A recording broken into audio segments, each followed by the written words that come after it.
Hi. Are we prepared, chat? Are we prepared to lose our absolute minds learning about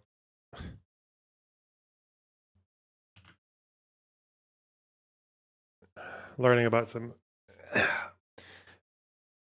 even looking at it just cursory today, it just seems like the most insanely bloody fucking meaningless conflict I've ever seen.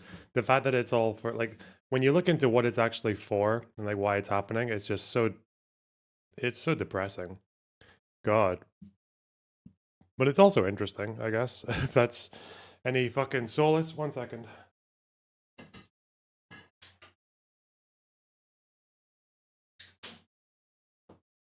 Gotta have my lights. Forget Sudan. There's a Pierce Morgan Mamdani panel with Cenk Uygur. Okay. Sure. RSF started during Darfur from the Janjaweed. Really? I didn't. That's crazy. What the fuck? Not like I've got notes on that already.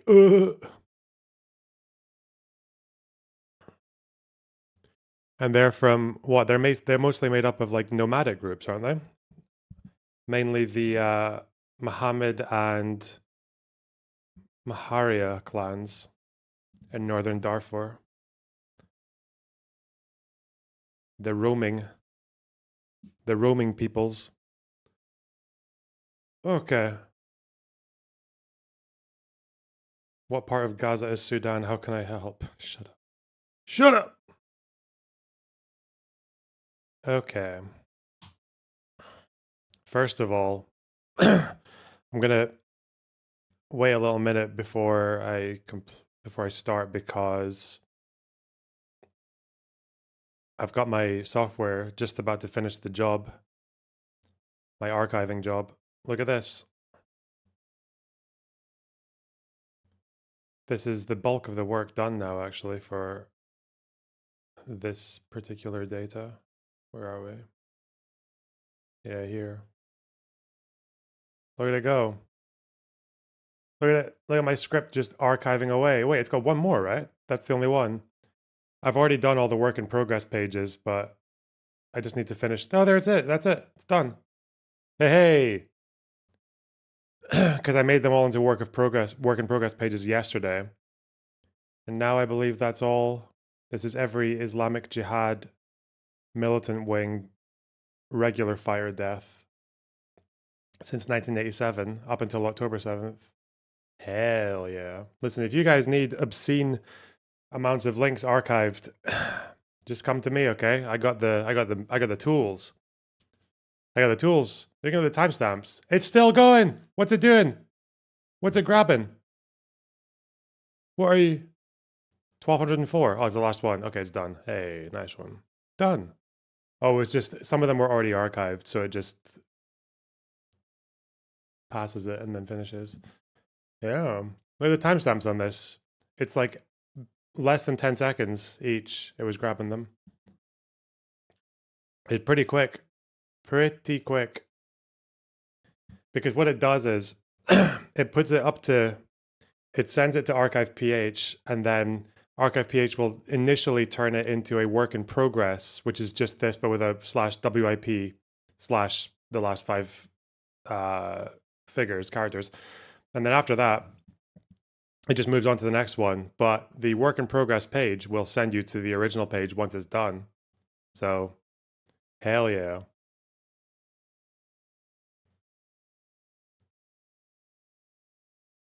So we good.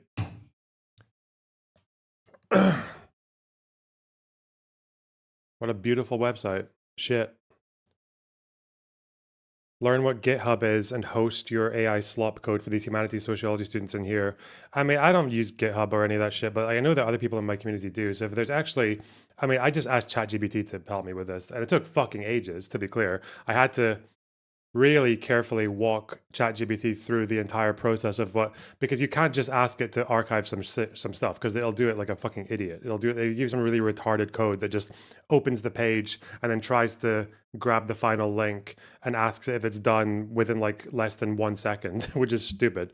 So you have to actually walk it through the process of how a human would do it for each page, so it can program like step by step by step. So,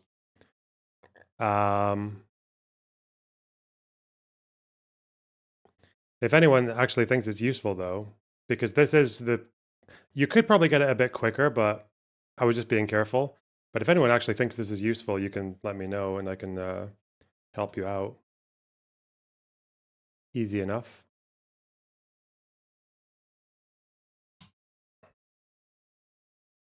If any coder dipshit thinks it's worth anything, I can give it to you and you can do whatever you want with it. Adding wait commands is pretty common. Yep. But the initial way I was doing it was waiting until the archiving was actually completely finished, which meant you had to wait for like 5 minutes because sometimes it would take 3 minutes or 4 minutes or 1 minute. And that was just really annoying. So then I would get it to check up. But then when it checked up, it would just grab any fucking random link, even if it was just like a temporary link for some stage of the process. So I had to narrow it down to a particular 5 characters link, and then it was grabbing the work in progress ones, and then I realized, wait, if it's much faster if I grab the work in progress ones. Shit. Damn.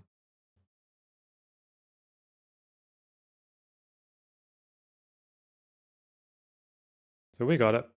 We got it good. I just need to get, because there are other pages. There are other pages on each of these websites that have, albeit smaller numbers, still significant numbers of military media, suicide bombers, and leaders. So I'm going to need to grab them as well.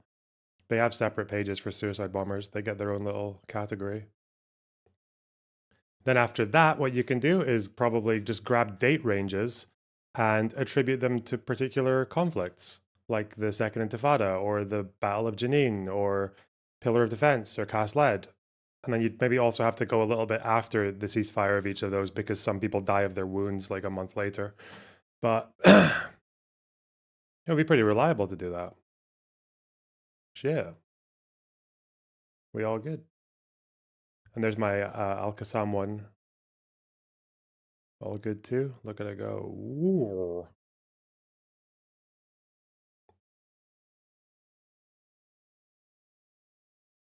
Westminster voting intention. Yeah, Greens are apparently ahead of.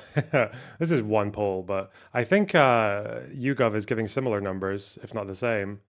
Yeah, Green Party leading Conservatives and Labour. That's crazy. That is unbelievable. It's ever since they had that new leader, isn't it? They've got a new leader who's like a charismatic dude or whatever the fuck. Like, yeah. Is that what we're in the age of now? Populist left versus right. Britain will always go populist right over left, which is annoying, but hopefully the anti-reform coalition can be large enough, fat enough. Anyway. Yeah, warm up first. What about your party, though? Don't forget your party. Never forget. Okay, let's do a super chats goal. Why not? Let's experiment with some time windows. Let's do 5 super chats in 1 hour, shall we? Okay, new goal. Let's be ambitious. Boom. All right. We gotta warm up, though. Warm up the brain. Okay. Fuck. Spell.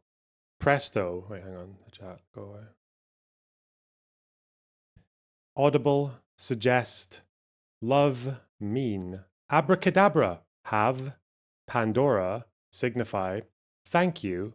Please. Shazam. Hold title cherish. Okay, Audible and Pandora are apps.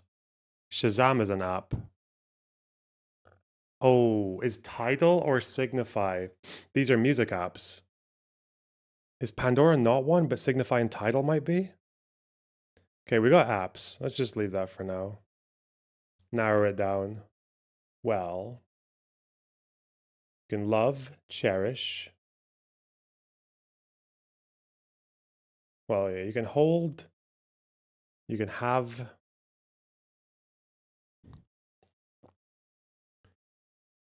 Please, thank you, mean. Presto, I mean, presto means fast in Italian, at least in music.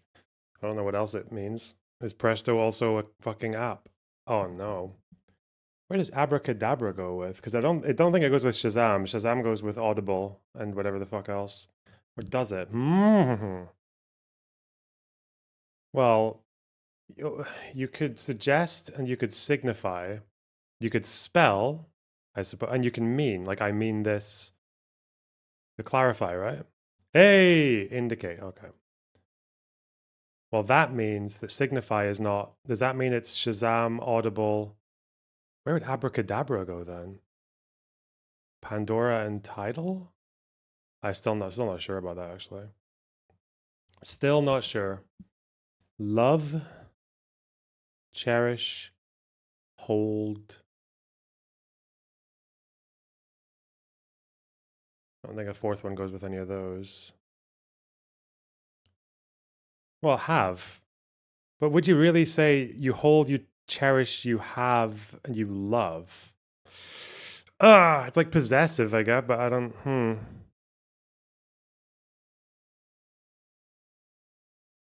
Hold and have.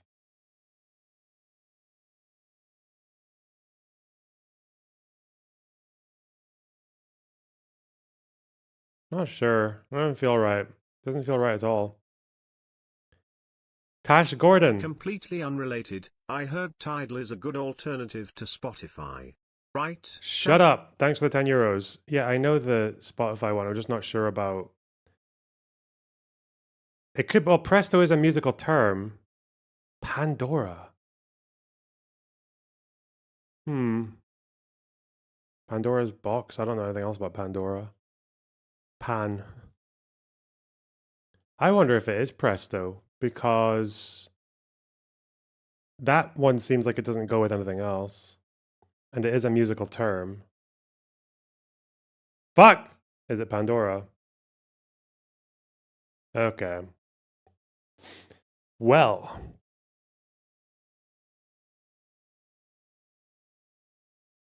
Oh, wait. Magic words. Abracadabra, please, love, and thank you. It's like the magic words, right? That's what they call it. Magic word, right? What is presto, hold, have, and cherish then?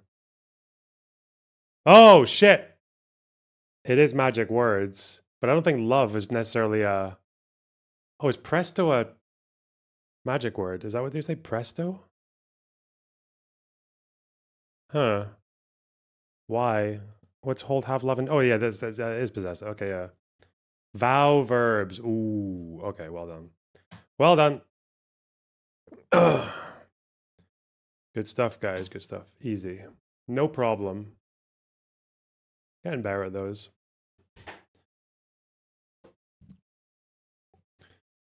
Okay.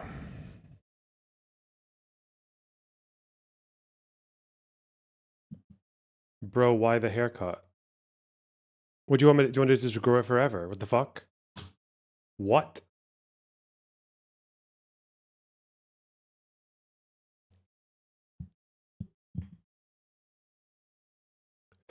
It was getting annoying. Too long. Too heavy.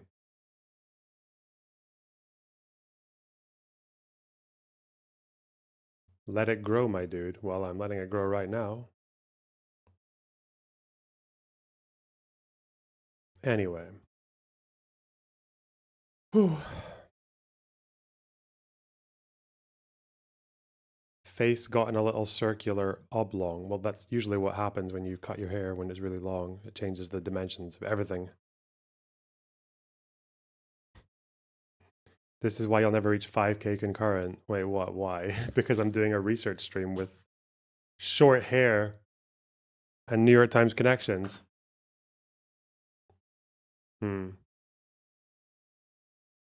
You guys are so mean. What the fuck?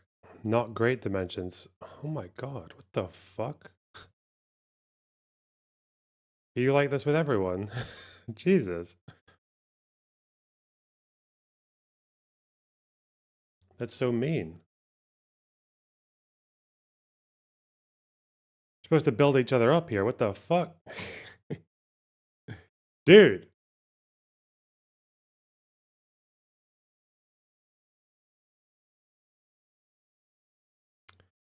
Okay.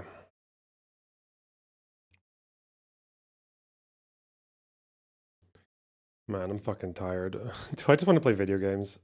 Oh god. All right, no, come on. It's discipline. Shit, I've got like a headache and everything. My sleep has been awful lately. Okay. Okay. Okay. Nah, we're eating our vegetables first. It's the fucking point, man. Okay. Whatever. Cool. So I've already got started. When the news broke and last night and today, I was just having a little browse online about what's going on over there in Sudan. So far, I've got like a rough timeline. Got a little. Let me put myself here for Obsidian. Whoa. Right off the screen.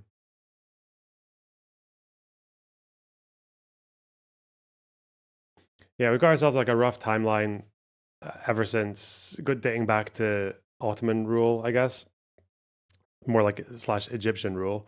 And then we're going down to British involvement. Then we got World War II, the Egyptian Revolution, pretty pivotal part for Sudan, independence, military coup. They'd elected parliament and prime minister for just over 10 years. And then it's just been coups ever since, coups and military dictatorships. Communist Party launches a coup in 71, but the original military leader is returned to power after several days. So their communist revolution lasted literally a few days. Sudanese civil war, big North and South thing. North and South conflict, lots to do with racism and the like. Not all racism, though. There's other elements to it, too. It's obviously mostly simplified to racism because it's like the easiest way to describe it and the most obvious. Military coup in 89. War in Darfur. This is where one of the groups that is currently fighting right now emerged from. Peace accords. South Sudan secedes. Something they'd wanted to do for a long time. The RSF becomes formed. That's the ones who originated in the war in Darfur. The current conflict right now between the regular government and the RSF, I believe that the heads of both of those groups were aligned at one point because you've got this president here, Omar al-Bashir, who is very unpopular. He's been around for about 30 years until this point. He is toppled after a series of military protests, popular protests, civilians, and then ultimately a military coup. And they start by establishing a military civilian government, but that government is not favored by General Abdel Fattah al-Burhan, who's the head of the armed forces, the state armed forces, and his deputy, who is the RSF leader, a guy called Hemedti. That's what he's usually known as. Hemedti basically just means like baby Muhammad. It's like a name that a mother would give, like a nickname a mother would give to a child, because apparently he's got a bit of a baby face. So looks can be deceiving, though. So from 2021,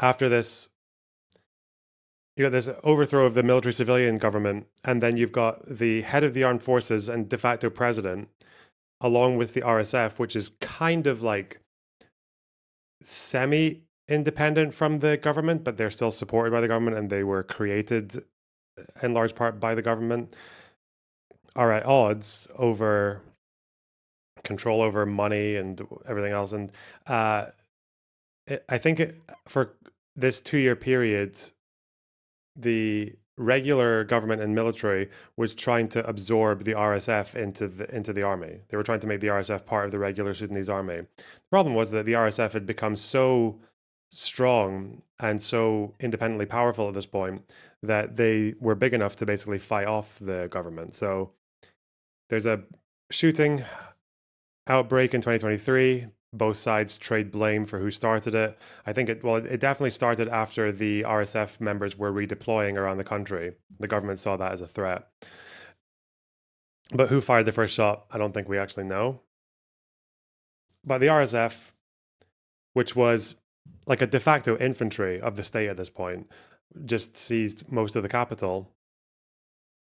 It was reclaimed in late 2023 or no, 2025 actually, but they kind of split off, and RSF, SAF, conflict map.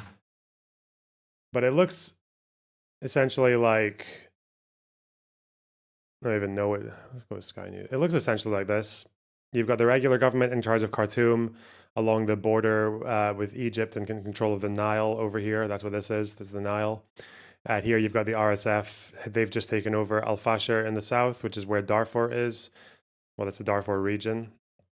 They have this little strip of land here, which is kind of important because it's the border between Sudan and Libya, as well as I think they actually can control here as well up to Egypt.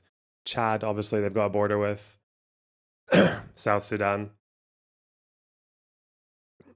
So that's more or less where we are now.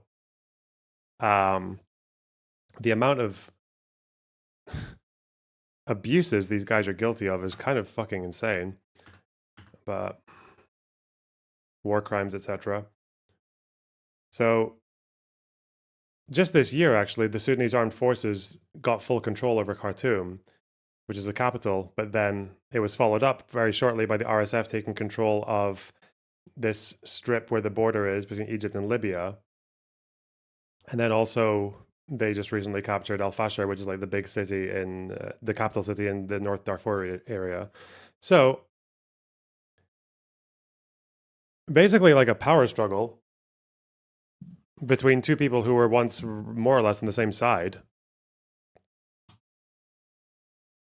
So I've been looking into the different forces as well, different countries that are involved. Rapid Support Forces, that's the RSF, that's what they're called. They, similar to Yemen, not in the slightest. It's not that similar to Yemen, no. It's like it's very much its own. I think the thing is when you're looking at learning about things like this and being able to internalize it, it's important to look for similarities and themes and patterns. But you can only do that to a certain degree, right? Because broad lenses and patterns are only enough insofar as you can absorb the information and make sense of it and give you a broad understanding of what's going on. But when you go down into details, you want to be really careful of applying that pattern recognition to sort of like fill in blanks, which I think a lot of people do when they're using like concepts and pattern recognition. So for example, a big thing with the South is that throughout Sudan's existence, really, since the 70s, there have been two civil wars that have lasted both like decades. They've fought a lot. And it's largely been because people in the South, or I guess what used to be Southern Sudan as well, it's now a separate country since 2011, that people in the South there's like an ethnic split. So ever since the Ottomans and the British, northern parts of Sudan, like where the capital is, and where they're like along the Nile in these towns, were much more well developed, and they were a lot more prosperous. And these are also where the Arab population, the majority, like 70% of Sudan, is where most of them, that's where they are predominant. So that also leaves over here, and more concentrated in the south, and obviously what was once south of Sudan, is the Black Africans. So a lot of this conflict is kind of like Arab versus African, even though the government and the RSF are both Arab. They're both Arab groups fighting each other. So it's not just like a race conflict, even though that does play a big part in it. Also, understanding it in terms of like Arab versus Black is something that only really came up quite in recent decades, even though there's been conflict between these groups for hundreds of years, because religion. Well, South Sudan, what is now South Sudan, is to do with like a Christian Muslim thing, I think. But I don't know much about their split. But it is also ethnic because but the ethnic lines also exist within Sudan, not just between North and South. Because North and South Sudan was there's always been a big divide there. They were run as separate entities almost by the British. They were run as two separate administrations after the Ottoman Empire fell. A lot of Sudanese Arabs are black too. Yep. And a lot of the black groups, there's not one black group in Sudan. There are multiple different ethnic groups with different customs and dialects, and they overlap with each other. The people in the south, especially say in Darfur, it's like three big ethnic groups, three big ones, which is the don't know how to pronounce these, but it's the Zaghawa, the Masalit, and the Fur. Those people, and they all obviously, for different points of history, have fought with each other as much as they fought with Arab tribes. But specifically, they have a history of, say, like pre 20th century, they had a history of fighting with people who lived along between sort of like the border areas between Chad and Sudan. Like they weren't really tied to borders. Was the sort of like Arab like cattle and camel herding tribes, like nomadic people almost. They would often fight over land with African farmers in these areas who are more stationary. And especially in the 70s when there were droughts and there were other economic difficulties, then the government would try to impose economic would carry out economic actions and impose economic policies that would advantage the Arab population and prioritize them over the ethnic minorities in these regions, which is why a lot of them fought against the government, because they were neglected, because they were ill-treated. And then that's where a lot of where the civil conflict comes from. Where the RSF comes in, that I know about so far, is that they used to be called the Janjaweed, or they used to be called that by other people. And this was a group that was mobilized by al-Bashir, the long-lasting dictator, against black minority insurgents in the Darfur region. So they're made up of people from that region, the Janjaweed people. They're made up of two clans mainly, the Mahmud and the Maharia, and they're also headed by two different key figures. So that's like the origins of the RSF, the group who we know about now. But today, the RSF are the ones who just went into Al-Fashir and murdered like thousands of people. So they have these two leaders. One of them is not really that relevant anymore, but he was in the 2000s.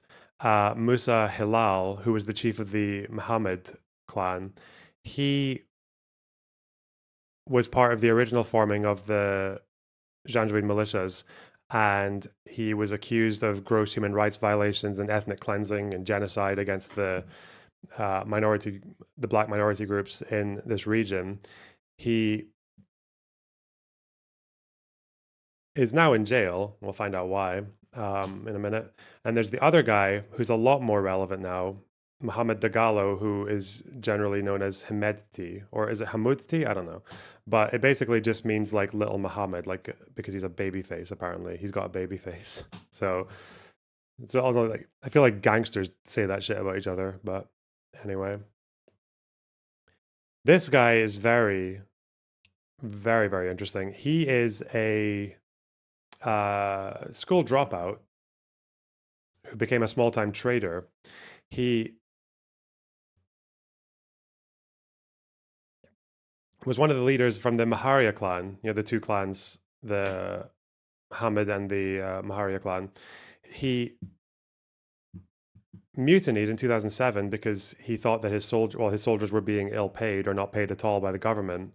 And even though he was involved in pretty serious crimes against the Darfur region and against Darfur rebels, he actually almost struck a deal with them as well. And although all of his commanders are from the same clan, like they're all from the same ethnic group, but he will enlist regular soldiers from all the ethnic groups, and including people who used to fight against him with the Darfur rebels.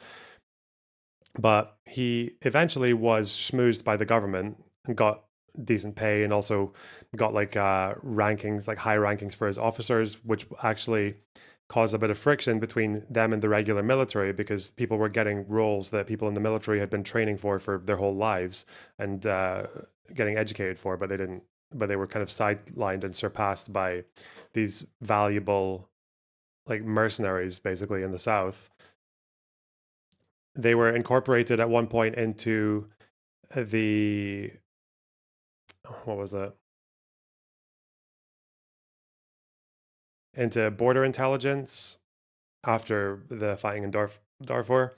They were put under the National Security Service, which was used in a proxy war against Chad. So this guy Hemedti at this point he's got men who are like fighting as are like assisting anti-government people in Chad to go up to the government, to go up to like the capital and overthrow the regime in 2008.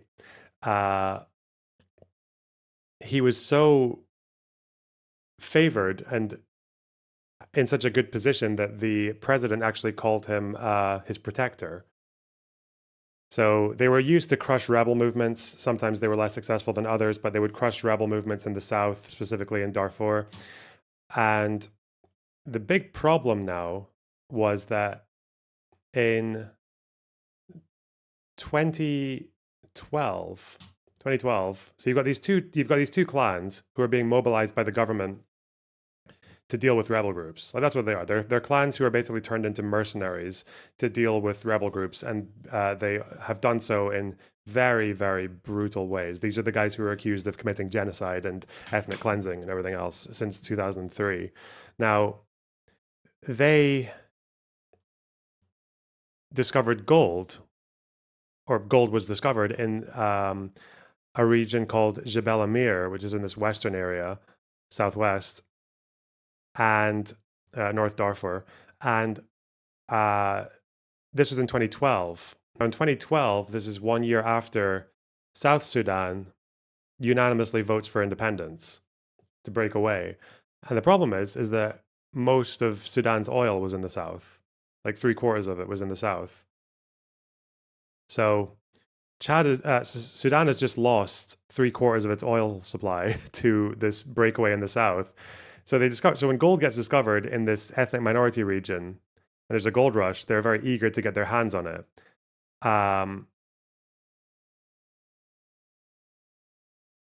The gold mines were seized by Musa Hilal, the Mohammed chief, the head of one of the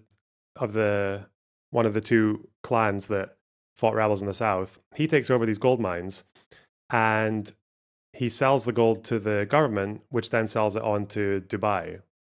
And yeah, but within 5 years, gold is like close to half of Sudan's exports. So it's incredibly valuable. The problem is the government's thinking, why do we have to buy gold off of our own mercenaries? Why can't we just take the mines? They try to, and Halal denies them. And then the government sides with Hemedti from the RSF, who at this point is in a feud with Hilal. And so the RSF just basically attacks the region and seizes the gold mines, and Hilal is arrested. So he's basically out of the picture, this one of these tribe chiefs. So the other clan leader, Hemedti, is now in charge of the gold mines. So this guy is basically just like a massive fucking hustler, right? Like he starts out as a small time trader after dropping out of school, right? He becomes a mercenary for the South. He becomes a high ranking military commander with no formal education or training, surpassing all these people from the government, from the regular forces. He becomes a national intelligence service operator. He engages in proxy wars. He becomes a border guard, because obviously these are border territories with Chad. He becomes a gold trader. So he amasses a shitload of wealth, becomes probably the biggest gold trader and border guard in the entire country, basically being mobilized by the government as a mercenary. But he's becoming so powerful that he will eventually come to rival the government itself. So find his picture. Yeah, why not? I've actually forgotten what he looks like. They say this guy has a baby face. Maybe he did like 20 years ago, but I don't really see it.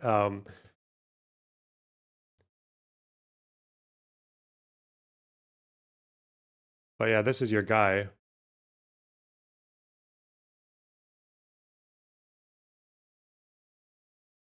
That's your guy.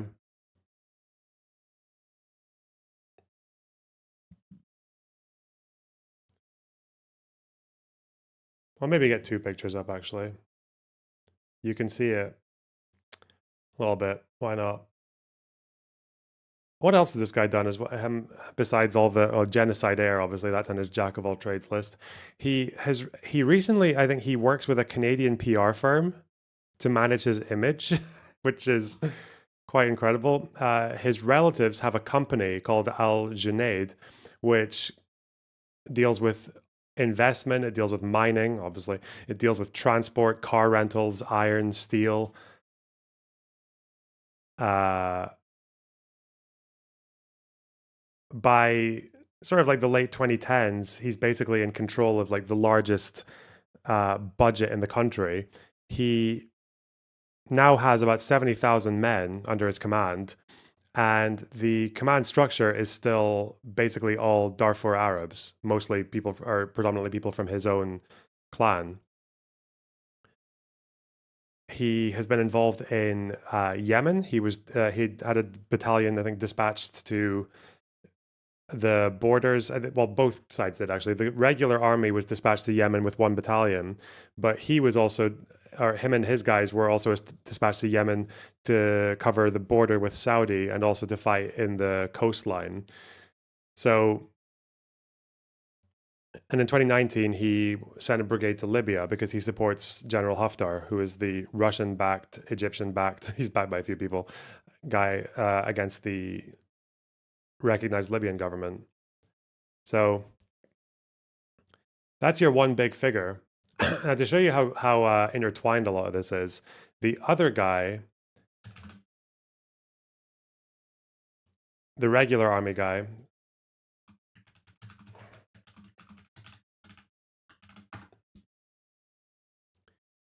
is definitely not a baby face. Does not have a baby face in the slightest. His name is General Abdel Fattah al Burhan. So, interestingly, just before RSF people were dispatched to Yemen to deal with the Houthis and to deal with the border, this guy, Burhan, was also sent to Yemen to deal with Houthis as well. So, and both of these people were able to do that through the UAE. The UAE mobilized both of these two guys' factions against Houthis in Yemen, although the RSF force was much bigger. Like they have like a much more prominent role. The UAE is important because right now the UAE supports the RSF. They give them weapons, drones, and artillery from China. They give them financial support. They were actually accused, the UAE, of aiding and abetting genocide by the Sudanese government for supporting these guys.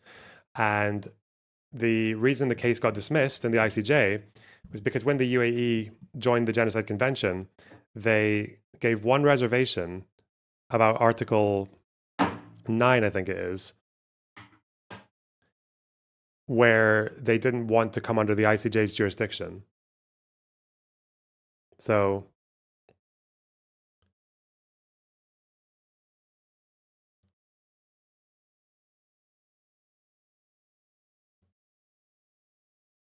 that's why they didn't get to to hold UAE culpable for genocide.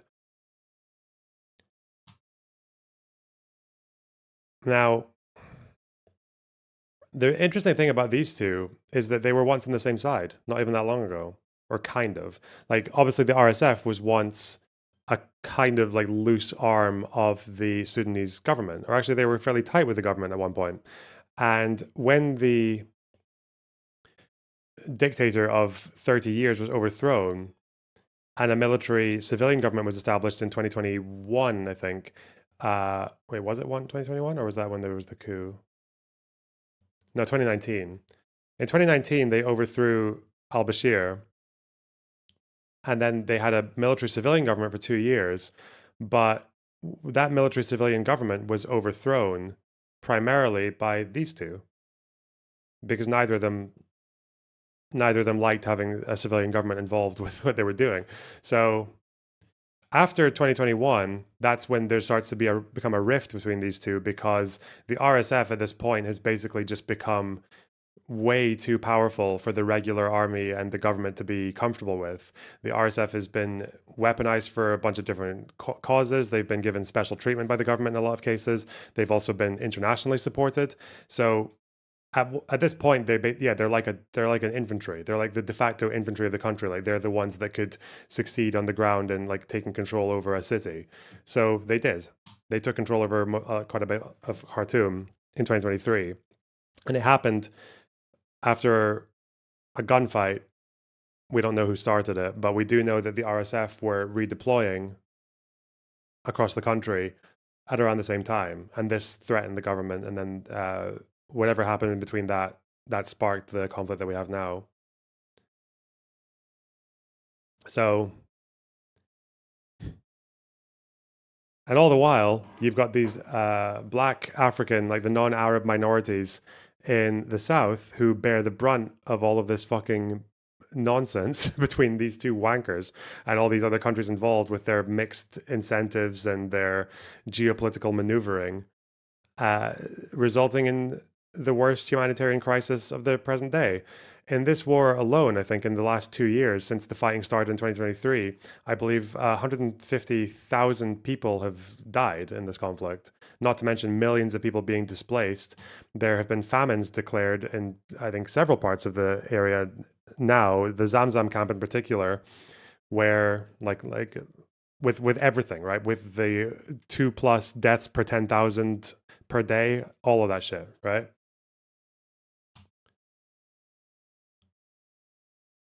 So,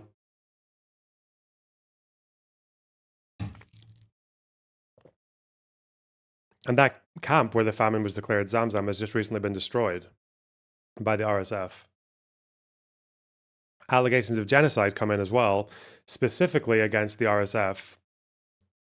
Both sides have been accused of war crimes and atrocities and all this shit, but the allegation of genocide specifically against the RSF is because there is this understanding that they are doing what they're doing, particularly in the southern areas that they control, with one goal, which is to remove or to massively shrink the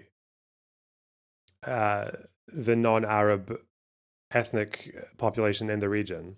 That's so whenever they take over a place, you'll usually see like they take over a city and then like 250,000 civilians flee the area. Like that's kind of seen as much like an intention of this guy of Hemedti. So that's where I am now.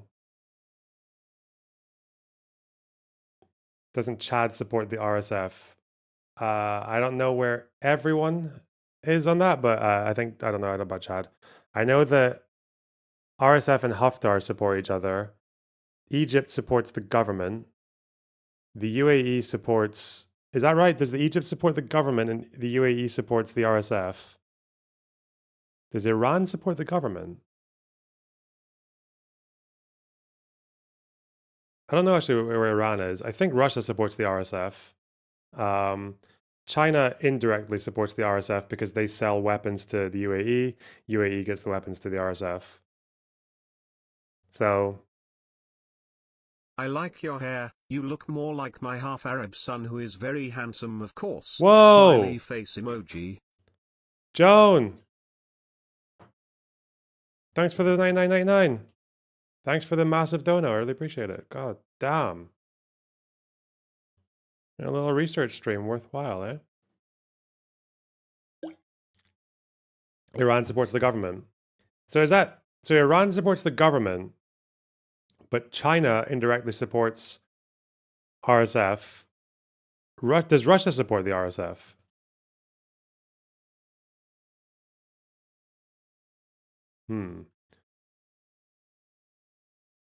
This is where we need to find out more.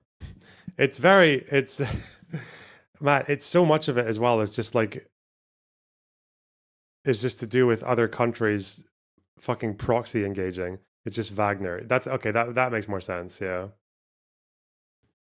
Obviously, Wagner would be involved with these dudes. Man. Okay. So that's where I am so far. That's where I am as of now.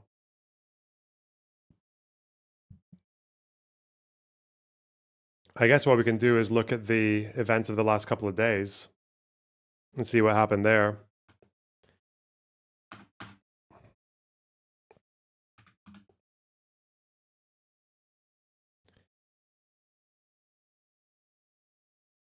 RSF takeover of El Fasher. Fuck me. Okay. Allegedly, they control mines. Oh, that's why they're involved. Who does Ethiopia support? I believe Ethiopia and Eritrea both support the RSF. I think.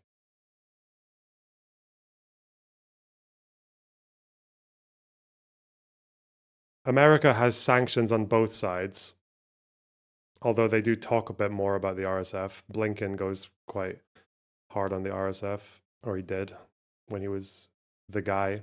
Who does Israel support? You know what? I have no idea.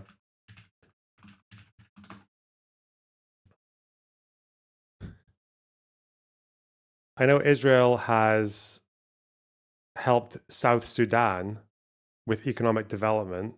Okay. What have they done with Sudan?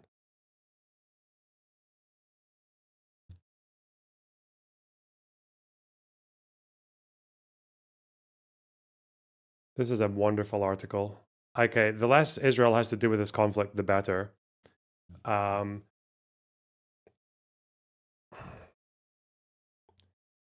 RSF is adopting Israel's template for genocide in Sudan. Okay, bub. Okay, that's fine. That's okay, Al Jazeera. You know, you're just you're doing your job. You got a job to do. Do your job. Okay.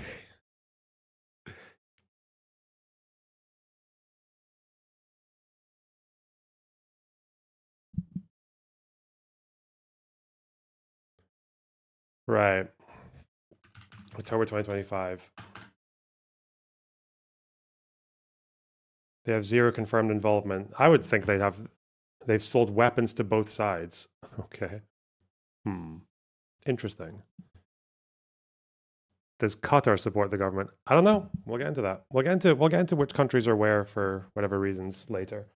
I know the UAE. The UAE, obviously, their interest is gold, right? Is that why they care about the RSF? Is it because of gold?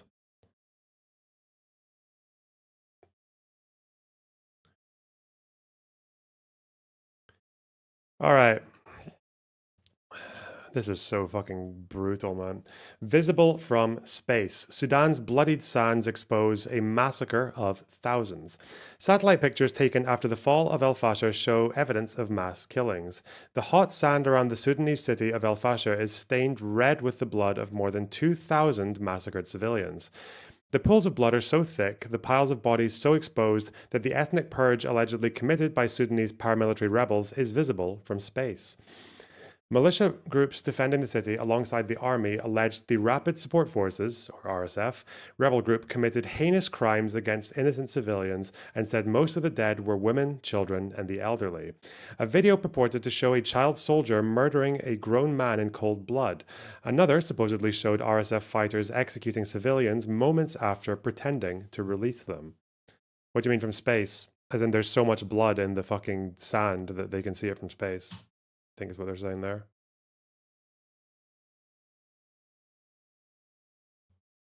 The total death toll could not immediately be confirmed, but satellite pictures taken after the city fell over the weekend following an 18-month siege showed evidence of mass killings. Oh yeah, it was under siege for 18 months. Yeah. And the full shebang, you know, surrounding the place, blocking aid, etc. City had been under siege for 18 months.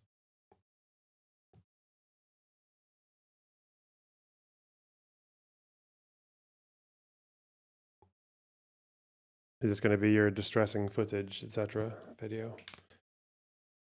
This is them chasing civilians during the ambush. Okay, let's see.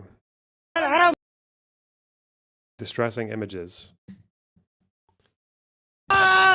بينهم بينهم بينهم بينهم بينهم هذول بينهم دقوا هذول قدامهم ذول الله اكبر يا جماعه يعني حرام بعد بالذات بعد الله اكبر بينهم بس دقهم دق الله اكبر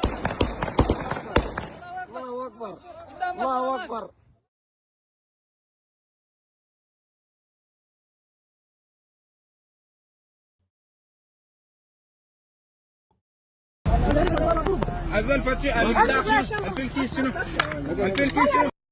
Whoa. من فاشر السلطان حتى هذا المكان هذه قوة. So that kid's just about to shoot that guy, right? Is that what's going on there?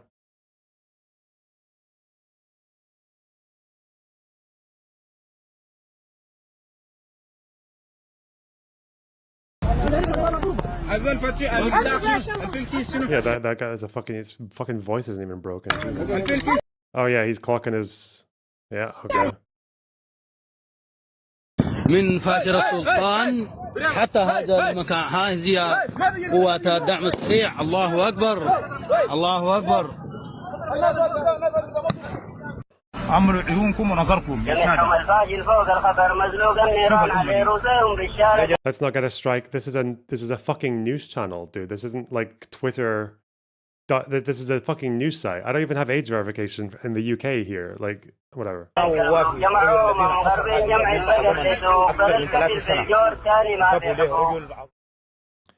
Well, I mean, if you want to, you can look into all the reports of shit like this that's been going on in this region for fucking decades. Like, stories about people going, like RSF guys, or before there was RSF, going into these southern areas and like fucking raping women or even sexually assaulting like little babies as young as 1 year old, raping people and screaming at them about how they're going to force them to have Arab kids, and like the burning people's houses down and all that shit. Yeah, it's like it's been going on for a while.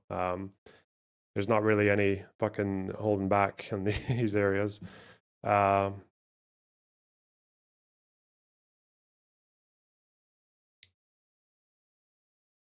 Analysis by the Yale School of Public Health Humanitarian Research Lab, HRL, which has been tracking the siege using open source images and satellite imagery, found clusters of objects consistent with the size of human bodies and reddish ground discoloration, thought to be either blood or disturbed soil. Body-sized objects were found clustered around vehicles and along an RSF sand berm built around the city. There have been reports of civilians being shot as they tried to break out and flee.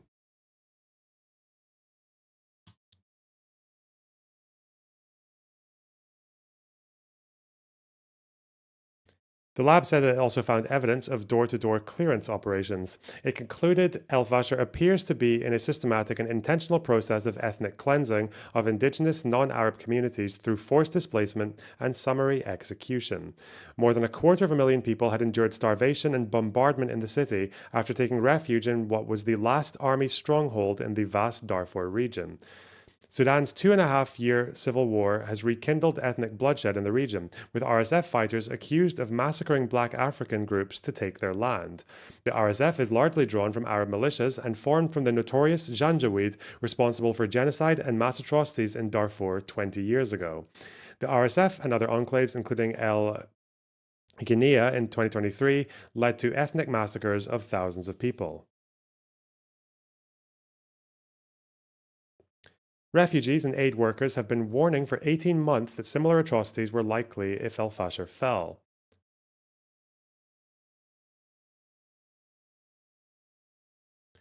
Cameron Hudson, a former US National Security Council Director for Africa, said, "We have seen what is unfolding in El Fasher before. It was 2 years ago in El Guinea Is that how you say that? I don't know. As the RSF took the city, it initiated a campaign of ethnic cleansing and genocide. It's happening again, and still we do nothing. Shame on them, shame on us. Tens of thousands of people have fled El Fasher since it fell, many heading westwards for Tawila. A video clip purported to show scores of people fleeing the city, clutching their belongings as RSF fighters shouted racial insults and beat them. In another scene, several militants dressed in the RSF's trademark brown uniforms and turbans were seen packed into a truck chasing unarmed civilians as they ran for their lives. Gunfire rang out as one fighter shouted, "Kill the Nuba," a reference to Sudan's black African tribes. Yeah, is it Nuba? Oh wait, is Nuba the same as the Nubians? Are they different?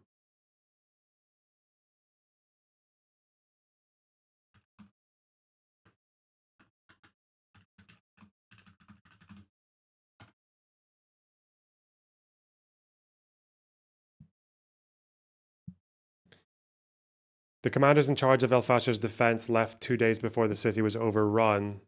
They knew it was going to happen and left the people to die. Well, the question I have is who was defending El Fasher? Was it government held or was it held by rebel groups? By minority rebel groups? Because the South used to. Am I thinking like back to the 80s? Because obviously back in the 80s, the South used to have those like liberation groups and all that shit, or like local militias, but I don't know if they still have that. Is it just the government now?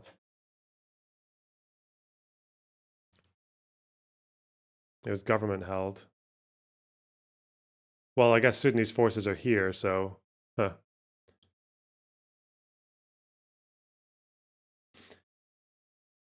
You're saying local militias and rebel groups?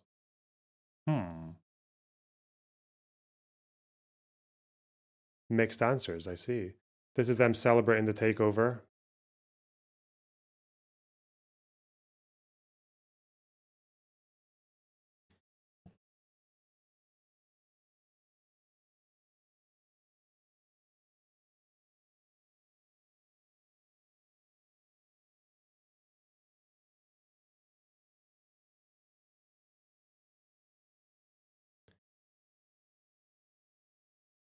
Is there any audio here? No.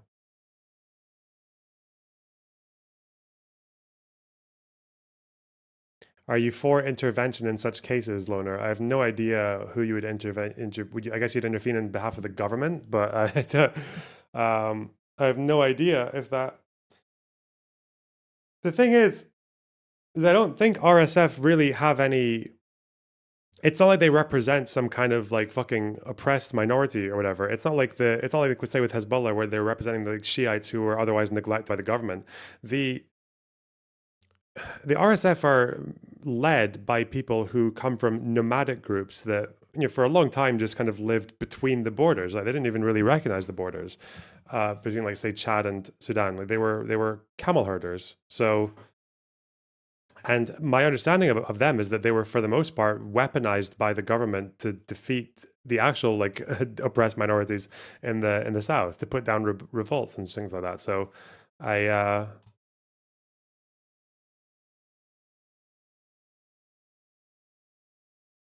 obviously, the government fighting against the RSF are the same people is the same guy who helped the RSF overthrow the civilian military government in 2021. So,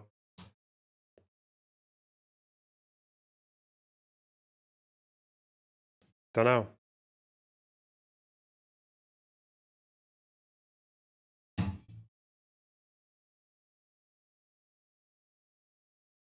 Reports indicated that the RSF was deliberately forcing displaced civilians eastward into areas under its control, away from humanitarian hubs such as Tawila. Okay. RSF deliberately forcing displaced civilians eastwards, away from humanitarian hubs. According to Jeremy Konindik, president of Refugees International, the RSF was preventing people from fleeing the town in other directions, specifically blocking movement south and west, compelling them to move east, where there was no safety or access to aid. Yvette Cooper, the Foreign Secretary, said, "We are witnessing a deeply disturbing pattern of abuses in El Fasher, including systematic killings, torture, and sexual violence." The UN Human Rights Office said it had received multiple alarming reports that the RSF was carrying out atrocities, including summary executions. Volker Turk, the UN Human Rights Chief, said the risk of further large-scale ethnically motivated violations and atrocities in El Fasher was mounting by the day. Massacre locations. Okay. Sudan's catastrophic civil war is well into its third year, and the UN and aid agencies say the fighting has produced the world's worst humanitarian crisis. Rivalry between General Abdel Fattah al-Burhan, the de facto president, and Mohammed Hamdan Dagalo, known as Hemedti, his deputy, flared into open fighting in April 2023. So that's what I mean. The RSF guy, like the RSF leader, was the deputy of the regular military's leader. Right? It's just, dude. Violence has forced 14 million people to flee their homes, and some estimates have put the death toll as many as 150,000. The health system has collapsed, and several parts of the country have been plunged into famine. A UN fact-finding mission has accused both sides of committing an appalling range of harrowing human rights violations and international crimes, including mass rape, arbitrary arrests, and torture. The rivals have turned to regional allies for help, with the UAE accused of backing the RSF with supplies and mercenaries through Chad and Libya. Sudan's army has meanwhile reportedly been supported by Egypt, Russia, and Iran. The UAE strongly denies supporting either side and says it has been pushing for a ceasefire. The country is part of a so-called Quad of Nations alongside the United States, Saudi, and Egypt, leading efforts to find a negotiated peace.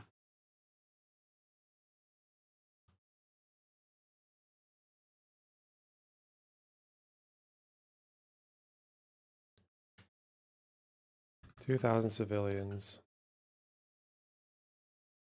killed according to..." What group says this? The Yale School of Public Health Humanitarian Research Lab.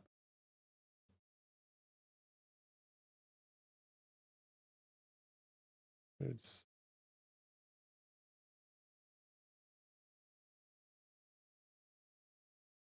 keeping them within RSF territory and away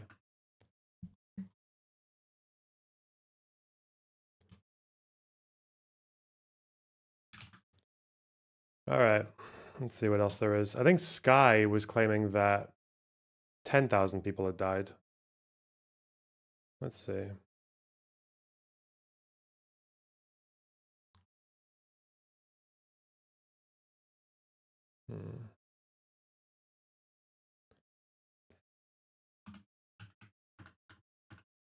Sky News, Sudan. Oh, sure. They're saying tens of thousands. Okay.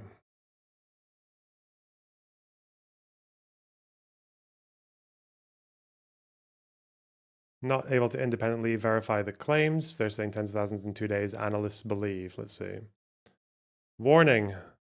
Human Blurred rights images of observers bodies. believe that thousands of people are currently being killed by the rapid support forces in El Fasher, with bloodstains and dead bodies even being seen from space. Doctors, journalists, and first responders are currently being held captive by the RSF, all in a telecommunications blackout. This is the humanitarian catastrophe that many warned would happen if El Fasher fell to the RSF. The berm that the RSF has been using to besiege the city in recent months was then used as an execution site by their forces. North Darfur's authorities... Wait. Say that again? To the RSF. The berm that the RSF has been using to besiege the city in recent months was then used as an execution site by their forces. North Darfur's authorities have said around 460 civilians have been killed in the last functioning hospital in the city. What do they say? Authorities have said around was then used as an execution site by their forces. North Darfur's authorities have said around 460 civilians have been killed in the last functioning hospital in the city. We can't independently verify the figure, but satellite images analyzed by Yale Humanitarian Labs show clusters of white by red stains. In the past 48 hours since we've had imagery over Al Fasher, we see a proliferation of objects that weren't there before RSF took control of El Fasher, and they are approximately 1.3 meters to 2 meters long, which is critical because in satellite imagery at very high resolution, that's the average length of a human body lying vertical. What we also see Sephram and Siredurf, thanks for the goal. Really appreciate it. And Mark, thanks for the 50 NOKs. Okay. in some of these objects is a C shape and a J shape, which is extremely important because when people are shot on the run, they will often fall in a way that presents as a C or a J because of the bend in their hips or their knees as they hit the ground. Additionally, we're seeing a proliferation of a phenomena we've never seen before in satellite imagery, which is a red discoloration. Doctors, journalists, and politicians are among the civilians that the RSF is holding incommunicado, with some families sharing that they've been contacted to pay a ransom. The man in this video is seen asking his loved ones to pay for his release. So who's backing the RSF? The United Arab Emirates has been widely accused of supporting the RSF in this war and pushing their capture of Sudan. And though the UAE denies these claims, intelligence officers from both sides told Sky News that the UAE was funneling arms to the RSF through Chad. This was even during the height of their siege on al-Fasher, bolstering their arms supply as they were starving and shelling the population of the city into submission. The international community has essentially failed Sudan, and now thousands of people in al-Fasher are paying the ultimate price. And as the RSF cements their control of the Darfur region, all we can do is watch and wait to see who manages to survive. Tens of thousands of people have been killed in the Sudanese city of al-Fasher by the RSF in a 2-day window after the paramilitary group captured the regional capital, analysts believe. Sky News is not able to independently verify the claim by Yale Humanitarian Lab. Wait!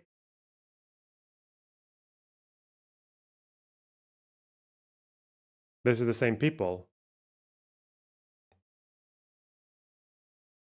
Now they're saying tens of... wait, were they just not properly quoted in the Telegraph article? Or were they just talking about the blood pools?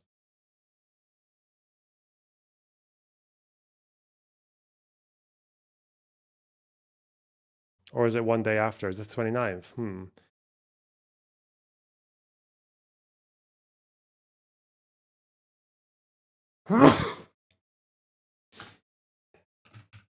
Next day article quotes the research lab.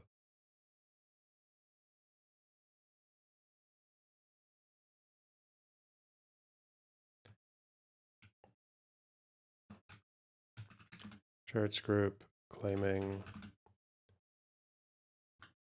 tens of thousands killed in a 2-day window.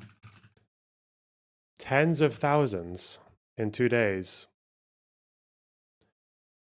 Let me find out what the actual group said. That seems like an insane number, but okay, let's see. I think it's 250,000 people were in this city, right?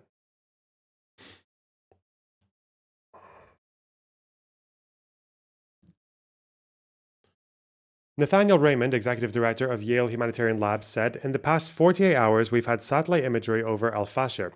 We see a proliferation of objects that weren't there before RSF took control of al-Fasher. They are approximately 1.3 to 2 meters long, which is critical because in satellite imagery at a very high resolution, that's the average length of a human body lying vertical." Meni Menawi, the governor of North Darfur, said on X that 460 civilians have been killed in the last functioning hospital in the city. The Sudan Doctors Network has also shared that the RSF cold-bloodedly killed everyone they found inside the al-Saudi hospital, including patients, their companions, and everyone else present in the wards.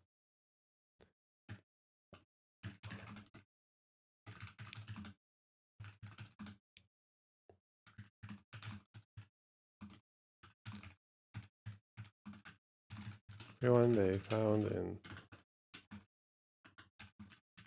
the al-Saudi hospital, including patients, their companions, and anyone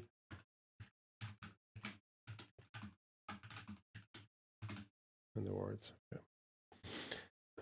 WHO chief Dr. Tedros Adhanom Ghebreyesus, said it was appalled and deeply shocked by the reports. The satellite images support the claims of a massacre at Al Saudi Hospital, according to Mr. Raymond, who said YHL's report detailed a large pile of them, objects believed to be bodies, against a wall at one building at Saudi Hospital. We believe that's consistent with reports that patients and staff were executed en masse. Supported religion of peace.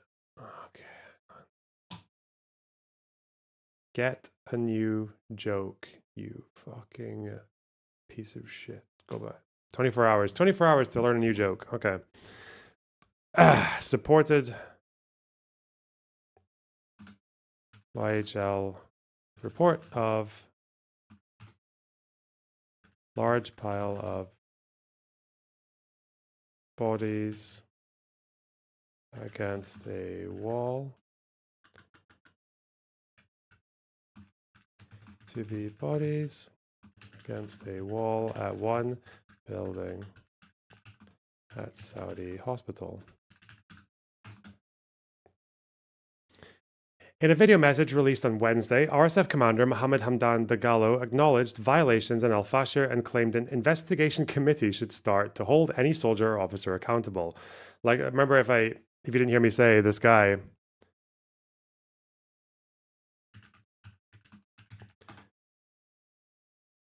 Hemedti, he works with a Canadian PR firm in an effort to work his image, to finesse his public image. Interesting. Army soldiers fled before capture.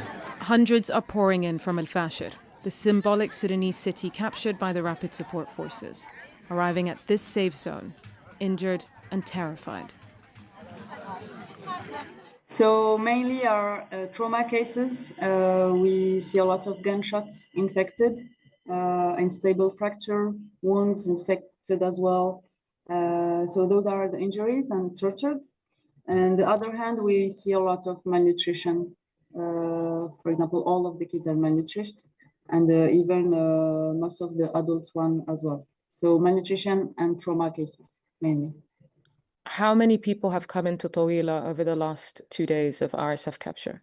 So the last 2 days we received between 800 and 1,000 people arriving, but it's quite complicated to have a proper number as some come in by truck. As the civilians poured into Tawila, so did some army soldiers, who surrendered their arms and took safe passage out of Al Fashir, leaving close to 200,000 people behind, to face ethnic violence and summary executions at the hands of the RSF. With burnt roads leading out of the city and so much bloodshed that red-stained streets can be seen from space, after 24 hours of silence, Army Chief Abdel Fattah al-Burhan finally addressed the nation. Everyone is following what happened in Al Fashir. The leadership there, including the security committee, estimated that they should leave the city due to the systematic destruction and killing of civilians it was subjected to. Insiders tell Sky News that the army accepted an indirect deal with the RSF to facilitate safe passage for their soldiers, leaving civilians in North Darfur's capital to their fate. This wouldn't be the first time that the army withdraws from key cities in Darfur at critical moments. In the past, we've investigated the army cutting deals with the RSF just as these cities are about to fall.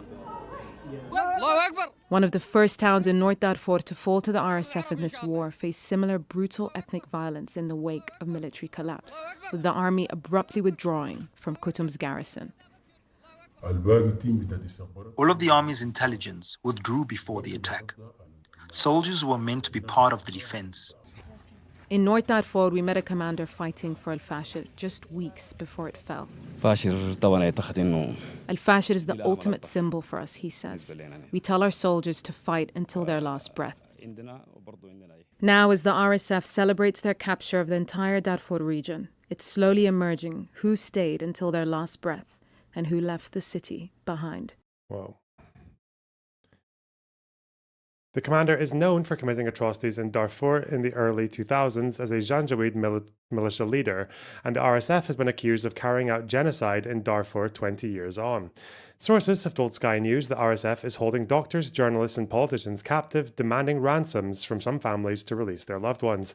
One video shows a man from El Fasher armed with an armed man kneeling on the ground, telling his family to pay 15,000. The currency was not made clear.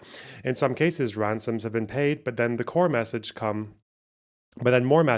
demanding that more money be transferred to secure release.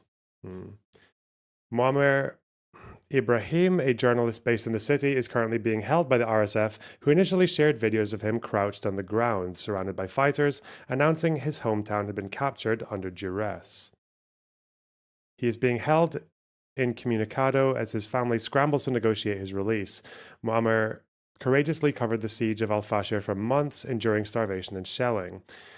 The Committee to Protect Journalists Regional Director Sarah Kuda said, "The abduction of Muammar Ibrahim is a grave and alarming reminder that journalists in al-Fashir are being targeted simply for telling the truth." Okay. Well. Shit. Okay. So...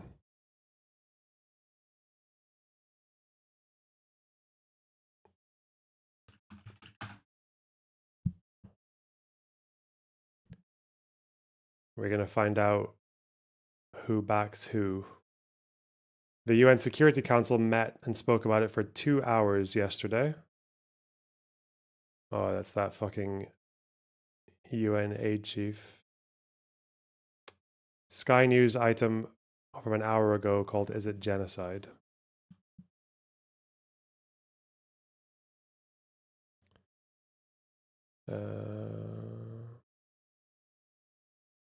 Man, it really just doesn't get that much media attention, does it? It's crazy.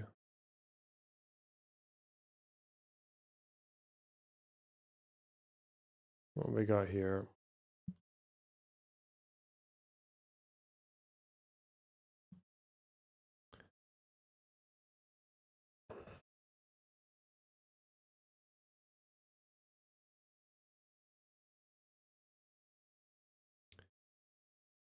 This is just verifying the satellite images.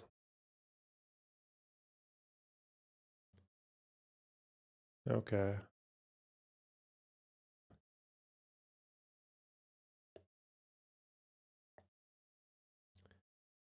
This is just for one video, isn't it? Several videos have emerged showing men wearing military fatigues, and some with what appear to be RSF patches carrying out extreme acts of violence around El Fasher. The UN's Sudan coordinator said it had received credible reports of summary executions in the city during an interview with the BBC on Wednesday. BBC Verify has approached RSF for comment. Imran Abdullah, an advisor to the paramilitary, denied the group's fighters were targeting civilians in an interview with the BBC on Monday. Sudan has been ravaged by the war since the conflict broke out in 2023, prompted by the collapse of the SAF and the RSF's fragile ruling coalition.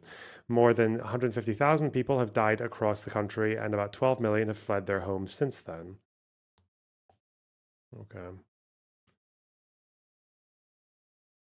This is just them identifying the insignias and patches. Okay. BBC, I think it was on 2 videos, wasn't it?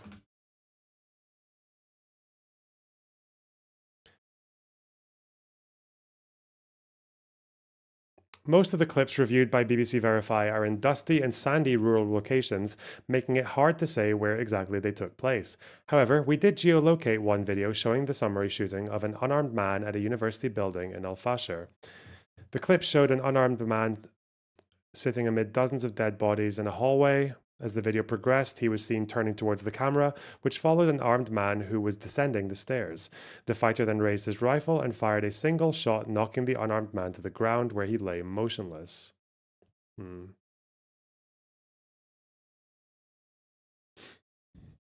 A number of similarly distressing clips are circulating online. Difficult to geolocate as they are recorded outside the city itself, where there are very few visible landmarks. But Verify managed to place one of the fighters who appeared in multiple execution videos in the area around El Fasher in recent days. Okay, article. placing one particular fighter in multiple execution videos around Fasher.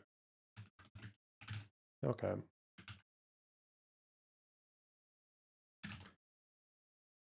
Whew. Did you comment on the Sudan ICJ case? What, with the Emirates? Yeah. It's just, it doesn't go anywhere though. It didn't go anywhere because the Emirates didn't, because the ICJ doesn't have any jurisdiction. Because when the Emirates joined the Genocide Convention, they said, yeah, we're not going to come under ICJ jurisdiction, sorry. And no one, and yeah, there wasn't any objection. There was no objection to them making that reservation, even from Sudan. Sudan was in a position that they could have objected to that, but they didn't. So, shit. Why are you posting this link from Darfur 24? The leaders of the army, the joint forces, and the North Darfur government left before the division fell. Okay.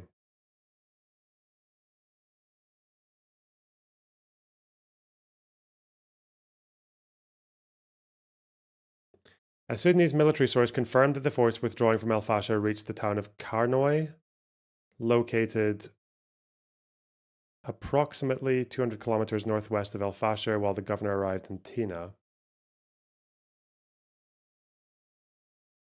The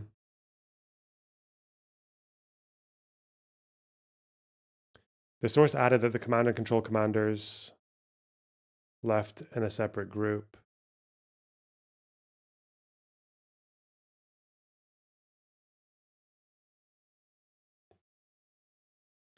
Okay. Military source confirming the movements. Okay. And Cello, thanks for the $9.99. This goes to the Ban Video Games Slop Fund. Yeah? You want to pay me to not play video games? Shit.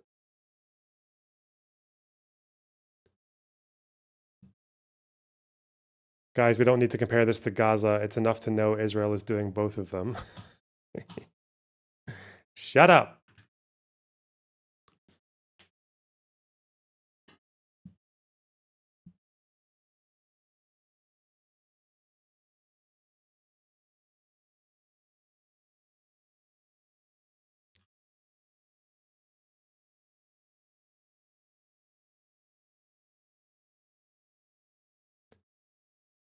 What do we have? Let's see. I want to look at facts, at national interests. We got a bit about the UAE there. What do we have with Egypt?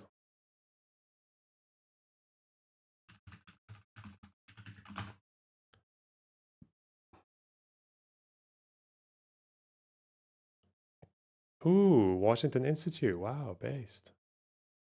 My boys. You know why I like these guys? Because when they do essays, when they do papers, all the footnotes are very accessible. They'll archive shit.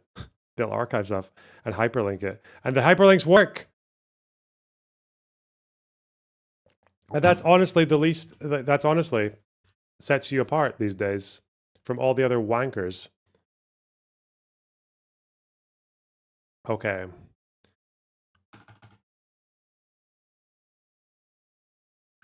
Egypt.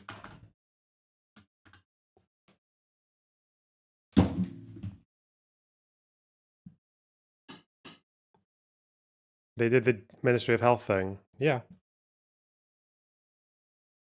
Hang on. How? Since the outbreak of the crisis in Sudan in April 2023 between the country's warring generals, Cairo has faced a dilemma. Have you read any of Just Security's work? Yep. Yeah, I have. Not on Sudan, though, no. In general, I've read stuff that they've done on refugees. Read stuff that they did in Australia with the Stop the Boats, I think. Israel, obviously. IHL. Oh, God, my neck is fucked today. All right. Since the outbreak of the Sudanese crisis in April 2023 between the Sudanese armed forces and led by General Abdel Fattah al-Burhan and the Rapid Support Forces led by Mohamed Hamdan Dagalo, Egypt finds itself in a highly complex situation. Historically and geographically linked to Sudan, Cairo views... Wow, what happens when you click this link? I'll bet it takes you somewhere awesome. Wow, it's a whole ass article about Cairo and their shit. Wow. That article probably explains the historical and geographical links between Egypt and Sudan. You can bet it does. Amazing. Okay. Cairo views the stability of its southern neighbor as vital to its interests. Despite intense diplomatic efforts, Cairo appears to face a difficult choice between neutrality and supporting one side at the expense of the other. On the one hand, the SAF, led by Burhan, exhibit Islamist tendencies, yet they are the last relatively cohesive national institution in the country since the collapse of Bashir's regime. On the other hand, the RSF is a militia based on tribal foundations and supported by some regional actors, making them unreliable for building a democratic and free Sudan.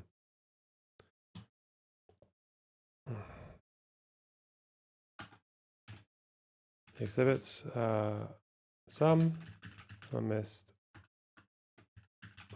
tendencies.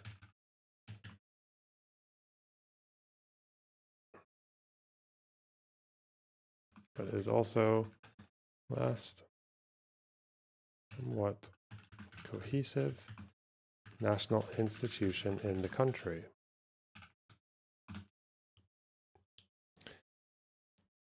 In 2023, one of the authors conducted an interview with Lieutenant Colonel Chuck DeVore, a former U.S. Army intelligence officer and special assistant for foreign affairs, as the U.S. Department of Defense about the situation in Sudan. He stated that Egypt can play a bigger role in Sudan if it wants, as Cairo has a long history and extended geography with its southern neighbor. I believe for a while, with the British, it was actually the British and the Egyptians who decided together that they would run Sudan as, I think they called it a condominium. I can't. The idea was that the Egyptians would This appoint goes to the Play More video a head games in slot Sudan, fund. I like but it had to be with the research consent of the streams United too. Kingdom. ZJM, thanks for $10. More video games. Oh. Well, you know, the highest bidder.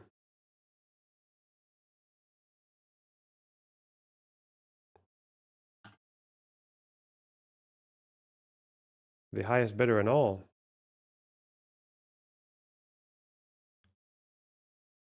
Hang on.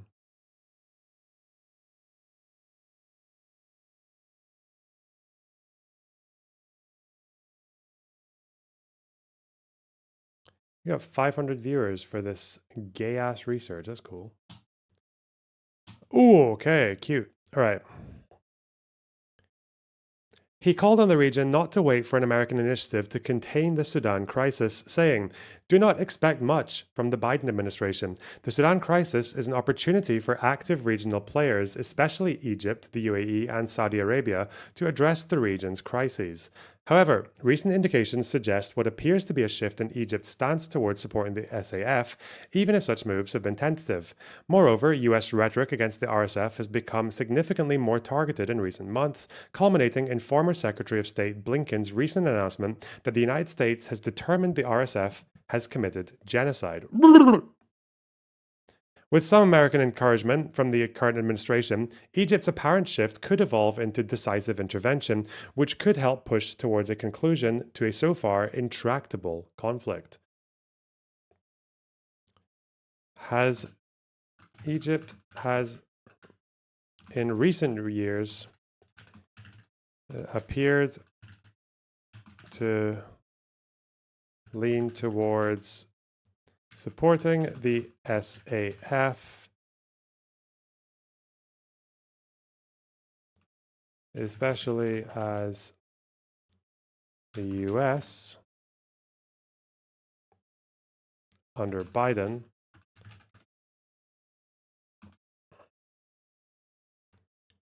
determined the RSF had committed genocide. If you ever hear people talk about how genocide faces the flaw of being a very politicized term or almost like inseparable from politics, this is kind of why, right? Like Egypt is picking sides and are going to show more of a lean to one direction because the US accuses another one of genocide. Has a big impact. Okay. Egypt and Sudan, a shared history. Sudan, which shares a 1,276-kilometer border with Egypt, has been more than just a neighbor. It has been a historical partner through multiple eras. From the Ottoman Egyptian rule to Sudanese independence, the relations between the two countries have been deeply intertwined.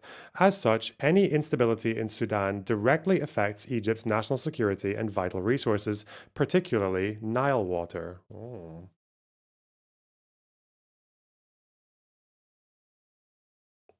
Let's go here.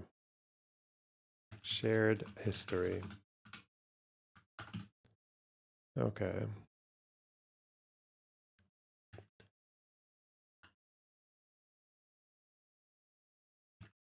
Sudanese instability affects Egyptian security and resources, mainly Nile water.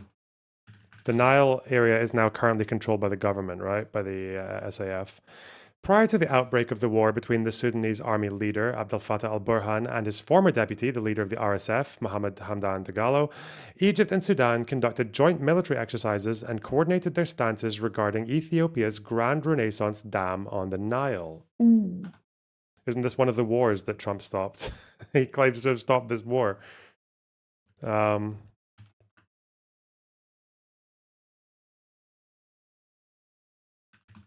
Before the SAF and RSF clashes, Egypt and Sudan conducted joint military exercises, stances on Ethiopia's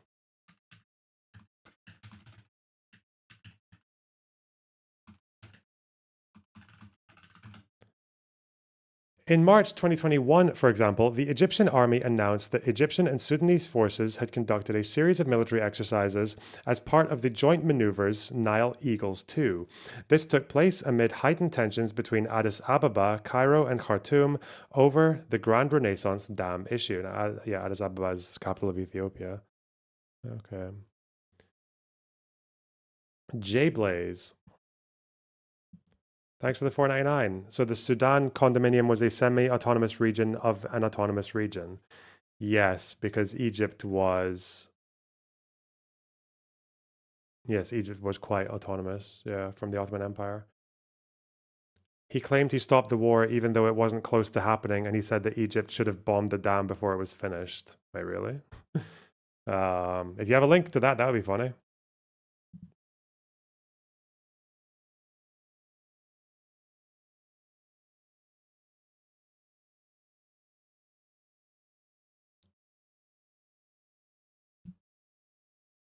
Okay.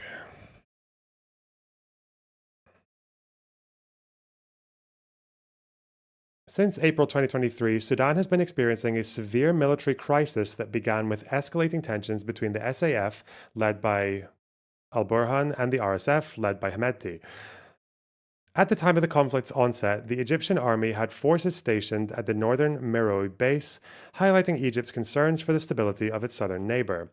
Yet, these tensions escalated into an armed conflict that caused significant destruction in the capital, Khartoum, and in other cities, along with a worsening humanitarian crisis.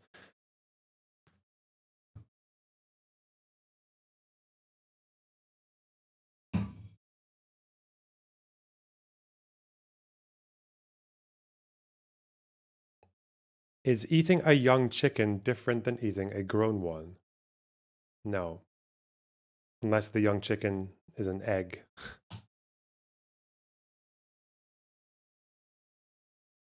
If you have any other relevant questions to the fucking stream, share.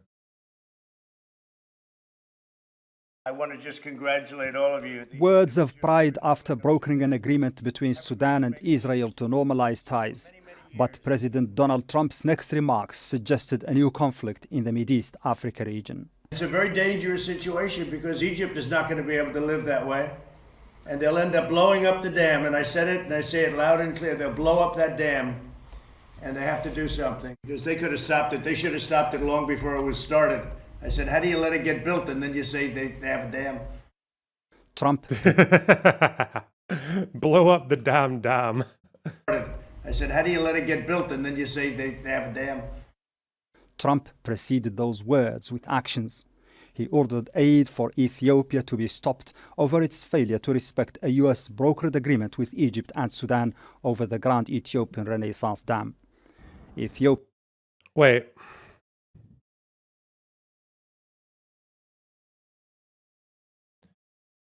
So, Egypt, America, and Sudan had an agreement not to put this dam in the Nile.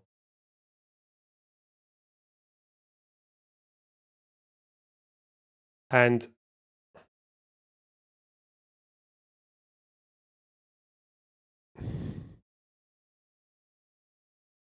Ethiopia went and did one anyway. What the fuck is this story? I don't know this story. I'll be damned, indeed.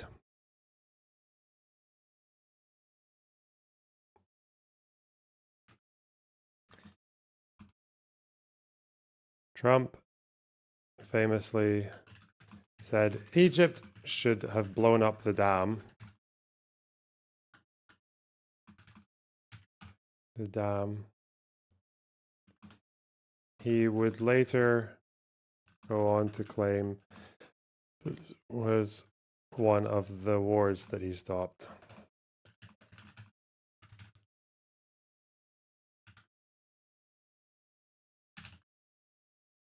Ethiopia began to fill the dam's reservoir in July, provoking anger in Egypt. With US President a close ally to Egypt's Abdel Fattah Sisi, he was asked to intervene as a peace broker. But Ethiopia never appeared at ease with Trump's mediation and accused him of favoring Egypt. Trump's latest remarks drew a quick response from Ethiopian Prime Minister. And Ethiopia has summoned Michael Rayner, the American ambassador to Addis Ababa, in protest. Occasional statements of belligerent threats to have Ethiopia succumb to unfair terms still abound. These threats and affronts to Ethiopian sovereignty are misguided, unproductive and clear violations of international law. Ethiopia will not cave in to aggressions of any kind. These are obviously pretty outrageous comments from the president. Suggest that he's not really in touch with the reality on the ground. The idea of conflict to solve this dispute over the Nile has always been very far-fetched and ultimately hugely counterproductive. It could lead to some sort of regional conflagration. While Trump's comments may have offended Ethiopia and pleased Egypt, few appear to be taking a threat of conflict or military action seriously. It's unclear exactly what his motivation is. I think part of it actually is vanity. I think he's pretty annoyed that the Ethiopians withdrew from the talks unilaterally, refused to show up to Washington for what was meant to be the last round of talks. I don't think that there's a serious risk that Egypt's going to proceed with any sort of military action on the dam. They've made pretty clear that that's not what their priority is. But Trump's statements are likely to push the crisis over Ethiopia's Renaissance Dam back into the spotlight and warn both sides that a failure to reach a solution could be dangerous. Mohammed Val. The big, beautiful Ethiopian Renaissance Dam. You know what? I want to ask ChatGPT to tell me. I just want them to summarize it for me. Can you summarize what the fuck happened with the Renaissance Dam was all about and what happened with it? Come on. What?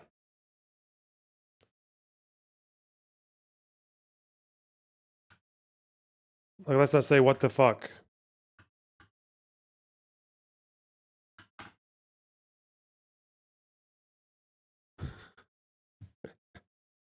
The Blue Nile near the border with Sudan. 2011. They wanted it for electricity. Controversies. Because all three rely on the waters.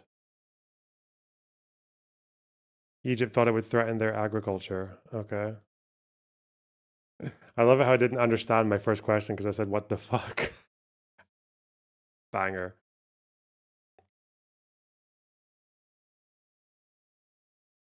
Sudan is concerned about flood control and dam safety.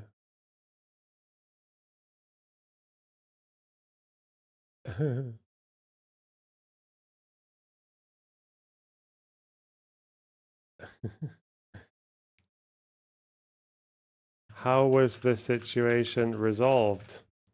I heard Trump wanted Egypt to bomb the dam.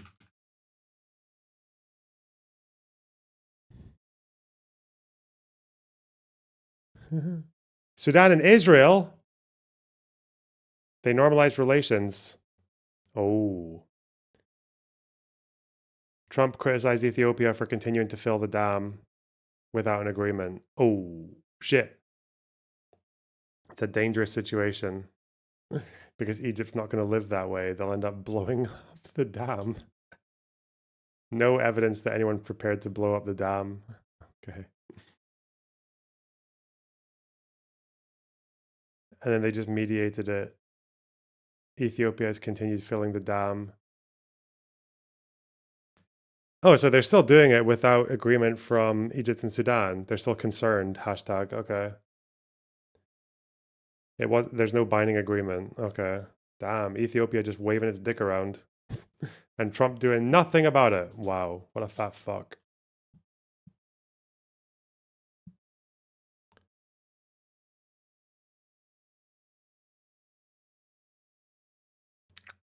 Okay. Stay on topic.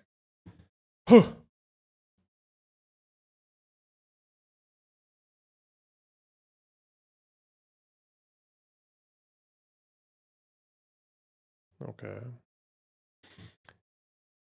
While Egypt's official stance was to maintain neutrality, tensions between Egypt and RSF surfaced almost immediately. Okay.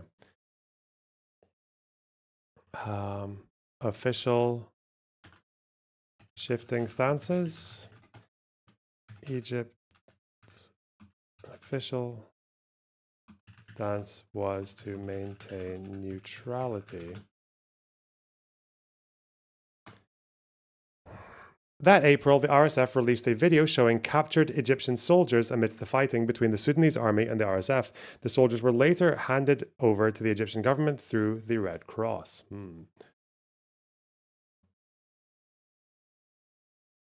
Rifts between Egypt and the RSF.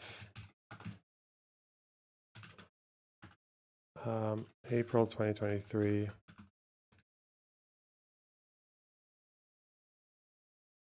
RSF video showed the capture of Egyptian soldiers who were later handed over through the Red Cross. Hemedti's forces accused Egyptian aircraft of bombing RSF camps, and in a video, Hemedti accused the Egyptian army of attacking RSF positions in Jabal Moya, Sennar State. However, in September, the Sudanese army denied acquiring Ka aircraft from Egypt, asserting that it had owned squadrons of this aircraft model for over 20 years. Okay, RSF accused Egypt of airstriking their camps, attacking their positions. In response, the Egyptian Ministry of Foreign Affairs issued a statement denying the Egyptian army's involvement in the ongoing battles in Sudan and called on the international community to verify the evidence supporting Hemedti's claims. The statement emphasized that Egypt is committed to the security, stability, and unity of Sudan, both in land and people, and will spare no effort to provide all possible support to Sudan in addressing the severe damages caused by the war. Some observers argue that the RSF's accusations against Egypt are part of Hemedti's attempts to justify the setbacks his forces have suffered, especially after the Sudanese army regained strength and launched successful strikes in areas held by the RSF. In the aftermath of this early incident, Cairo has attempted to avoid taking sides, even when RSF militias stormed the Meroe base where Egyptian forces were stationed as part of joint exercises before the war and announced the capture of Egyptian personnel. Cairo opted for diplomatic pathways to resolve the crisis. Interesting. Cairo participated in negotiations mediated by the US and Saudi Arabia, which began shortly after the war erupted in April 2023. Aiming to bridge gaps between the two sides and end the fighting. In July 23, Cairo invited neighboring heads of state to a summit, and in July 24, it invited Sudanese civil and political forces to meet in Cairo to reach an agreement to end the war. Egyptian Foreign Minister Badr Abdel Ati stated during the conference of Sudanese civil and political forces that any political solution must be based purely on a Sudanese vision without external pressure, while emphasizing the importance of the unity of the army and its role in protecting the nation. In October, statements from the RSF in Sudan again brought Egypt's role into the country into focus. The RSF launched a sharp attack on Egypt and for the first time claimed the existence of Egyptian prisoners who allegedly participated alongside the SAF in the ongoing war. Not good, man. The RSF are testing their luck there with the Egyptians. Shit. Hang on. Oh, okay. 2 more for the goal, guys. 18 minutes. Wow. It's a pretty effective goal system, if you ask me. Shit. Yes, I know you guys have a billion fucking articles you want to send me, okay? I can do one at a time, okay? One at a time! Shit! But thank you for your support, Chapter.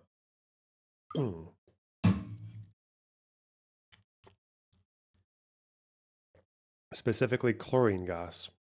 What'd you call me? The fuck? Alright.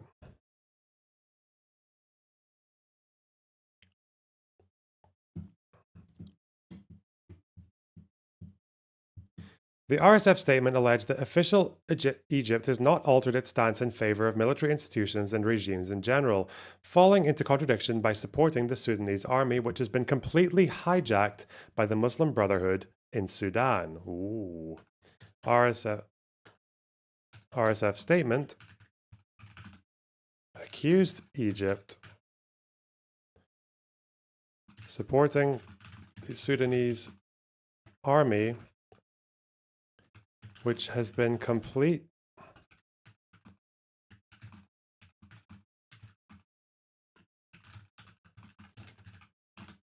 inbred. Thanks for the tier 1 sub. I really appreciate that.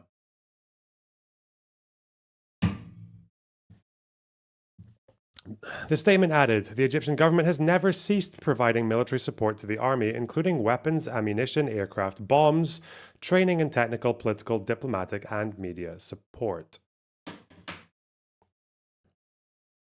Seeking an end to the conflict. Okay. Is there any evidence to this? So people talk about how the Sudanese government forces have Islamist tendencies. Is there any sign of that on the part of the RSF? Because it would be interesting if the non-Islamist faction of these two Muslim groups is actually like the more insane one. Like, that would help your religion of peace dipshits. Get them getting confused.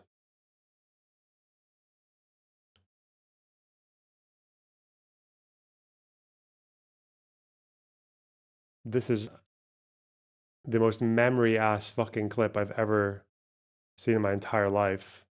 What in the fuck? Is this even real? Iranian official. Very loud Iranian official. We went to Japan. Fucking hell. Okay, I'm putting you quiet. Iranian official. We went to Japan. We had an agency with an annual budget of several $1 million. Its task was to convert Japan to Shiism. In 6 years, it only converted one person. We later found out he wasn't even Japanese. He was a foreign worker. The fuck? fucking memory ass clip. That's not real. Shut the fuck up.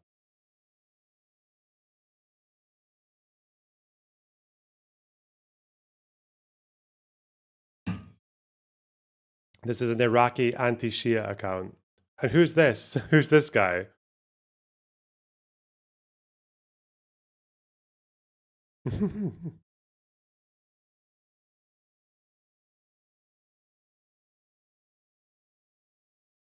Does he have a name? Iranian official.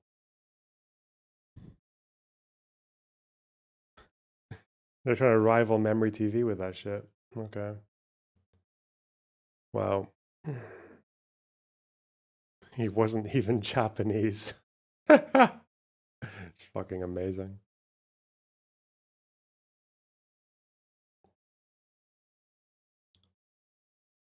Seeking an end to the conflict.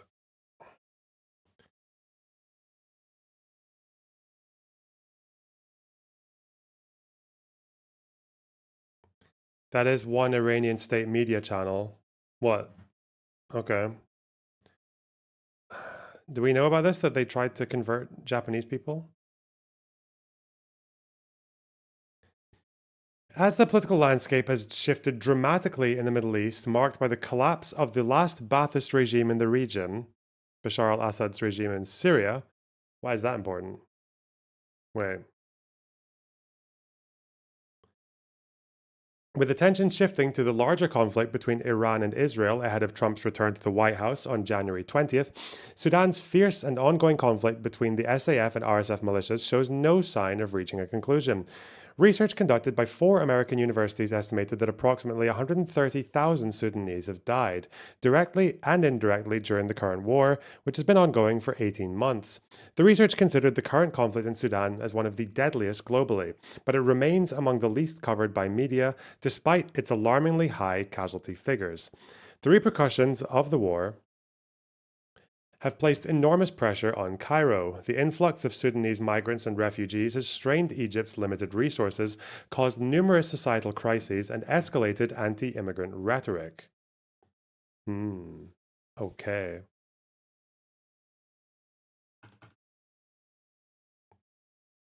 Domestic impact in Egypt. Influx of Sudanese migrants and refugees have strained resources and escalated anti-migrant rhetoric. Uh-oh. Additionally, there are security concerns about the infiltration of criminal elements and human trafficking networks across Egypt's borders. Sudan has also served as a haven for members of Islamic groups who fled Egypt after 2013, as Bashir's regime provided them with a safe refuge. Fear of infiltration of border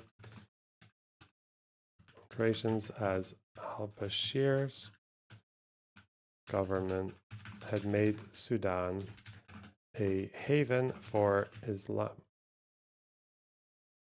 groups who fled Egypt after 2013. That's when the Muslim Brotherhood were booted out. Okay. The situation has been further complicated by regional and international interventions in Sudan. Reports indicate Russian support for the RSF through Wagner mercenaries, while the United States recently accused Russia of fueling the Sudanese conflict and supporting the warring parties. Iran reportedly supports the Sudanese army, while Ethiopia, which remains in tension with Egypt over the Grand Renaissance Dam, offers diplomatic backing to the RSF. Ethiopia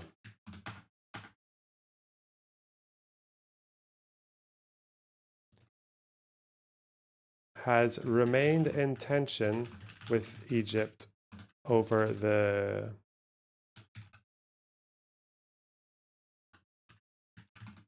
Renaissance Dam.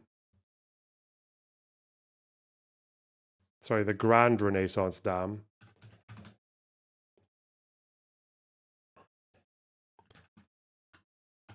Offers diplomatic backing to the RSF. Russia has been accused of supporting the RSF through Wagner mercenaries. And the Wagner mercenaries control gold mines, don't they?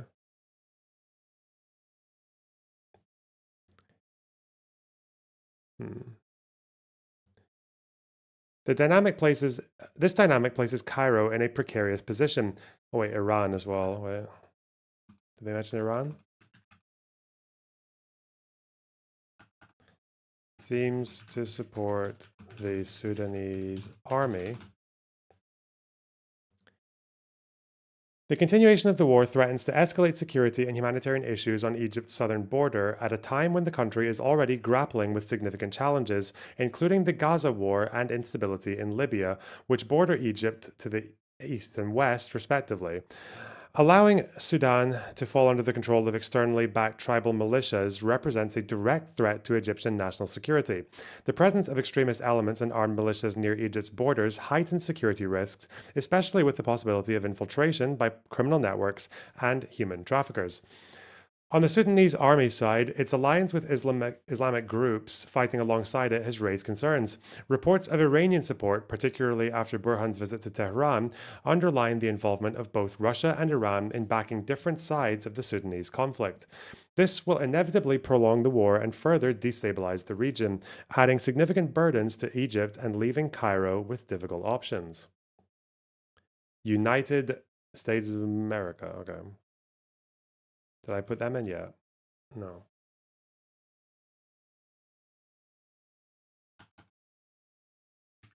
USA. The United States has taken an increasingly firm stance against the RSF and its leader, Mohammed Hamdan Dagalo, due to severe human rights violations committed by these forces. In September 2023, Washington imposed sanctions on RSF leaders. Okay, September 2023. Washington imposed sanctions on RSF leaders. Use that link from state.gov.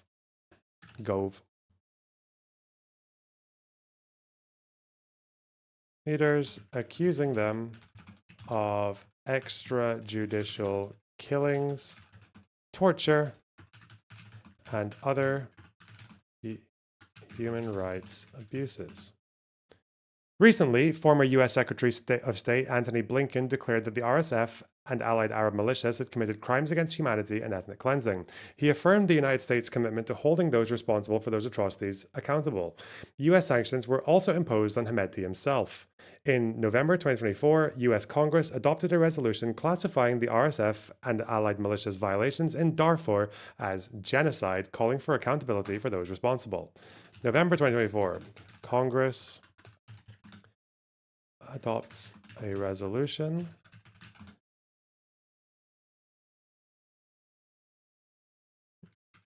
Is that one Sudanese city still under siege? It has been taken over as of 2 days ago, Mr. Nevo. Sorry to tell you.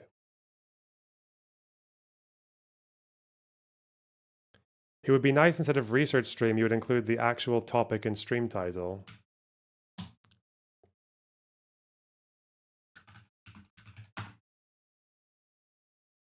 Big boring research stream, Sudan mostly in brackets. Whoa! Need to focus on your own research, bub. The fuck?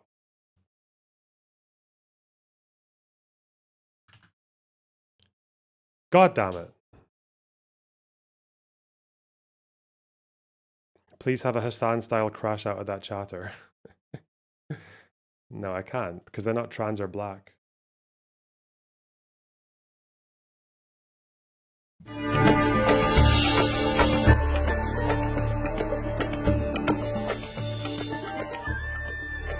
This is fucking vintage memory, what the fuck? I'm not reading all this, it's 2 minutes long. عجنتي بالشكل ده كده واحاول افردها في حدود من سنتي لثلاث ارباع سنتي. يوسف السلام عليكم. يوسف. عليكم السلام ورحمة الله. يا اهلا بيك يا اهلا بيك اتفضل. اهلا بيك اهلا بيك. العجينة دي من حليب طبيعي من حليب الوهابيات ولا حليب ام المؤمنين عائشة؟ تصدق ان انت راجل نادل قوي عشان انت كل مره بتخش باسم تاني، بتخش باسم سني، وبتخش باسم راجل محترم، وبنستقبلك على التليفون انك انت انسان محترم وبتحترم حتى لو كنت انت راجل شيعي، وحتى لو كنت انت بتعتقد اعتقاد غير اعتقاد المسلمين، فيجب احترام المسلمين يا ندل. مش هقول اكتر من كده. حسبي الله ونعم الوكيل فيك. بقول له حتى لو هو على اعتقاد خاطئ او على اعتقاد صح، يعني ما هو يعني هو لازم يعني، ما هم كفايه ان هم على خطأ، يعني احنا مش عايزين نتكلم يعني. يعني بيخش باسم مصطفى، باسم محمد، باسم احمد. انت لو راجل صح يعني، خش باسم كاظم، خش بالاسماء بتاعتكم واحنا نفهم ان انت مين بالظبط يعني. السلام عليكم. عليكم السلام. استاذ امين، السلام عليكم. عليكم السلام ورحمة الله. اتفضل يا اخي. يا اخي شنو فضل فريد على بقية الطعام؟ شنو فضل عائشة على بقية؟ والله انتوا كلاب بصراحه يعني. ماشي نشتغل عادي. نحط معلقه بصل. خلي بالكم انا برنامج طهي.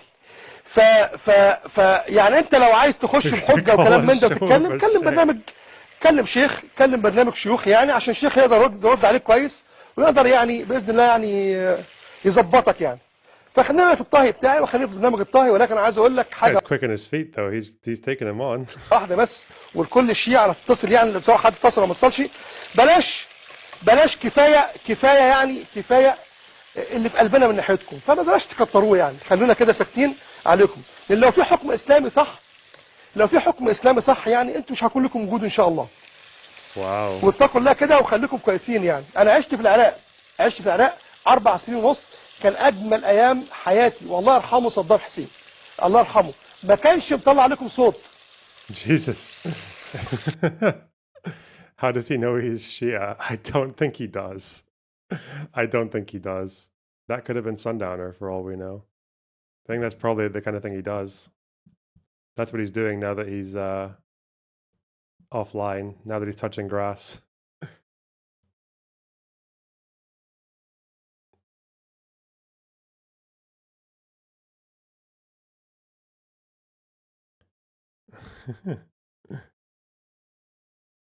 He sounded like he did, didn't he?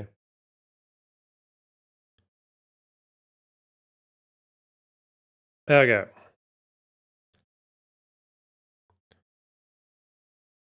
And in December 2024, reports indicated that the Biden administration was preparing to impose additional sanctions on the RSF, its leader Hemedti, and affiliated companies as part of its efforts to hold those involved in ongoing violations in Sudan accountable.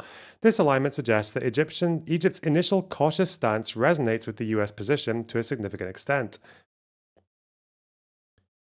Blinken's subsequent announcement that the RSF had committed genocide had further confirmed this hardening of US policy, while it remains to be seen which direction the Trump administration will take in this respect. The stage is set for further punitive actions should the new administration choose what to do. Cairo's dilemma. Jennifer Colin, thanks for the $4.99 for the research stream fund. I appreciate it. We've got 1 minute and 40 seconds to finish the goal, guys. There's one more chat. One more for the goal. Oh! Hit the goal. Fuck. Shit. Tobias, thanks for finishing the goal. I appreciate that. For the 50 Swedish kronas. Game fund, except play slowly, so I have time to finish Silk Song before you do. Well, maybe. Possibly, yeah. Well, think about it. Think hard.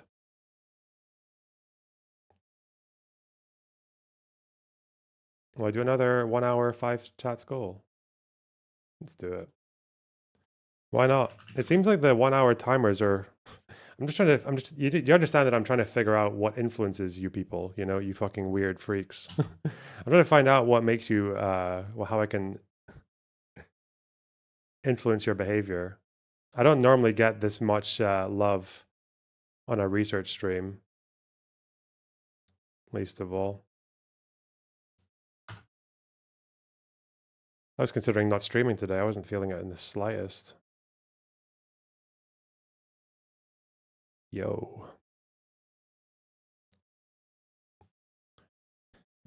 Cairo's dilemma. Cairo, which has taken a cautious approach to avoid being drawn into the war, reportedly provides logistical support to the Sudanese army. Yet, with this strategy, Egypt finds itself caught between a rock and a hard place. The continuation of the war exacerbates the humanitarian disaster in the south. At the same time, Sudan's fall into the hands of unruly tribal militias backed by adversarial forces poses a severe threat to Egypt on all levels and will amplify the regional challenges Egypt faces. Meanwhile, within the Sudanese army, cracks have appeared in its alliance with Islamic factions, evident in recent verbal conflicts between Muslim Brotherhood leaders and Burhan. Uh-oh. Growing rifts between SA Burhan and Islamist factions.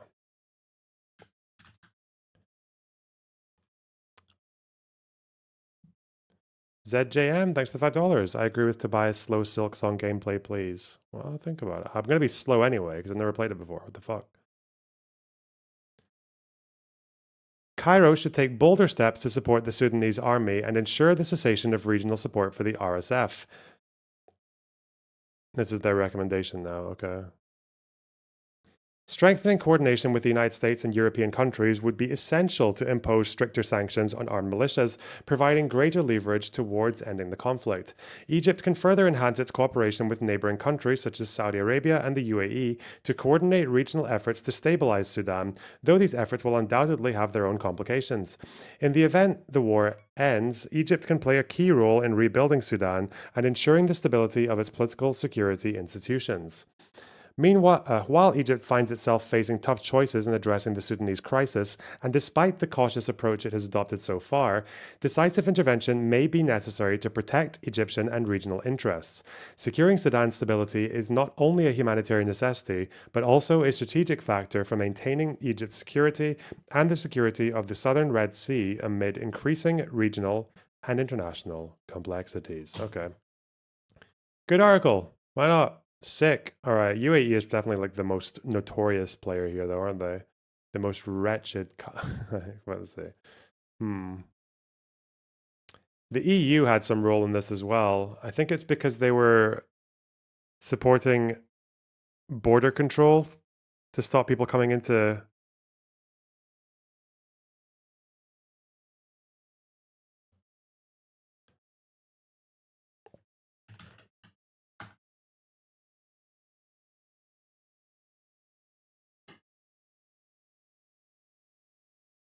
Security, nice one.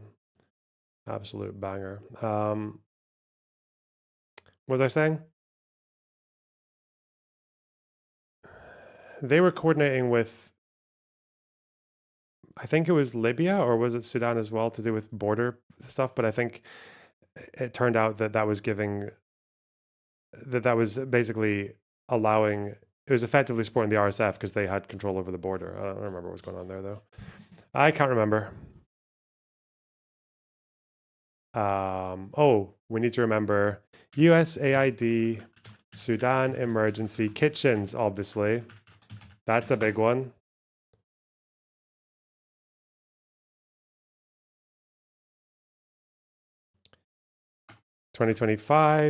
Early 2025. Trump's freezing of USAID forced the closure of almost 80% of Sudan's emergency food kitchens.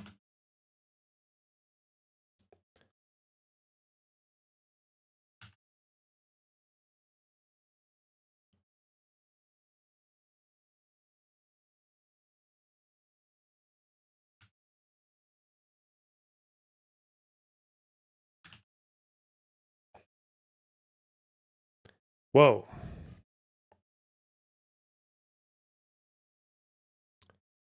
That was the map in 2025. See, El Fasher was still... It says other groups, though. I'm still not 100% sure. I'm not 100% sure if... it was the army or if it was the local militias that were defending El Fasher.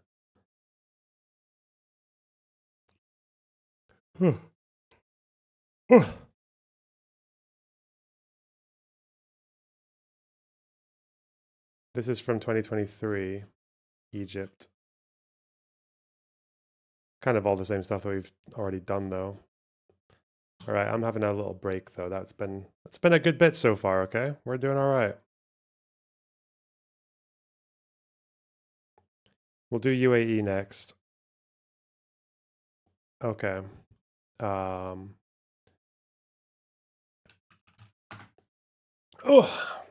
little break. Slop. No. Well, we'll see. Do one of these games and then we'll do some fucking memes. If you have memes, you can send them to me. Go ahead. Do you post your notes? Yeah, I'll post these. Why not?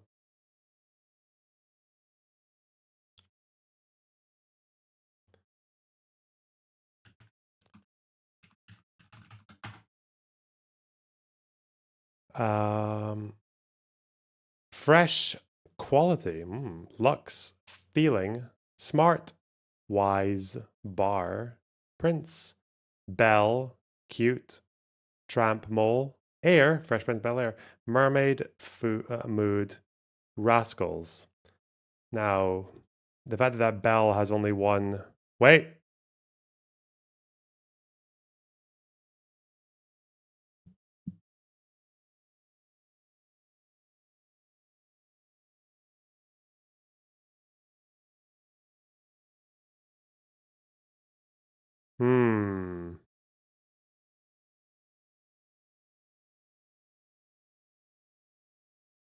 Hmm.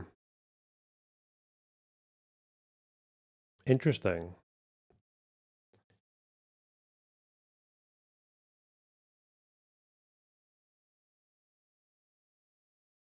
What does Lux actually mean?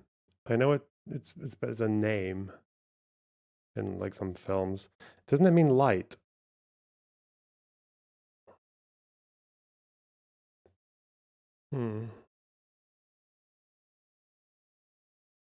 Prince.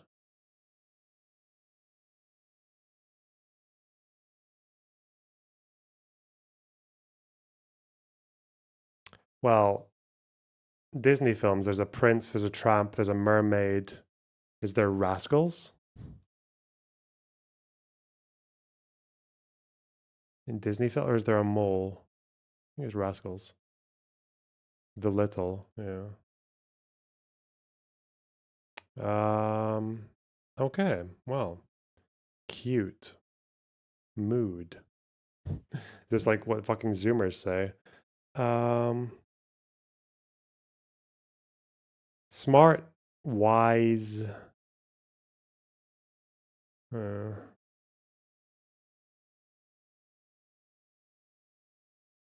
Bar.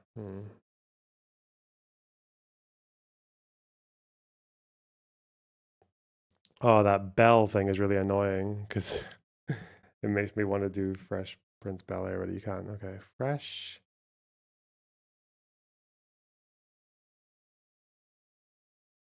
Air. Quality, smart.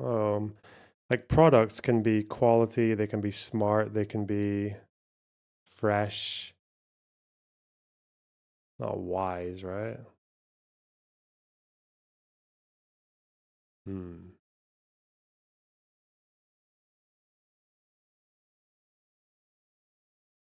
Bell. Bell with one L. Is there like a Lux Bell? Are these characters in something? I was thinking Virgin Suicides because one of their characters is called Lux, but I don't remember a Bell. I don't remember any of the other ones being potentially. Feeling cute. Mood.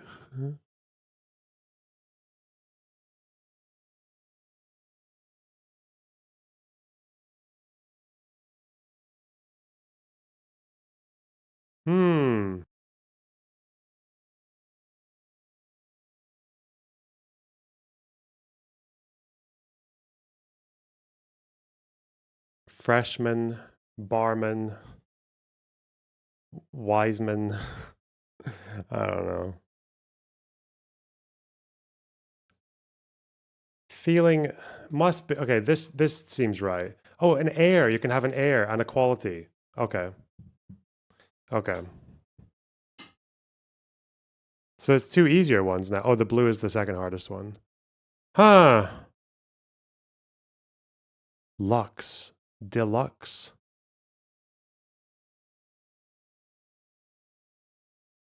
I feel like these are incomplete words.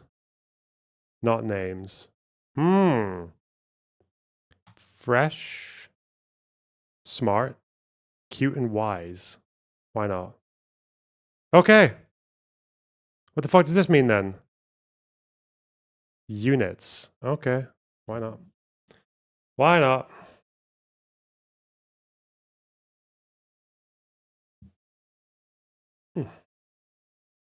Lux is a measurement of light. Oh, I thought it just meant light.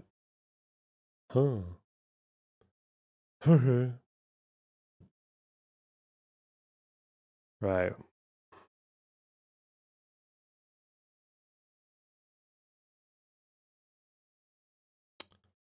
Okay. Mole is a chemistry thing. Absolute unit. Shut up. All right. We need to go back to the... Can't be breaking for too long, can we? No way.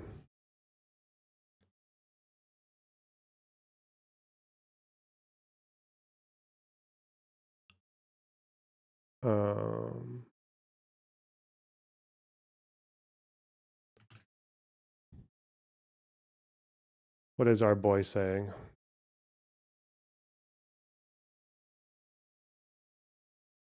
Back to learning? No, not yet.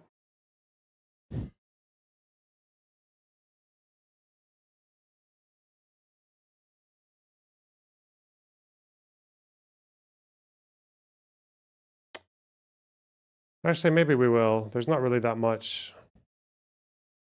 I mean, this is funny, I guess.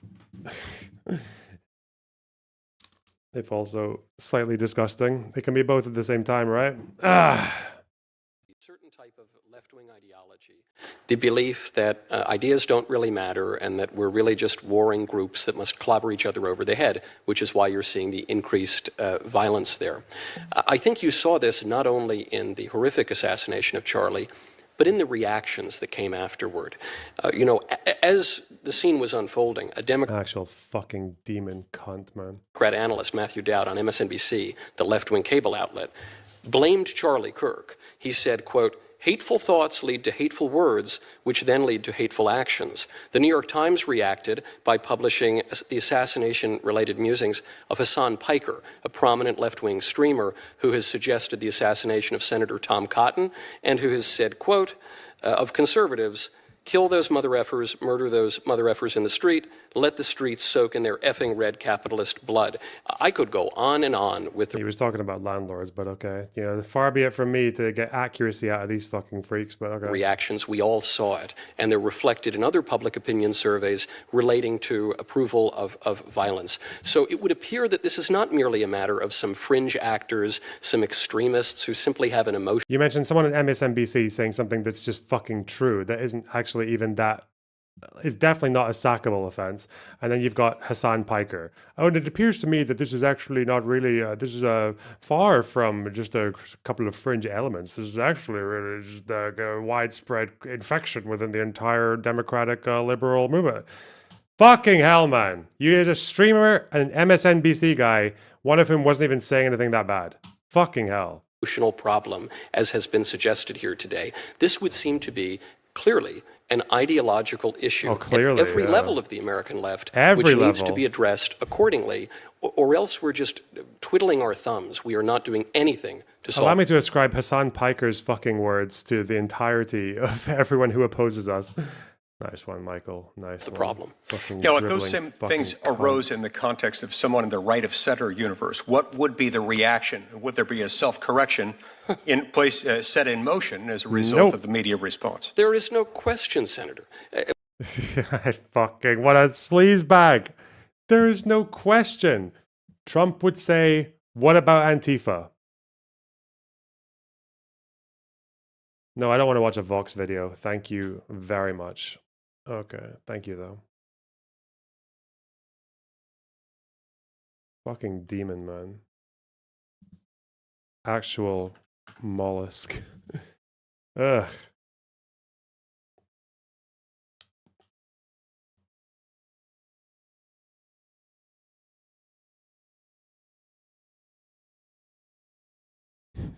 How can you do that, man? How can you do that with a straight face? This fucking...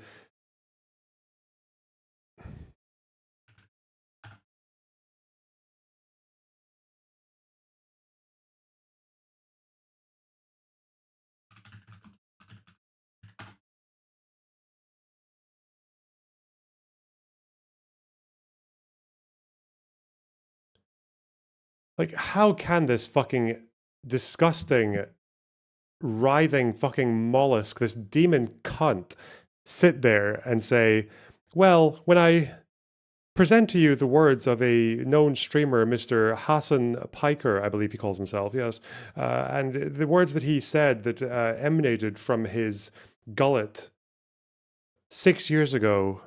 And it appears to me that when I consider the words of Hassan Piker, Twitch streamer, it really does make one wonder whether or not this is an infection of the mind of the entire democratic movement, not least of all, even anyone to the left of us, in fact. Actually, maybe this is more of an indictment on everyone who opposes us. Yes, like, fuck it. Like, fucking choking on Trump's fucking cock. To just try and smear everyone who opposes him with those fucking 2 quotes, one of which was from an MSNBC guy, which wasn't even a bad thing to say. Jesus. Fucking worm.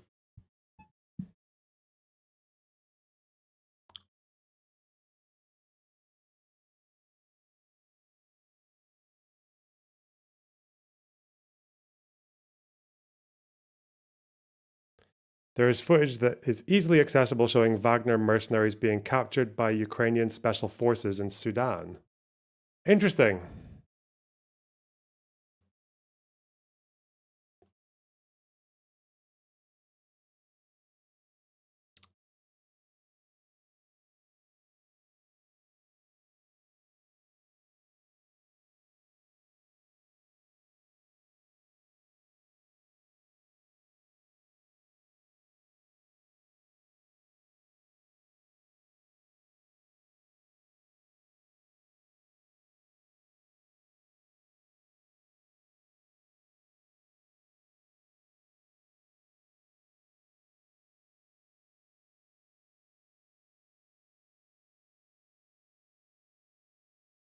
Um...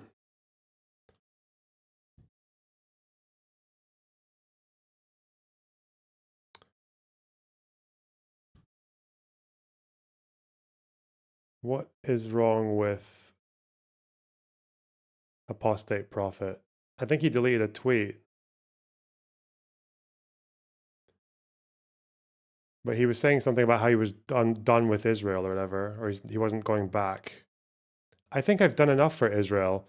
Maybe it is time to slowly close this chapter and return to matters that are close to my heart, such as the fight against the Islamization of Europe and the West. I have been betrayed and lied about by those closest to me. After years of abusive, manipulative behavior, I have also been subjected to slander in the eyes of the public for weeks. I endured it.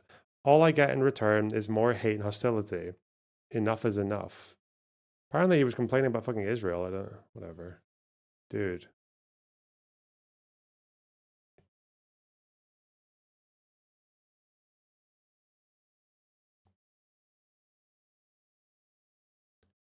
Fucking weirdo.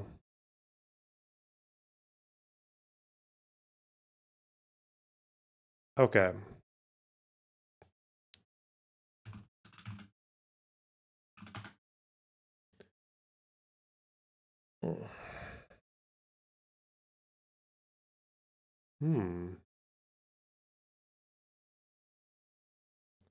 Wall Street Journal. Okay. Where is this?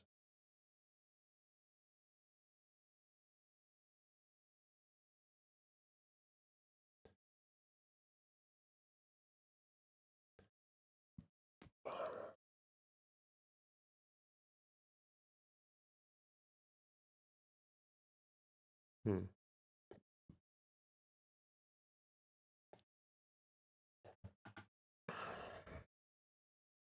Oh, it's this guy.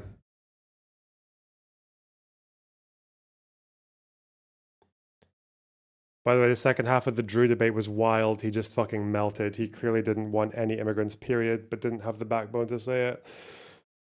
Yeah. He's, that guy's fucking nuts. I do mean it when I say it, though. Like, unfortunately, that is just what every immigration debate in the UK is like. It's not that different from what he was like.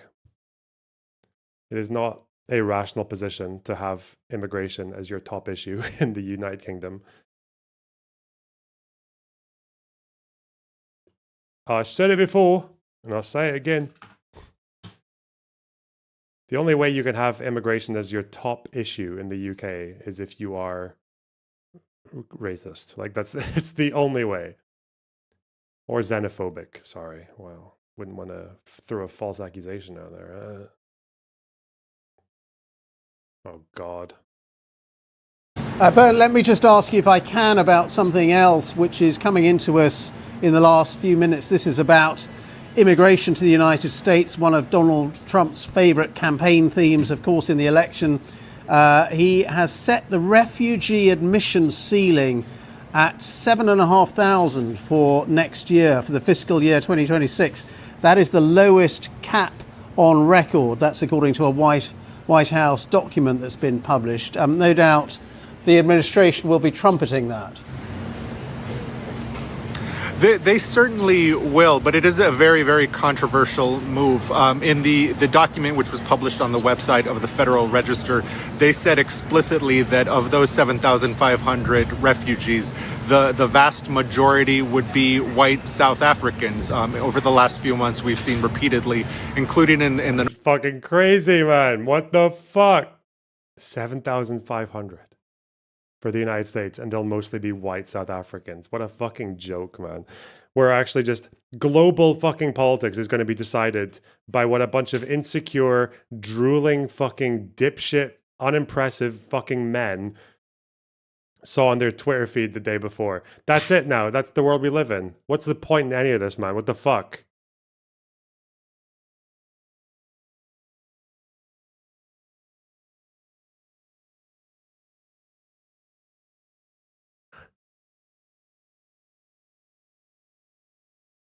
That's the world now, isn't it?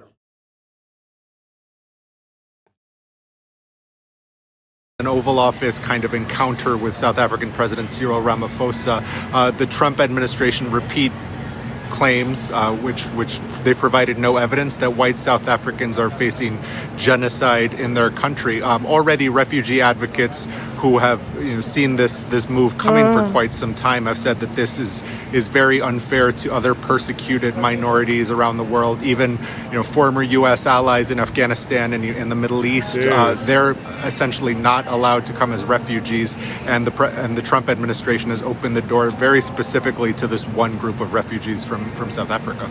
Okay, Bernd Boosman, our senior reporter in Washington. Thank you very much indeed. There's not even any fucking meme, is there? There's just... I don't even want to tell jokes about it. It's just fucking disgusting. Holy shit. Even assuming the only refugees in the world were white, that's still an insane insult. Like, Ukrainians, nah. White South Africans, baby. Fuck's sake. Kill me. Brian, kill me. Okay, we've done that. We did the hospital news. Did you ever watch the Lauren Southern South Africa thing? How much truth was in it, do you think? No, I didn't watch it. I mean, I know that like some whites get murdered in South Africa, yeah. But in the grand scheme of things, there are like thousands upon thousands upon thousands of murders in South Africa every year. A very small minority of those victims are white, and it's usually not because it's usually in the context of people robbing their homes, not genocide. It's fucking retarded. Ugh!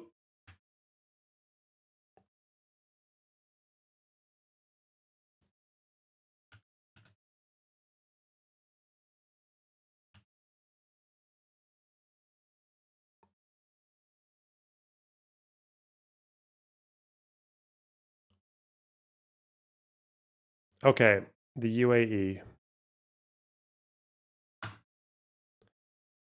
How UAE arms bolstered a Sudanese militia accused of genocide. 2 days ago, Wall Street Journal. No, I have not seen the RSF trophy videos.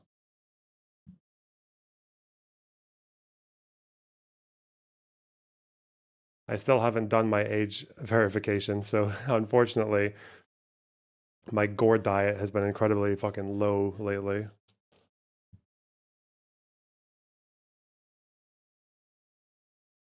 Okay. U.S. intelligence agencies say the United Arab Emirates sent increasing supplies of weapons, including sophisticated Chinese drones, to a major Sudanese militia this year, bolstering a group that has been accused of genocide and pouring fuel on a conflict that has created one of the world's worst humanitarian crises. You can use a pic of Obama, what, to age verify? Really? U.S. intel claims the UAE has sent increasing supplies to the RSF, including Chinese drones.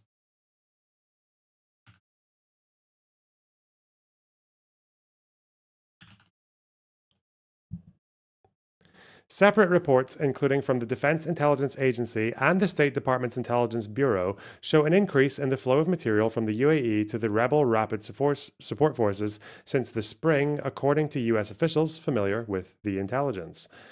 The material includes the advanced Chinese-made drones, along with small arms, heavy machine guns, vehicles, artillery, mortars, and ammunition. Increased flow since spring 2025, including small arms, heavy machine guns, vehicles, artillery, mortars. How do you smuggle in a vehicle without getting caught? Vehicles are massive. You've seen them. In the latest example, it is the latest example of how the wealthy Gulf state is quietly projecting power to influence the course of conflicts and assert its interests in a region dominated by much larger power brokers from Saudi Arabia to Turkey and Iran. A key US partner, the UAE, has stepped in at times as a peacemaker, anchoring the Abraham Accords by establishing diplomatic relations with Israel half a decade ago and providing ideas and support for President Trump's peace plan for Gaza. But it has also aided warring parties when it furthered its interests. The country intervened with troops against the Houthi militia in the Yemen civil war and supplied arms to a Russian-backed militia leader who attempted to seize power in Libya. Oh, they also arm Haftar. Khalifa Haftar. That guy's a bit nuts. This time, the UAE has shipped arms into Sudan to shore up the RSF after a string of setbacks that culminated with the militia losing control of the capital, Khartoum, in March. Oh. Increased supply coincides with the RSF. How do I spell that? I thought I'd said that. Oh, accidental N, okay. Coincides with the RSF losing control of Khartoum. Rearmed, the militia survived that potential turning point in the war and launched a renewed offensive against the government that triggered some of the worst destruction of the 2-year war. Damn, so they really, man, did the UAE potentially keep the RSF in the game? Because, yeah, they lost the capital. And then around this time, when they're saying that arms shipments increased, they managed to counterattack and take over cities towards the south. Fuck, that's not good. Uh-oh. What is this? What are you sharing with me through a Google link? Huh? Recent apostasy of Apos. He announced this. He said, Orthodox Christians can stop sending complaints about me. As of today, I'm going to the Holy Catholic and Apostolic Church. Thanks. That didn't take long. That didn't take long. And Is this guy just like literally a fucking teenager who's just fucking flip-flopping and bouncing across different sects because he wants to find himself? Is apostate prophet just like the guy who goes to fucking India to find himself, but goes there, just gets shit-faced and comes home and then becomes a Buddhist instead, and then gives up and takes heroin? What the fuck? I had this comment, first ex-Muslim, now ex-Orthodox, but forever Jewish.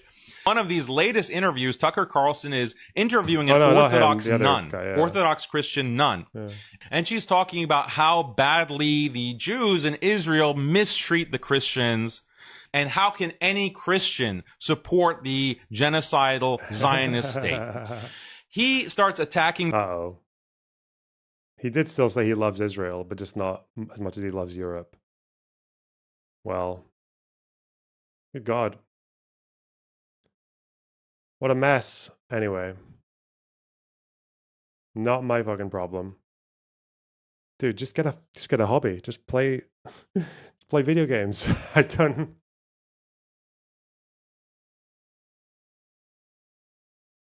Take up cooking. Have you ever considered Maronite? True.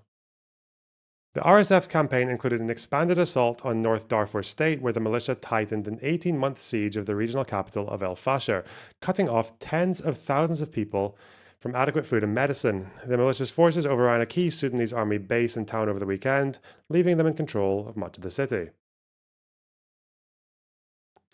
The war has killed as many as 150,000 people and left one of Africa's largest countries in a strategically important region on the verge of becoming a failed state.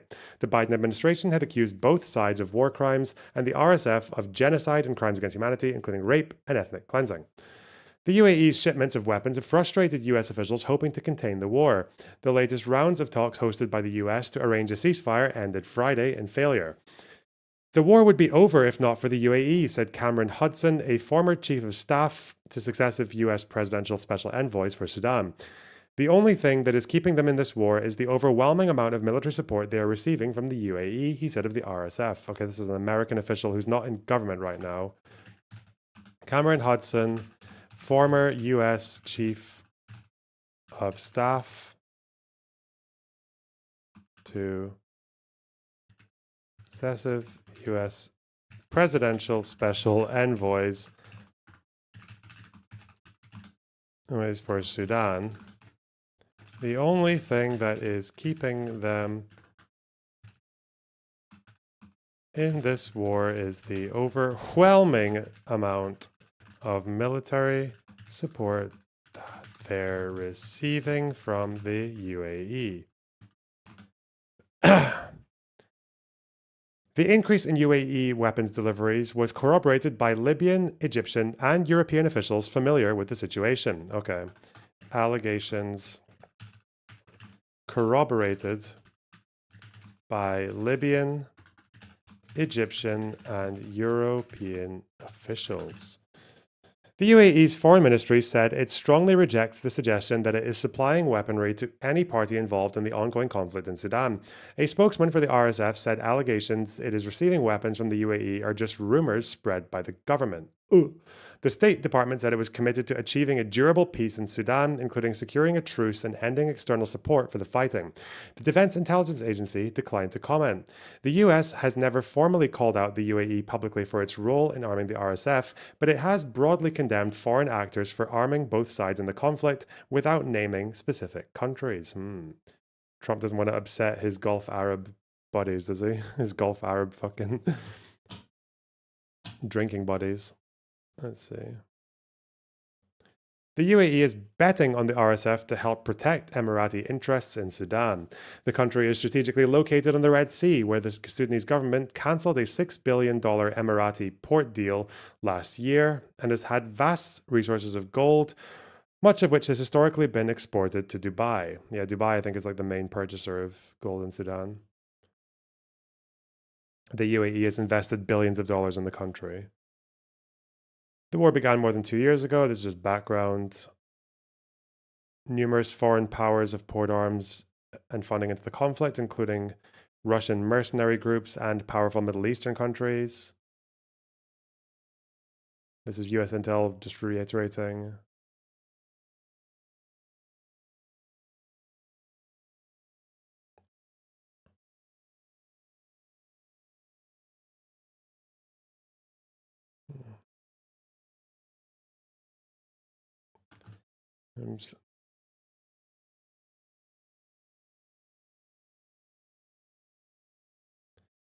Started delivering arms to the faction in 2023.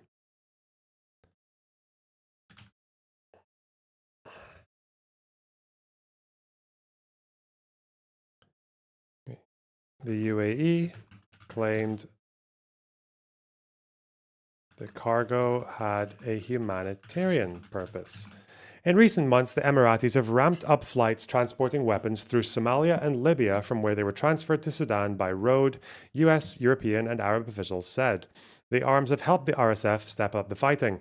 Earlier this year, the militia tightened its hold on El Fasher by walling it off with a sand berm, according to satellite photos published in August by the Yale Humanitarian Research Lab. The berm further enclosed the city, cutting off people from food and other life-saving supplies.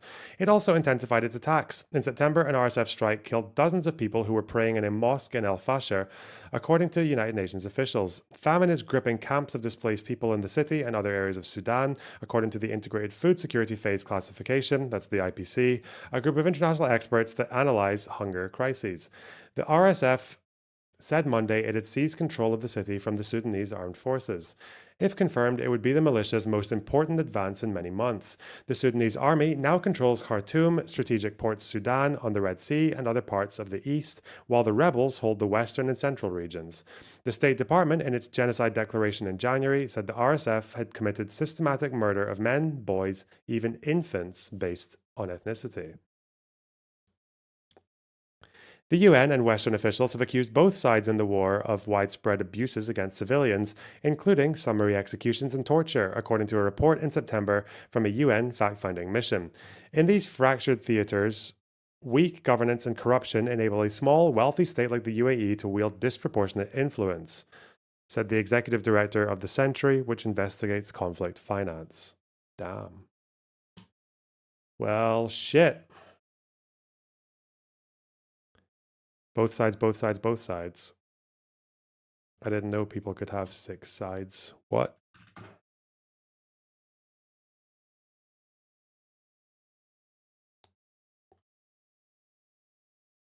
What a mess.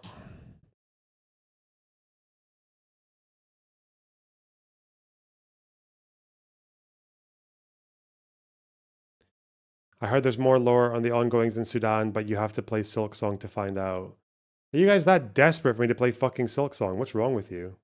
The goal ends in 20 minutes, by the way. We need 4 super chats. 4 cunts. Need to keep me fueled in this endeavor. Okay? Okay.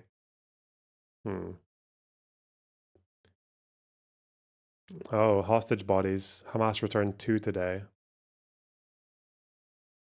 Israel received them, I believe, like an hour ago.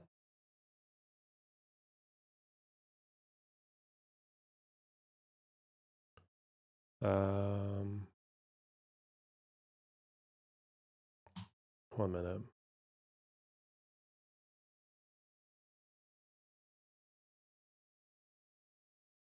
Set.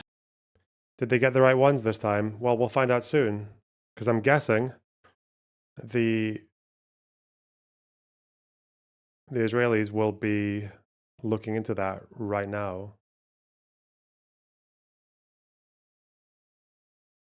Oh, UK military equipment. Why not? Let's do the UK's minimal involvement, shall we? It's not that minimal, really.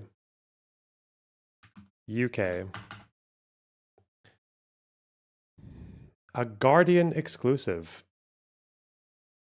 British military equipment has been found on battlefields in Sudan used by the RSF, a paramilitary group accused of genocide, according to documents seen by the UN Security Council. Well, I was going to give you money, but not after calling me. See you next Tuesday. Whoa! Playful face emoji. Playful face emoji.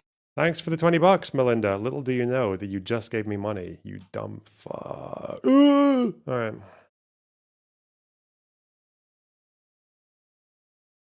Thank you so much. I appreciate it.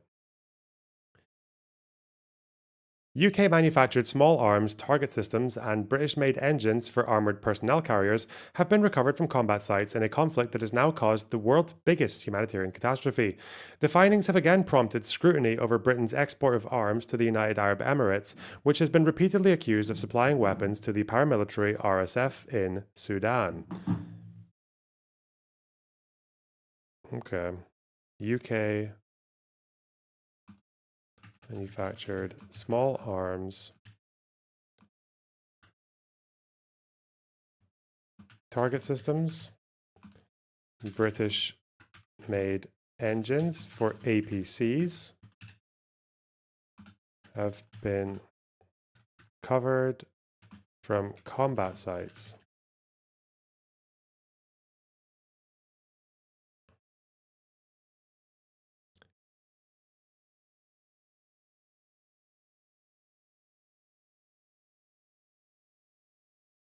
Right. And had been used. They're being used by the RSF. UK government exports arms to the UAE.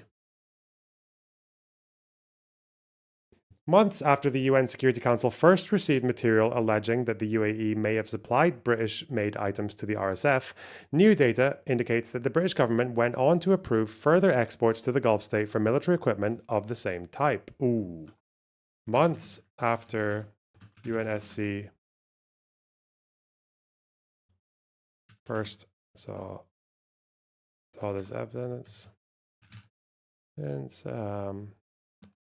the UK government went on to approve further exports of the same military type of equipment. Wow. Goddamn. British engines made specifically for a type of UAE manufactured armoured personnel carrier also appear to have been exported to the Emirates, despite evidence that the vehicles had been used in Libya and Yemen in defiance of UN arms embargoes. Okay. The UAE manufactured APCs using British engines have been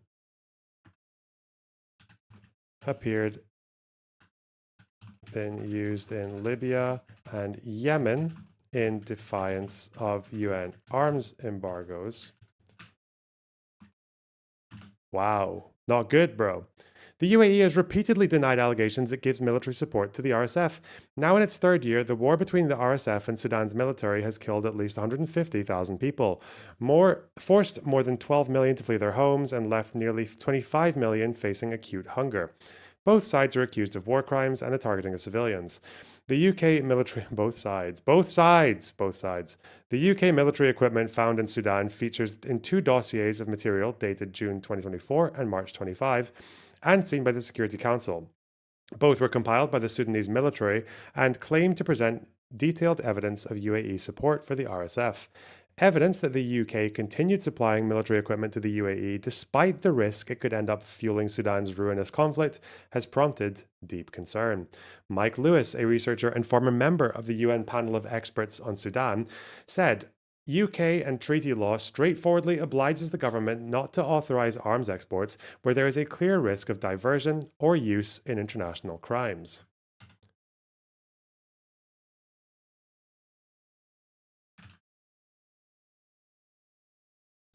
Security Council investigators have documented in detail the UAE's decade-long history of diverting arms to embargoed countries and to forces violating international humanitarian law. Lewis added, even before this further information about British-made equipment in Sudan, these licenses should not have been issued any more than to other governments responsible for arming the Sudan conflict.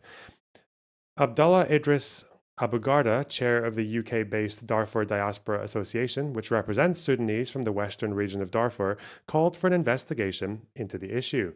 The international community, including the UK, must urgently investigate how this transfer occurred and ensure that no British technology or weaponry contributes to the suffering of innocent Sudanese civilians. Accountability and strict end-use monitoring are essential to prevent further complicity in these grave crimes. Images contained in these two dossiers of material seen by the Security Council, of which the UK is a permanent member, suggest that British-made small arms target devices were recovered from former RSF sites in Sudan's capital, Khartoum, and its twin city of Omdurman. Okay. Although difficult to verify without metadata or precise geolocation information, several photographs are marked with labels indicating they were made by Militech, a manufacturer of small arms, training, and target systems based in Mid-Glamorgan, Wales. Damn. How does that feel, eh? Wales. Putting yourselves on the map.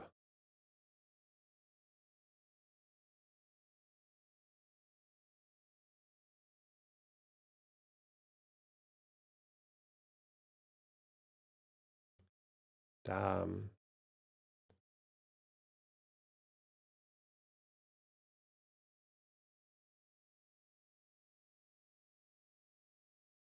People posting their Halloween costumes on my Discord. And paintings. Damn, that's a really good one. What the fuck?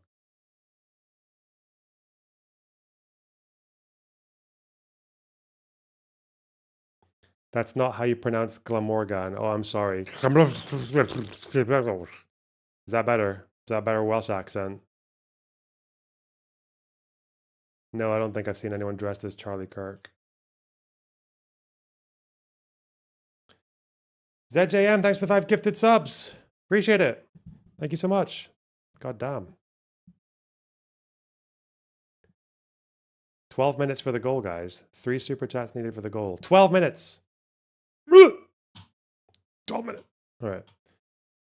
Databases indicate that the UK government granted a number of licenses to Militech to export items to the UAE as far back as 2013.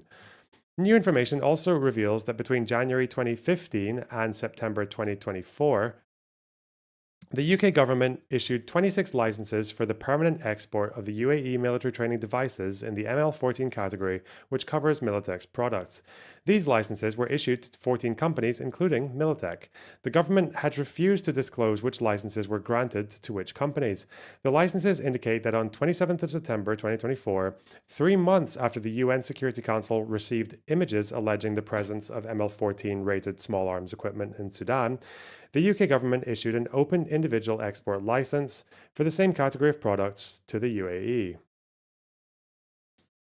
Such open licenses allow Britain to export unlimited quantities of equipment over the agreement's lifespan, but without the need to monitor where it ultimately ends up. Well, that's not very convenient, is it? By September 2024, there was growing concern that the UAE was arming Sudan's RSF. 9 months earlier, in January 2024, a report by a UN panel of experts on Sudan, appointed by the Security Council to monitor Darfur's arms embargo, stated that claims the Emirates were supplying weapons to the RSF were credible.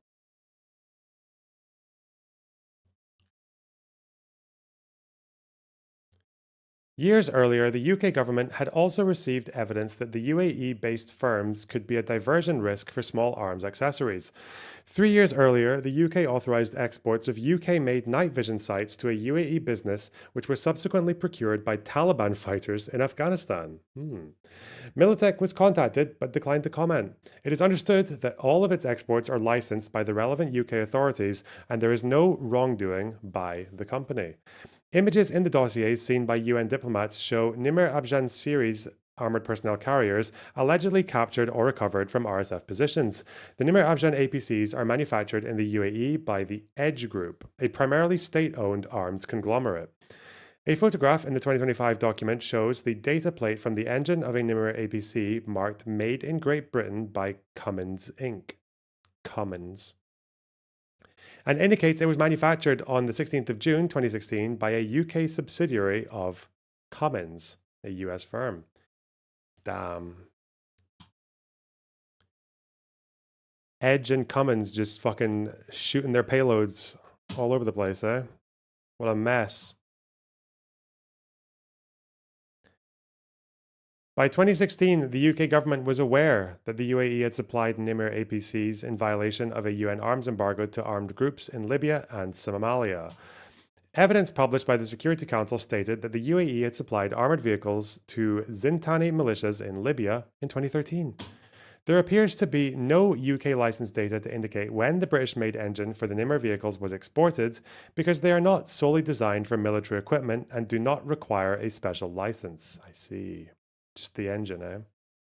These are some armored vehicles at the International Defense Exhibition in Abu Dhabi 2023. And the city's really changed since I went there. Didn't see any of this. The fuck?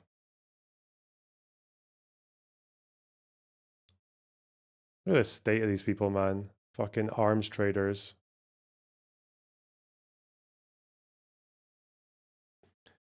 A Cummins spokesperson said, Cummins has a strong compliance culture as evidenced by our 10 ethical principles set out in our Code of Business Conduct. Our code explicitly covers compliance with applicable sanctions and export controls in the jurisdictions in which Cummins conducts business, and in some cases our policies go even further than applicable legal requirements. Cummins also has a strong policy against participating in any transaction, direct or indirect, with any arms embargoed destination without full and complete authorization from the relevant governmental authorities. Cummins has a process to thoroughly review all defense transactions to evaluate legal and policy considerations. And under that program, we have regularly obtained export licenses where legally required, as well as applied other compliance measures. With respect to Sudan specifically, we reviewed all our past transactions and did not identify any military transactions where Sudan was indicated as the end-use destination. A spokesperson for Britain's... Well, that's because the UAE is obviously doing it fucking quietly and discreetly, isn't it? Yeah. It's a bit of a cop-out there. Brandon Kennedy, thanks for the $5. Random question. I feel like I missed a stream or some reporting, but were there ever any further developments in the Syria Druze situation? No, I actually don't know. I didn't follow it. I didn't keep up with it.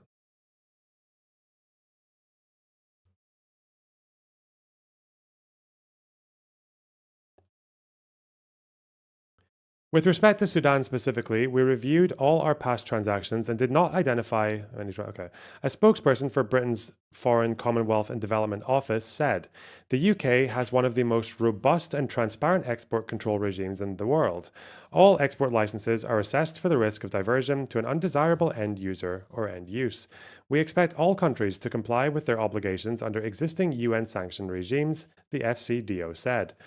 Sources said licensing decisions were made on a case-by-case basis, and the UK was aware of the risk of diversion to the conflict in Sudan, and that export licenses, including those to the UAE, were regularly refused. Well, yeah, it's because the UAE seemed to be doing this discreetly, which means that you wouldn't, if you did an official check to see if where any of the sales were going to end up, even after selling to the UAE, you wouldn't know because that's not public. They're doing it under the counter, which makes you wonder why they kept doing it after there were UN report, after the Security Council was shown evidence that it was ending up there.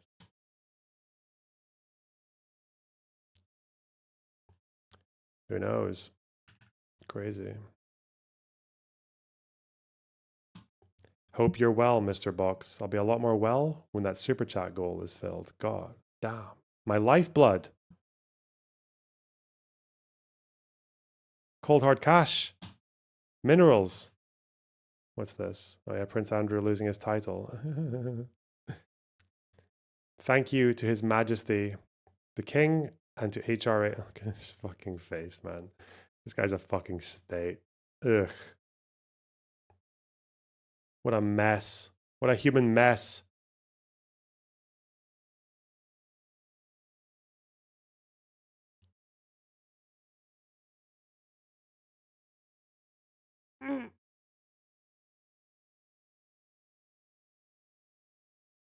What new name has he got? I think he's just called Andrew now. Does he even have a last name? Does he lose that as well? Just Andrew. Fucking British passport. Andrew. Andy Pandy.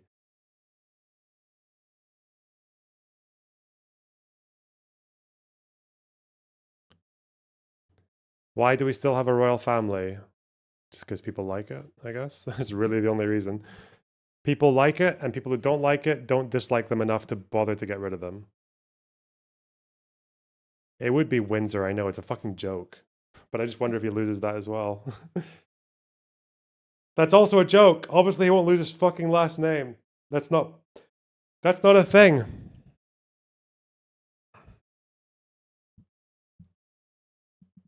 Andrew Mountbatten Windsor. Is that true? Is that really his name? The fuck? Prince of Nonsingham. Yeah.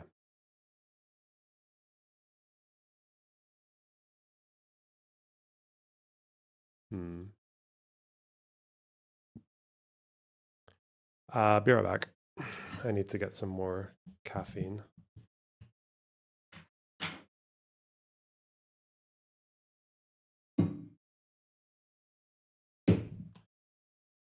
Also,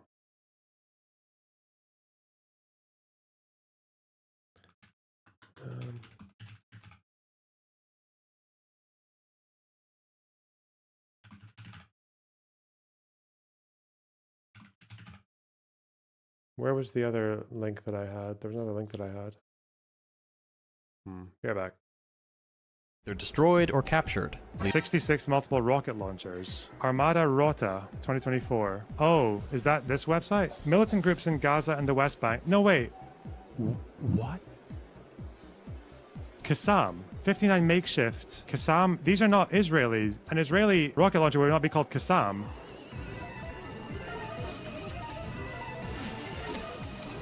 This is Hamas's losses that he's framing as Israeli. He can't even read. This is the biggest communist creator on YouTube. Why are you getting your talking points from Hamas spokespersons, from Islamic fundamentalists who still won't even tell you how many soldiers they've lost? Israel does, by the way. They can't really hide that. They're a democracy. There'd be problems if they were just disguising dead soldiers. So he quotes Hamas to say how many Israeli armored vehicles they destroyed. And then he goes on a data page that shows you how many multiple rocket launchers Hamas lost, but frames them as Israeli losses. What am I watching? This data. What the fuck?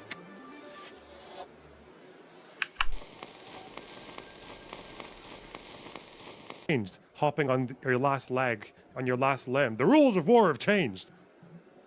That's what they're doing. It's time. No more Mr. Nice Guy. Inshallah, maybe this last rocket will hit another cow farm. Or another couple of Druze children. Poof! The last leg goes off. Just a bouncing stump. Come on then.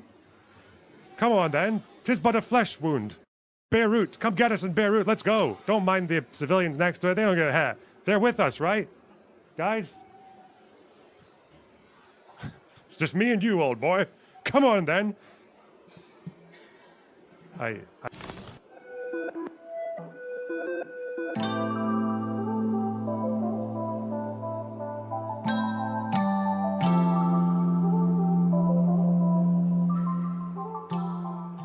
At that point, you have to make a choice.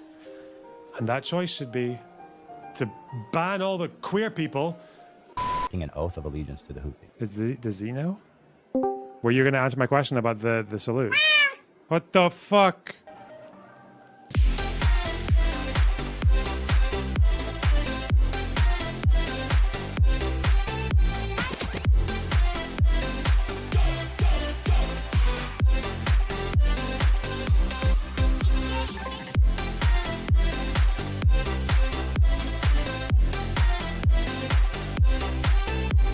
So, again, the Israeli state didn't compensate like the person who was involved in the terror, they arrested. Yes, they don't right? arrested the fucking terrorist.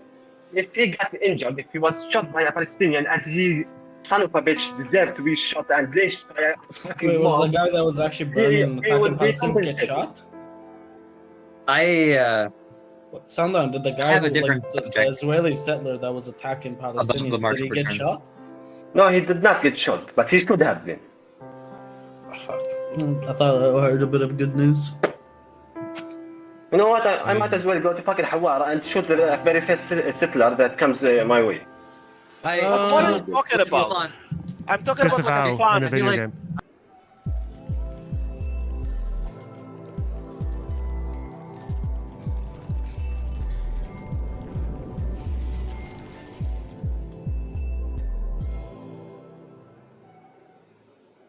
Is Queeman defenseless? Mate, Queeman is a 13-year-old trapped in a 12-year-old's body. What's this gonna... Destiny versus Queeman. What's this gonna... What are they going for? The fucking super gay weight twink-off championships? Who would... I guess Queeman does... He looks like he weighs about 100 pounds. But he's also youthful and probably quite feisty. So maybe Queeman could just kind of dance around him and do backflips over Steven's head until he gets tired? Maybe?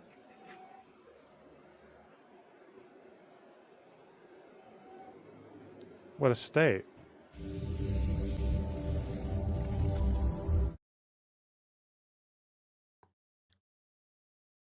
Ugh.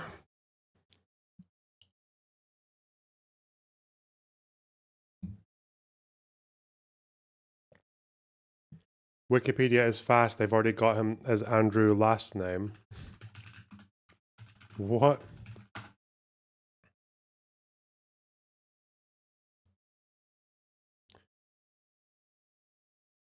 No, they don't. You lied.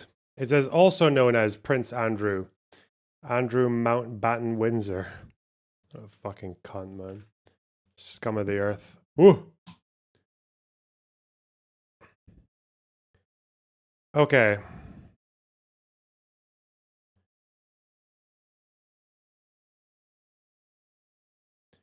What have we? Other links.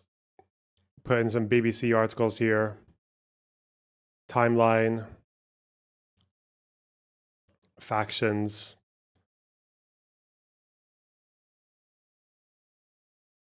We can publish this, I think.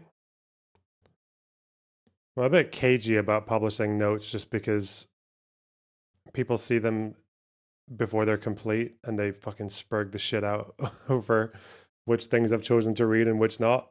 But at the end of the day, you need to stop thinking about haters when you're doing stuff like this. It's for the audience at the end of the day. Publish changes.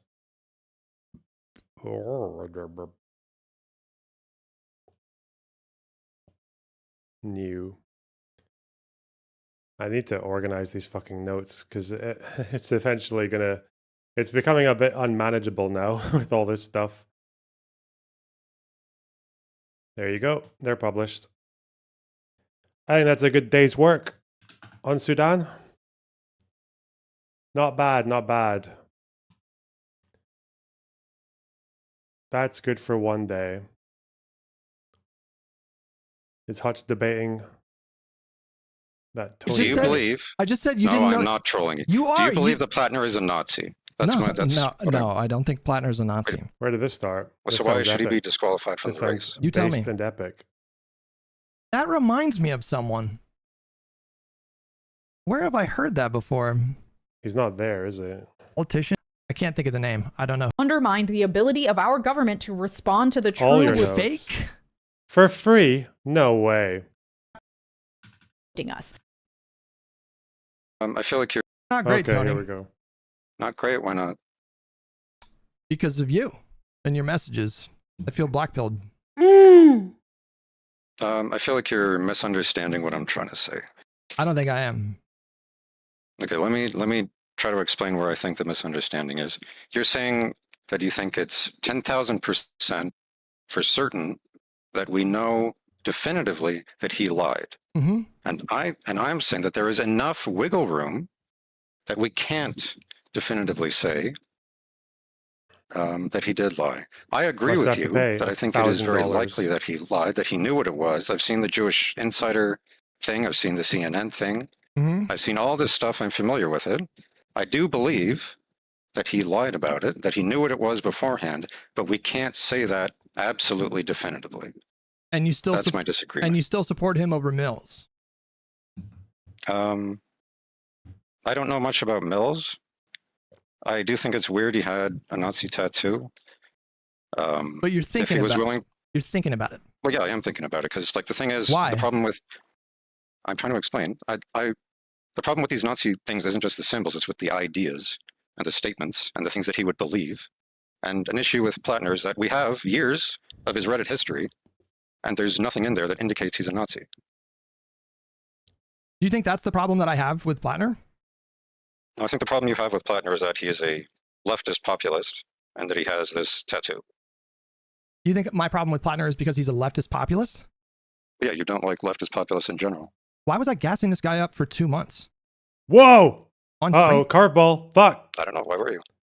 Sometimes you gas up Mamdani, but then you'll turn around and talk about how you hate his fans online. And you cover an awful lot of negative stories about him.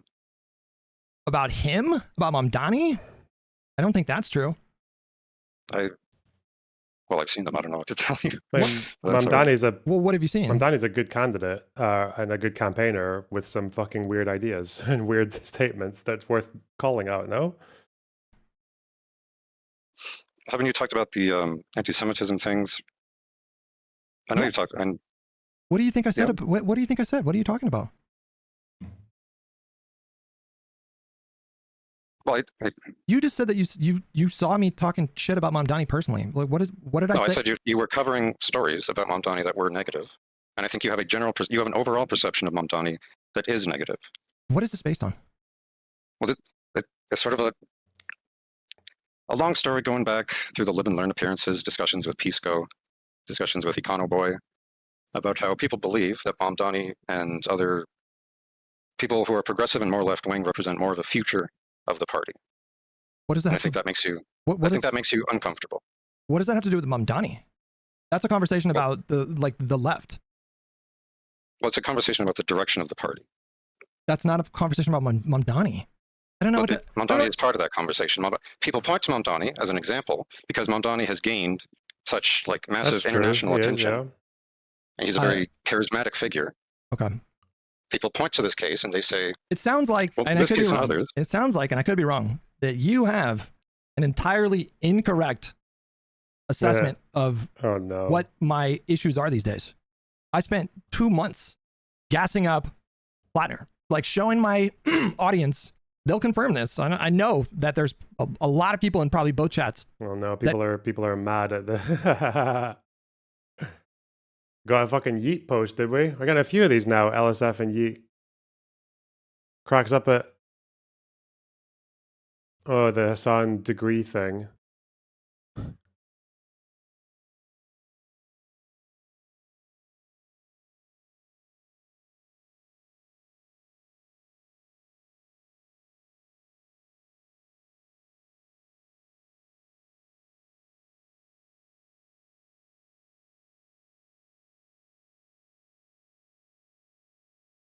He knows shooting kids in the head isn't lethal.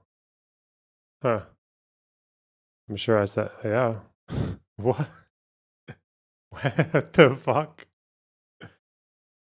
This is the thing. It's like the Chinese whispering. The telephone game of claims.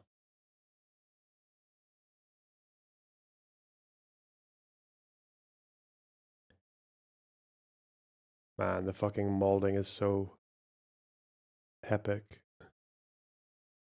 Uneducated subhuman learner box based. All right. That multiple times saw me pull up Plattner's ads and say, look at this guy. Like, this guy is like really interesting. I think there's something there. I don't love populist rhetoric, but I think that could actually like hit with main voters. I said that like a half dozen times. I remember you saying then when it came to Mamdani, and then so hold on, back to Plattner, like I stuck with him after the Reddit thing. You understand that, right? Like if my whole thing is ideology, if I'm just principally opposed to left-wing populists, to the extent that I don't want to. I want to push them all out. I don't think you're principally opposed to them. I think they make you uncomfortable. And I think the idea that the party is shifting further left makes you uncomfortable. Whoa. It's not a party that is shifting like left or right that necessarily I'm uncomfortable with. That's not the problem. The problem that I see is that when you have a situation like what we have with like Plattner, the fact that people are even making the argument that everything that happened so far is not disqualifying, I think is a really bad sign for the state of the country right now. Because if that happens in Maine, I have no reason to think that's not going to happen in other areas.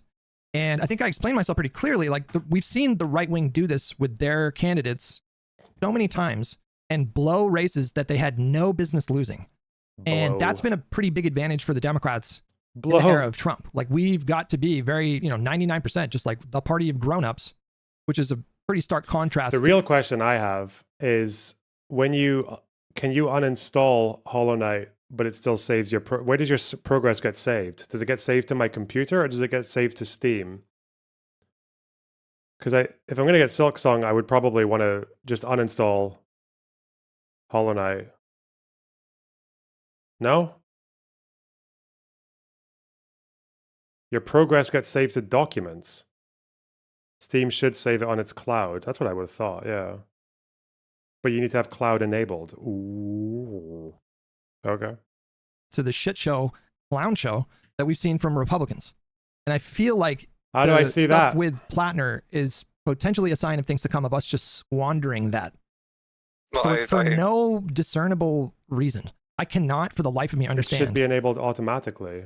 Well, you know what? Even if I just get rid of it and I lose all my progress, would I give a fuck? Like, really? Do I care? You've kind of just done the game and you've done the work. Check the game and you should see a cloud sign.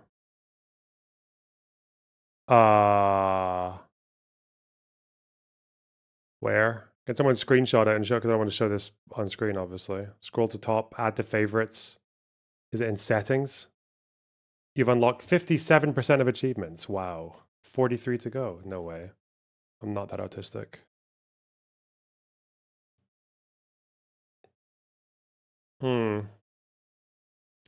Discussions, guides, support.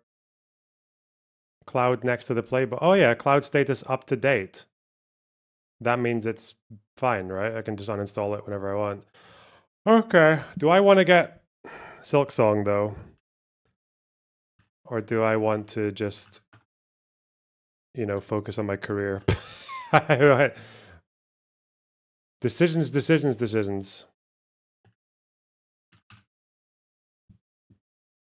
1,675 pounds. Both. Can't do both.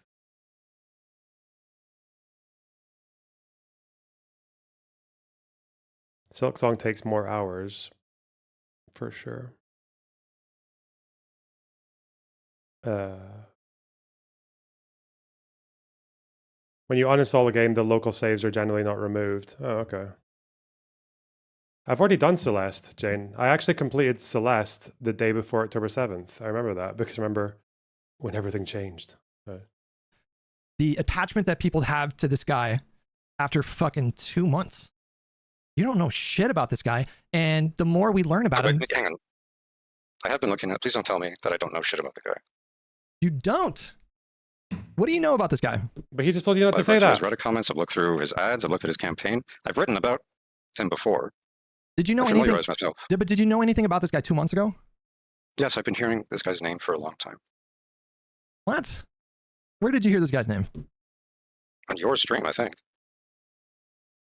What? Are you trolling me right now? Is that what this is? Is this a troll? I'm not trolling you. No, I'm not trolling you. He announced his campaign like it was like little. Hold on. When did he announce his campaign? When did Plattner? How many gigs is this? When was Plattner's first How many GBs? Plattner's first campaign. Why won't it say? August 21st, like a little over 2 months ago. Yeah, something like that. But you just said that you've been hearing about him for a long time. Why wouldn't it show me the fucking size of the game? 2 months feels like a long. It feels like a long time. You need. I'll say it's like 2 months. GBs I'm not trolling you. I don't know what the available. issue is. You are trolling. This is fucking troll. That's what this is. There's no way. I am not trolling you. I am not trolling you. Do you believe? I just said you no, didn't I'm know. not trolling you. Do you believe that Plattner is a Nazi? No, I don't think Plattner's a Nazi. So why should he be disqualified from the race? You tell me. Are you asking me to like steelman your position? Yeah, I literally said it less than a minute ago. Well, yeah, it says because you said that Democrats need to be the adults in the room who can't run with people with these giant, outrageous skeletons in their closet, like him having a Nazi tattoo for like 20 years of his life and claiming that he didn't know about it. That's right. Okay. The issue I have with this is that I don't think necessarily that this should be disqualifying, because we don't have anything in his online statements that backs up the idea of him being a Nazi. That's not my problem. I don't care if he's a Nazi or not. What's my problem? You can say it again. I just said it to you. I'm not going to. So but why'd you bring up the Nazi thing? You're going back to the Nazi thing. No, I'm asking because you're saying you think they should be disqualifying. You've represented your position. I say the issue is more complex in that we don't have anything that actually says he's a Nazi. He just had this tattoo. I don't care if he's a Nazi or not. That's not the point I'm making. But you think he should be disqualified because he just had this tattoo? You are trolling me. That's what this is. No, I am 100%. There's no way. There's no fucking way. It's crazy, bro. I mean, shit, man. Hello. Disapprove then approve of sick ass debates. Let's go. Let's goop. All right. I have no fucking idea what I just listened to, but okay. Sounds like a sounds real. I need fucking UKIP. I need reform debates. I need Nigel Farage debates. Where do I find these people? Shit. I'm not gonna, you know what? I'm not actually going to download Silksong because I think it's gonna just take up a lot of time, and I think I would like to use a bit more time in my day to things that are a bit more productive. I feel like we've been vegetating a little bit too much. I've been having this thought of maybe just streaming like slightly shorter hours, maybe even less days in the week, and then just using that extra time to just like, maybe do scripts, but maybe just also figure out if there's any other direction that I want to go in, because I don't know, the current the current formula that we've got, which is some news, some slop, some video games, is okay, but it just feels a little bit stale. Sargon will never debate. He has been asked about it so many times. He just keeps saying no whilst posting on Twitter about how the left doesn't want to debate. He's a fucking loser, fucking fat freak cunt. He's not even fat anymore. I can't even use that word. He's just a prick. He's just an absolute moron.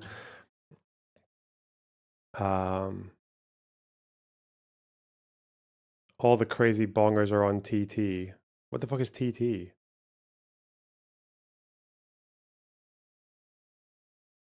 So I'm just thinking what else I want to do, but it's probably, I feel like I can't think or come up with a good answer. Oh, TikTok. I can't come up with a good answer of what to do next because I'm spending so much time either streaming or preparing for stream and just being very like too tired after stream to do stuff. So, and also real life is a thing as well. But yeah, I think the position that we're in right now is just, I feel like I'm not really playing to my strengths as much as I could be, and everything just seems a bit disorganized. That's probably the big issues right now.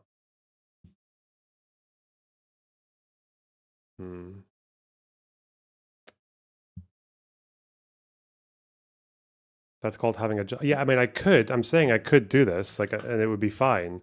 I just wonder if it could be better. That's the thing. You will game and you'll be happy. Yeah. Like if I went onto TikTok, that is a bit of that's a bit of an effort to set up. But I mean, it's possible.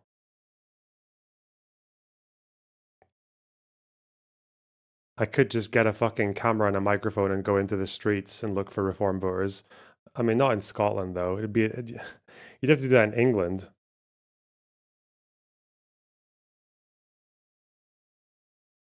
Do you need a project that would take a few months? I mean, I've got so many fucking projects, man. I just like, that's just a case of starting them and never finishing them, right? But even getting started on TikTok, yeah, you do need some followers to begin with to get to go live. So I don't know why I can't find them on YouTube though. Maybe there should be Discord servers. There should be Discord servers, or maybe just tweet more. Even tweeting more is probably a bit undervalued in the sense that you can use that to just shamelessly come talk ? Smiley face. Twitter Spaces. Could do Twitter Spaces, yeah.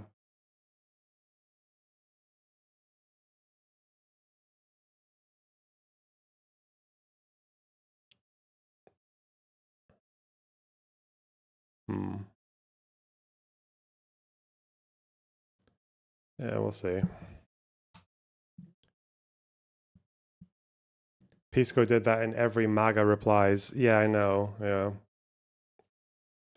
I mean, I did it as well for a while. It's just a fucking drag. It's like, it's so much effort for like very few bytes.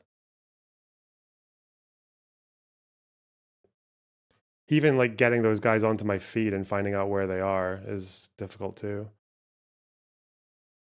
But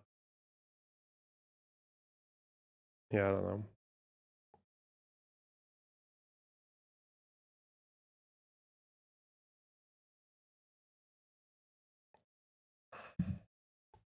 How about becoming a full-time music streamer for a while? Fuck that. No way. No way. Hell no. You and James O'Brien are my only hope for the UK. Yeah, and James is a miserable bastard now as well. He doesn't do enough debates. There's a gap there, though. There's a gap in the market. It's something I care about. It's something that's relatively... It's easy in the sense of the research, but it's probably not easy in terms of rhetoric. It's absolutely impactful.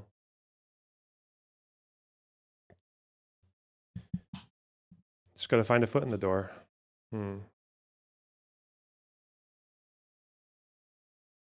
React to Pierce and Candace next. Nah. How are you as a debater? I mean, you tell me. I think I'm okay. Argue with Chud's chat about trans stuff. True.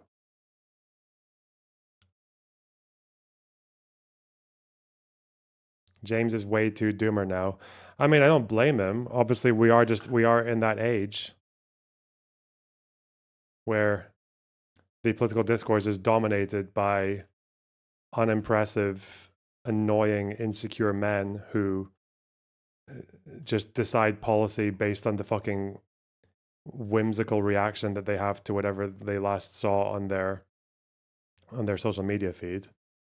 So, you know, God, I feel like such an asshole talking like that. But start a podcast and have Farage on. Yeah, obviously. Well, I'll watch this Vox video on Sudan because someone's saying it's actually quite good. So I'll watch that after this and then we'll see what's what. I feel like the Sudan thing is, unfortunately with a conflict like Sudan, is like I can see why people aren't interested in it. It's not just because of race and because of no Jews, no news, whatever. It is also just because like no one really has a good answer to it. Like what the fuck do you do in a situation like this?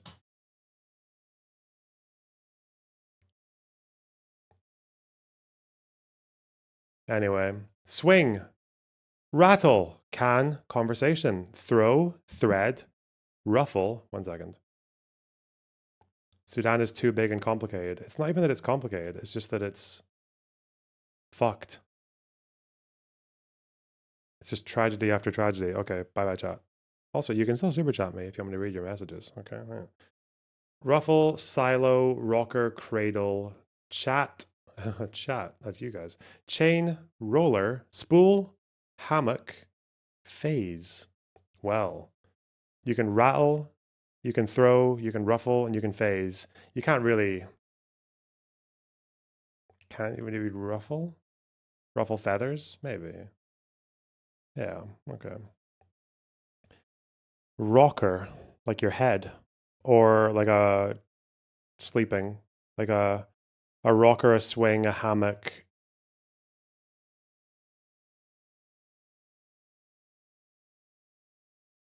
Okay, I would. A chain, a spool, a roller, and a thread. Would it be a thread though? Because a thread comes off of a spool. Maybe? Fuck! Whatever. Chat, conversation, a thread, and a chain? Messages? Hey, nice one. The two harder ones. Okay. Cradle, swing, hammock, and is it a rocker? Yeah, because can, silo, spool, and roller. Okay, yeah, like cylinders or whatever the fuck, right? Yeah. Okay. Not bad. Must be the omega 3s. Getting good at that. Okay, nice.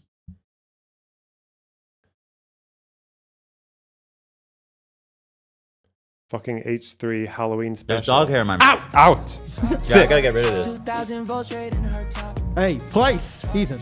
It's about my best What friend. is he supposed to be? Place. Yo. Oh. Yo. Gila is Dan Clancy. Is Best that what friend. that is? Is she Dan Clancy? Okay. Place. Yo. Yo. Oh, he's a dog. He's a dog. Oh. That's based. Yeah, so, and There's always someone dressed as the Joker, obviously. Well, I didn't do any. Okay, whatever. Fucking hell.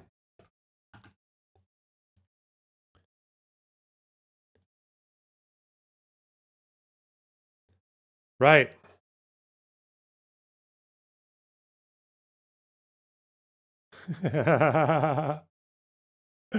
This is good. Kyle Kalinski's stream title. Tucker and Nick Fuentes suck and fuck each other in gayest conversation ever. Dude. Getting off with Nick. Oh, God.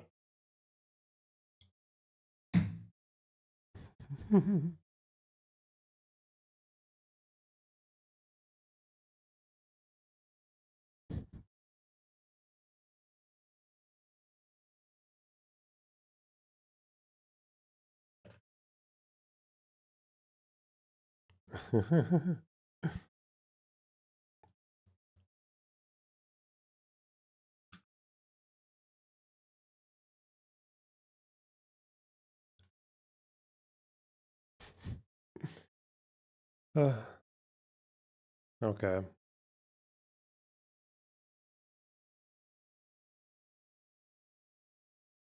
Right.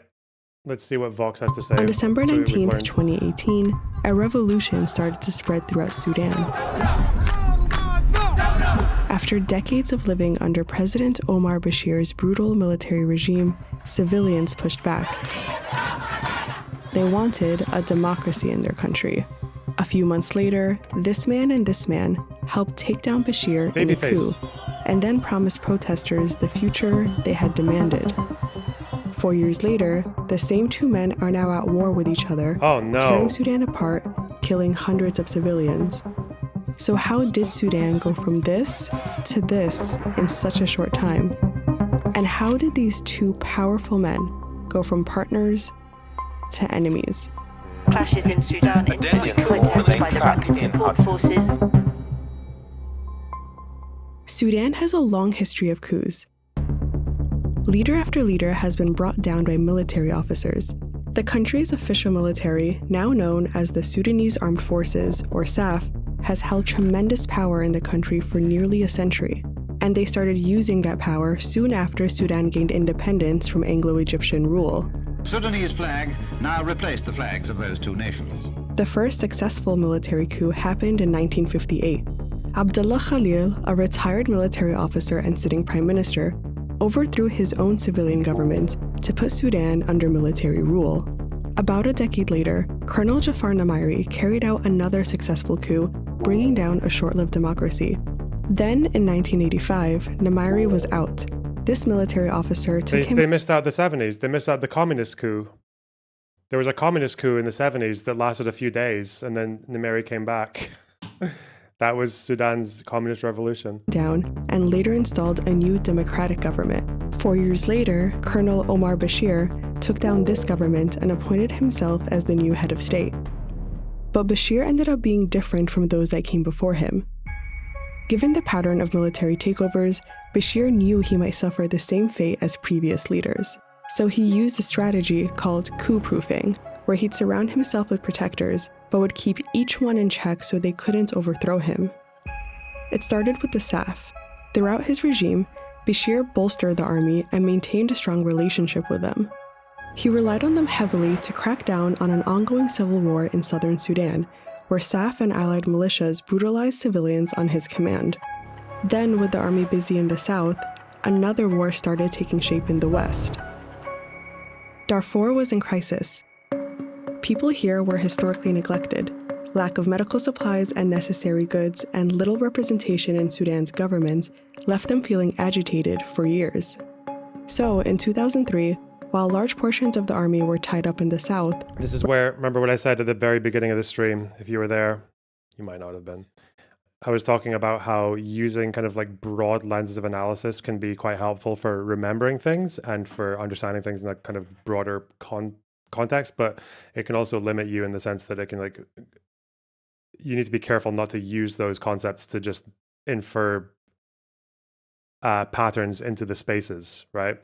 So the thing with Darfur is that it's obviously like a race-related issue in the sense that predominantly the people who live there are Black African, like not Arab. But the African groups that live there, there's quite a few of them. There's a few different Black ethnic groups within Darfur, as well as a lot of like Arab nomadic groups, particularly near the border, that have been at odds with each other for like over a century. They've had issues for ages, but obviously the conflict in Sudan has become a lot more understood as a racial conflict in recent years, largely because these often sometimes friendly, sometimes hostile, varying Black African ethnic groups in the region have been treated in basically the same way by the government. So they start to understand it, which basically means the government's behavior, their neglect and their brutal responses tends to like result in these people understanding themselves more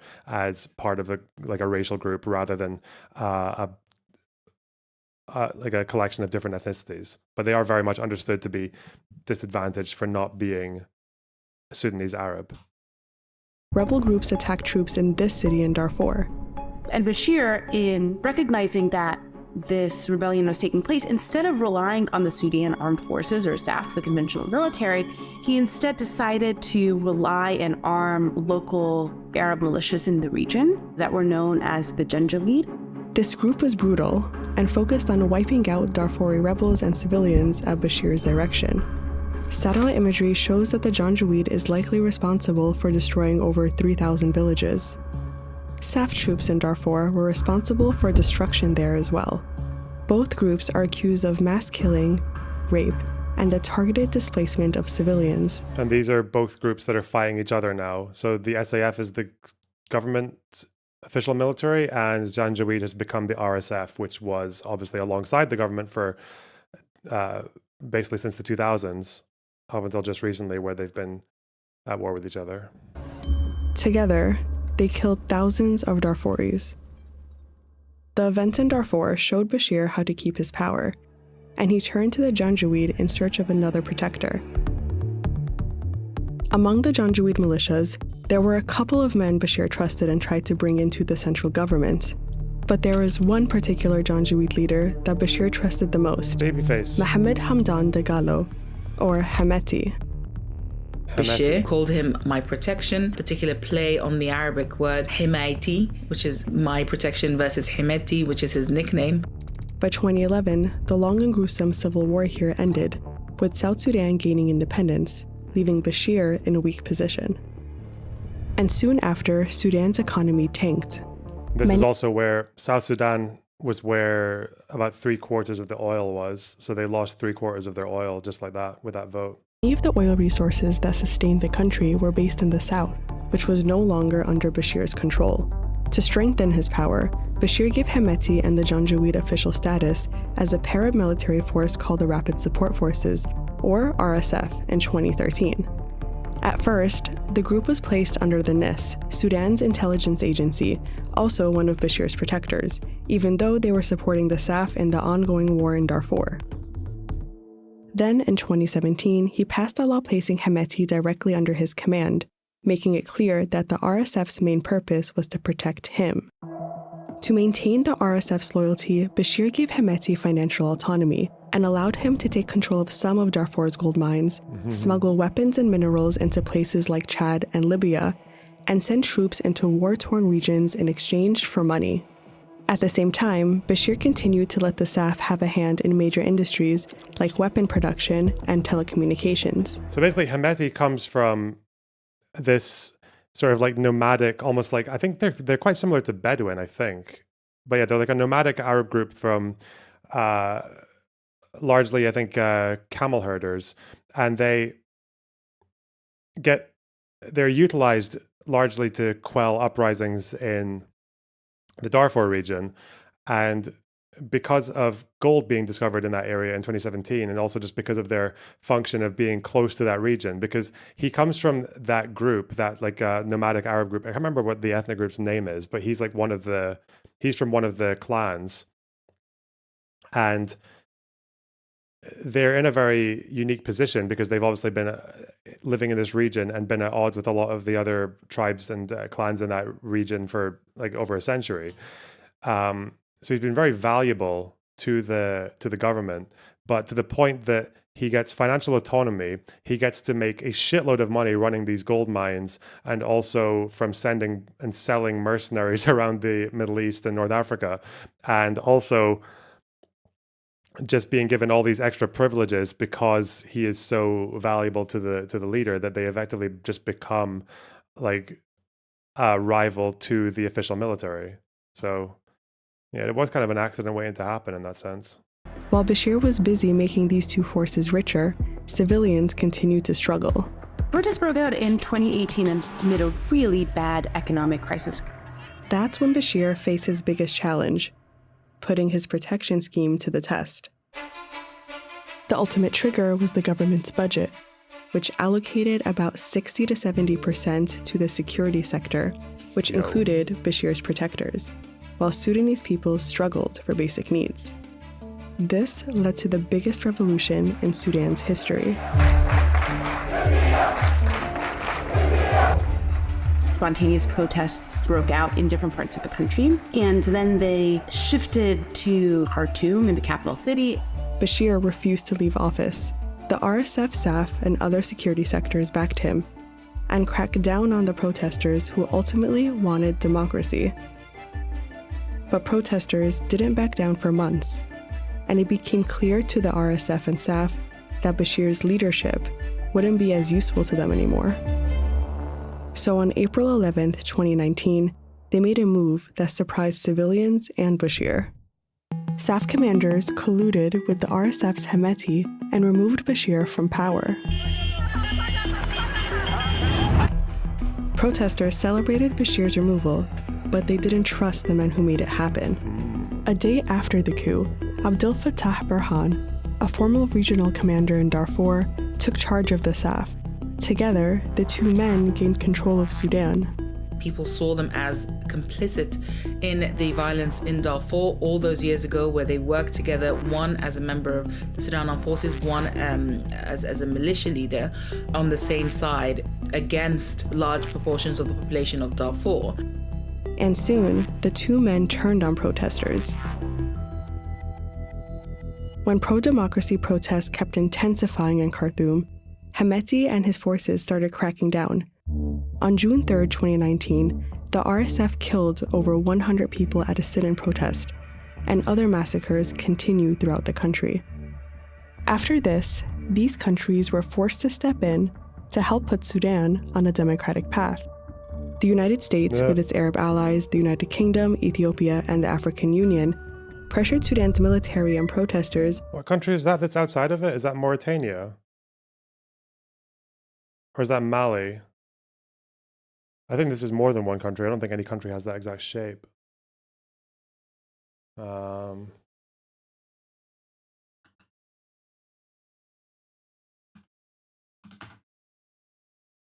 It's not just Mali though, is it? Or is it? Oh, it is. I think. No, it's not. It's not. It's mostly Mali, but it's also Guinea, I think. It's Gambia and Guinea, but not Guinea-Bissau. Huh.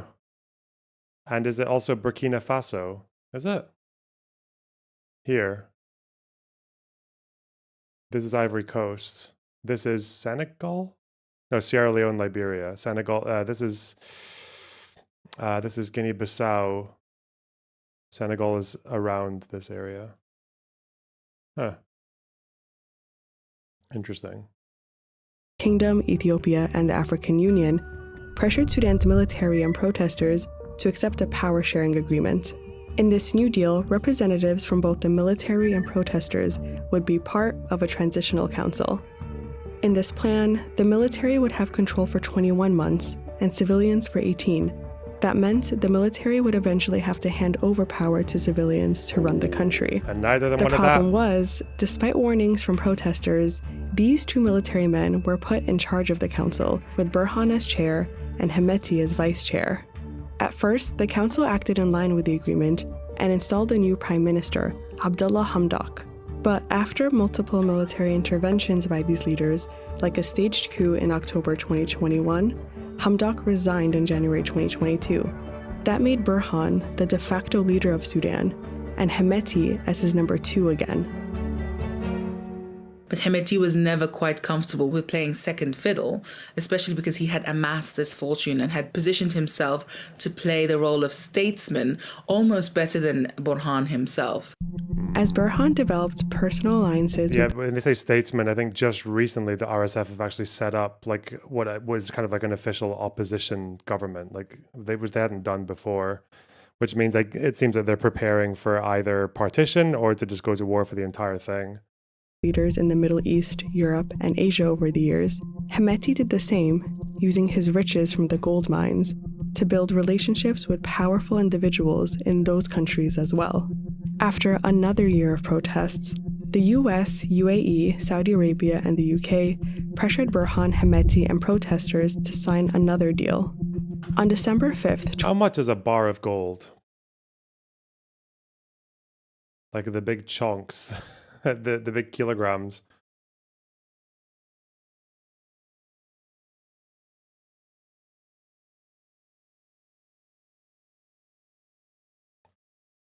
I don't know. In my head, I always just imagine gold to be like kind of shit. Like, why do people like gold? Oh god, a 1 kilogram bar is 100K, bro. Big fucker. That's not even like, I want, what about the big fucking trapezium block? Where's that? How much do those weigh? How much do the giant slabs weigh? What the fuck? What are they called? Bullion bars.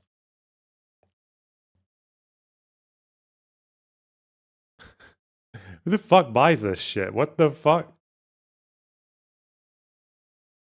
The only stable thing in this world. Okay. Okay, libertarian. I understand why people like it. I don't get the importance. It's just annoying, you know. Doesn't mean anything to me. Goofy ass.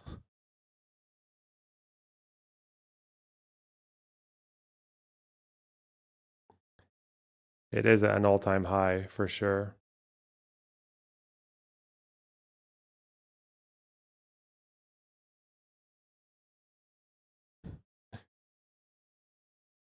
Am I going to become a gold wanker? Start jizzing off to the to the gold standard. Actually, gold prices are way up now, aren't they? Are they at an all-time high? That's a fucking massive increase. What the hell? It's fucking Bitcoin. Why does everyone want gold so much now? Is it because the world's making them insecure? Because they're sad about... Is it the Sudan guy? Is that why? Or is it just because of all those Ben Shapiro adverts? Dude. Fucking gold.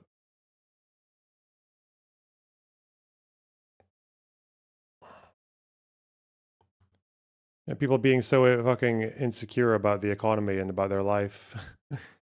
Getting triggered on Twitter so they buy gold. 2022, Burhan Hemeti and political parties signed it, promising a new civilian-led transitional government by April 2023. But these two men... The gold bar 400 ounce is the big daddy size. Gold bar 400 ounce. Is that the... Yeah, because I want the big slab. I don't want this stupid fucking rounded edge shit.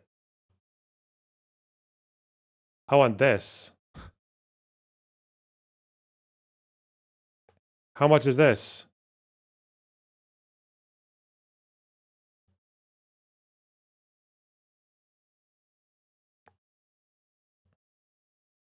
Is there not fucking cost here? What's going on?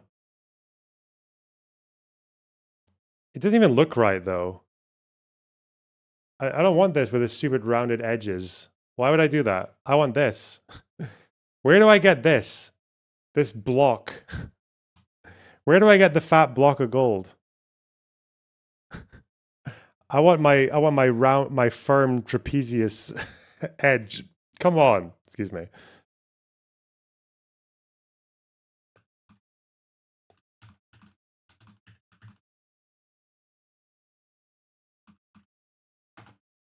Let's see. Oh, it's like a 12, it's massive. It's like a 12.5 kilogram thing. Oh, that's 400 ounces. That's what you want. Okay. Wait. There's no way. This is bullshit. This website's full of shit. Excuse me. What are you saying? 12.5 kilogram. No way is it cast bar. Okay. For 1,200 pounds. No way. Shut up. That's a load of shit.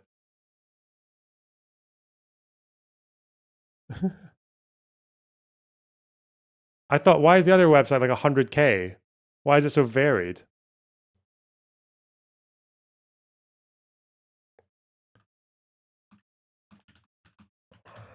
Oh, it's 1.2 million. I'm a retard. Okay. Damn. 1.2 mil. Okay. You're thinking of a good delivery. Yeah, I see it now. Yeah. Okay. We need it. And yeah, that's 400 ounces. Yeah, we do. We do need a new goal, guys. We need a new super chat goal. Holy shit. Yeah, wouldn't you just like, because I don't really care for all the hedonist stuff, right? But if I were one of those guys, right? Like if I were fucking Hassan or whatever, I wouldn't buy any of the shirts or the cars or anything like that. But I would get dumb shit like this, easily put $1 million, because you can just sell it, right? It's going up in price anyway, right? It's only going to go higher, surely. Everyone's freaking out. And if they don't, then I've got a massive fucking paperweight. Use it as a dumbbell. Yes, I know people who, yeah, if you invest in gold, you're banking on the world falling to pieces. But that's part of the fun. Disagreed on a key part of the deal. The RSF would need to become part of Burhan's army, which would limit Hemeti's power. Burhan wanted that to happen in 2 years, but Hemeti proposed 10. That disagreement caused a big rift between Burhan and Hemeti, which led to the current conflict between the two men. They've placed hundreds of thousands of armed men across the country. Burhan and his army have an air force that's responsible for many of the... You do it to your children too. Yeah, it's timeless. It's not even like you're spending any money. It's not like... It's an investment. Shit. Casualties, and Hemeti's finances allow him to arm more and more men on the ground. Hundreds of civilians have been killed already, and thousands have fled Sudan. Ceasefires have routinely been broken, and talks between the warring parties have gone nowhere. What was once a hopeful revolution has been interrupted by these two men. No matter who wins this war, protesters are left feeling betrayed by the country's de facto leaders and also by the international community that claimed to support their hopes for democracy. It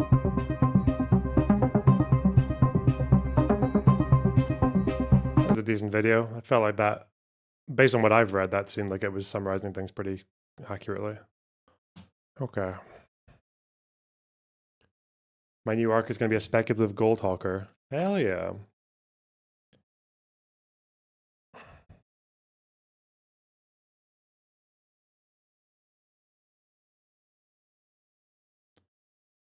Listen, I want to be secure in this increasingly insecure world. Is that okay? Is that so much to ask? These are tough times, man. Tough times. You can't be a streamer forever. We could use Loner's autism to research economics. Well, that is something I've wanted to do for a while, is just to do... So, I mean, I've absorbed plenty of economics or concepts or just like understanding just through just talking about politics and reading about politics, but it would be nice just to start from scratch and just do like an econ course or something. Or macro econ, because that's obviously what concerns states and all that shit, I think.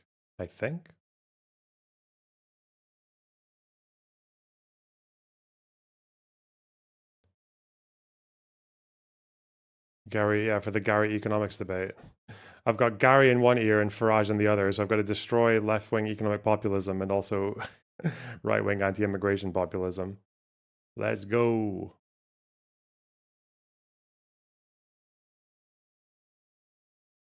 Then explain it to us. Yeah, maybe.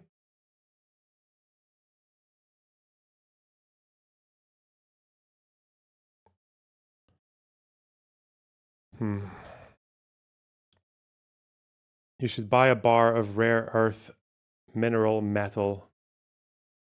Okay. Sure, dude. Is that even real? Let's read Marx's Capital. No! I've read Marx's Capital, and it doesn't tell you... It's not... In terms of the time it takes and the effort versus the reward that you get in terms of understanding the modern economy, it's not really the best investment, I would say. Macro isn't super helpful for debates and what people normally talk about with econ. Well, obviously, it's like government policy that would be most concerned with, like taxes and shit like that. But tariffs, trade.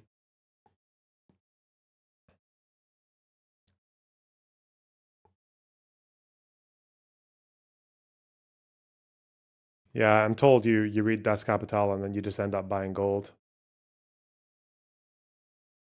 For real. Let's just read 1 to 3.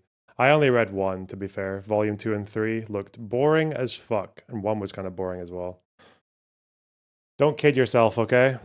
Read Adam Smith. I would rather kill myself. I'm sure I seriously doubt there's anything in any of these guys that has not been...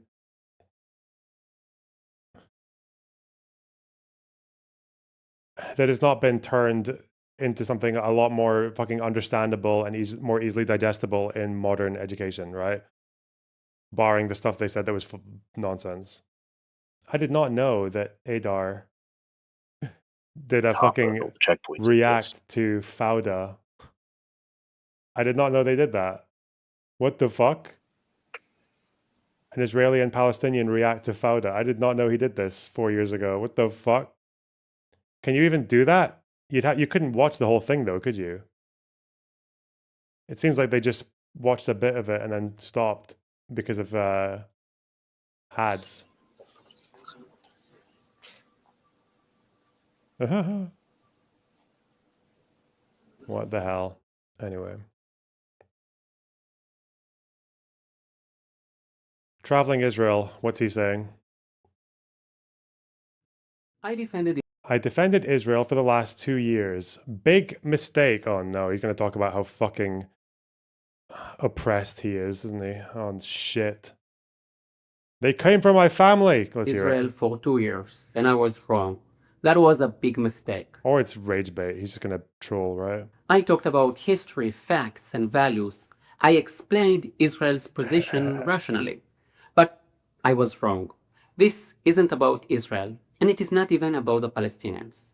I will give some good examples in a moment. But first, let me say what this is really about. Wow. It's about the protesters themselves. Oh. They don't want to understand the conflict. They want to feel good about themselves. It's about guilt, about how they want to be seen, about their desire to belong to something. And that's where the focus should be. The Hague movement. I don't think this has anything to do with guilt. This idea that like white Americans feel guilty for the white Americans feel guilty for slavery or some shit, so they feel like they have to hate Israel. That doesn't make any. That's not what anyone thinks. Like the only people who make this claim are people who have never been left wing, have never been part of this movement. Like it's nothing to do with guilt. It's because it speaks the language of people who are very left wing and socialist and very dissident against like Western powers, especially maybe disillusioned by the Iraq War and whatever else. And also just because they're like boredom explains it more than fucking guilt, right? It's simple answer is the best. It's fucking boredom. But obviously people say guilt because they want to talk about all these professors are infecting people with critical race theory and making them hate themselves and hate their own country. That's not how these people think. It's not how they think at all. I think it's much more easily explained by boredom and identity, especially for diaspora who live in the West as well. Like obviously identity is a big part of that as well, because part of being diaspora in the West is that it is hand in hand with a fucking eternal identity crisis. Like, because you're not really a proper, Middle Easterner. Like you're quite different from the people in the region in terms of how you've lived and the education you've had and the fucking culture that you've absorbed and the friends that you have. But also you're by courtesy of the local right-wingers, of whom there are increasingly larger numbers, you're not really local either. You're something different. So obviously a way to express your identity more kind of and assert your identity, well, they can do it through this, because this is a very popular thing. There's a lot of reward for it socially in terms of like, it's a good form of integration because it's one thing that like local like white people, and especially middle-class white people, can actually see common ground with and build some kind of fraternity with diaspora people as well. Like they can get on over Israel-Palestine like very easily because they believe the same shit about it. It's not guilt. Silly. Movement. The anti-Zionist movement they are part of. When I defended Israel, I placed myself exactly where they want me. They spread a libel, and I responded by explaining, defending, justifying. But they are not here to discuss facts or history. Speaking shit, right? Fucking Darius Yassine. Many people were fighters, but some were civilians. God, that word choice was just so fucking triggering to me. It will live rent-free in my head for the rest of my fucking life. Because in Darius Yassine, obviously, the vast majority of people who died were civilians. But he would say, many were fighters, but some were civilians. Well, I suppose 25 out of 100 is many. It's a big number, I suppose. Like compared to it's many compared to 5. And some, 80 something. Oh, that's some, I guess, isn't it? Some. It's not the biggest number in the world. Fuck's sake. It's all about them. They believe they are part of a liberation movement, a new justice movement, that they are heroes. We need to expose them. Wow. Expose that they are, in fact, part of a century-old movement of hatred that has always used libels to demonize Jews. You can see the hatred in every move they make. No chance. Even now, they called for a ceasefire. And when there is a ceasefire, the violent demonstrations continue, and Jews are attacked and murdered around the world. Let's expose them. You can view their worldview as a triangle. The oppressor, Israel, the oppressed, the Palestinians, and the savior themselves. Sounds simplistic and narcissistic? You're right. Take Greta, for example. She is a climate activist. What does she have to do with this conflict? It's her desire to appear as a hero, a savior, to stay in the spotlight. Notice that no one in the media asked her about that. No one questioned her motive. Okay, I understand the title now. That's all I needed. I just needed to know why he had the title. Boring. Ooh.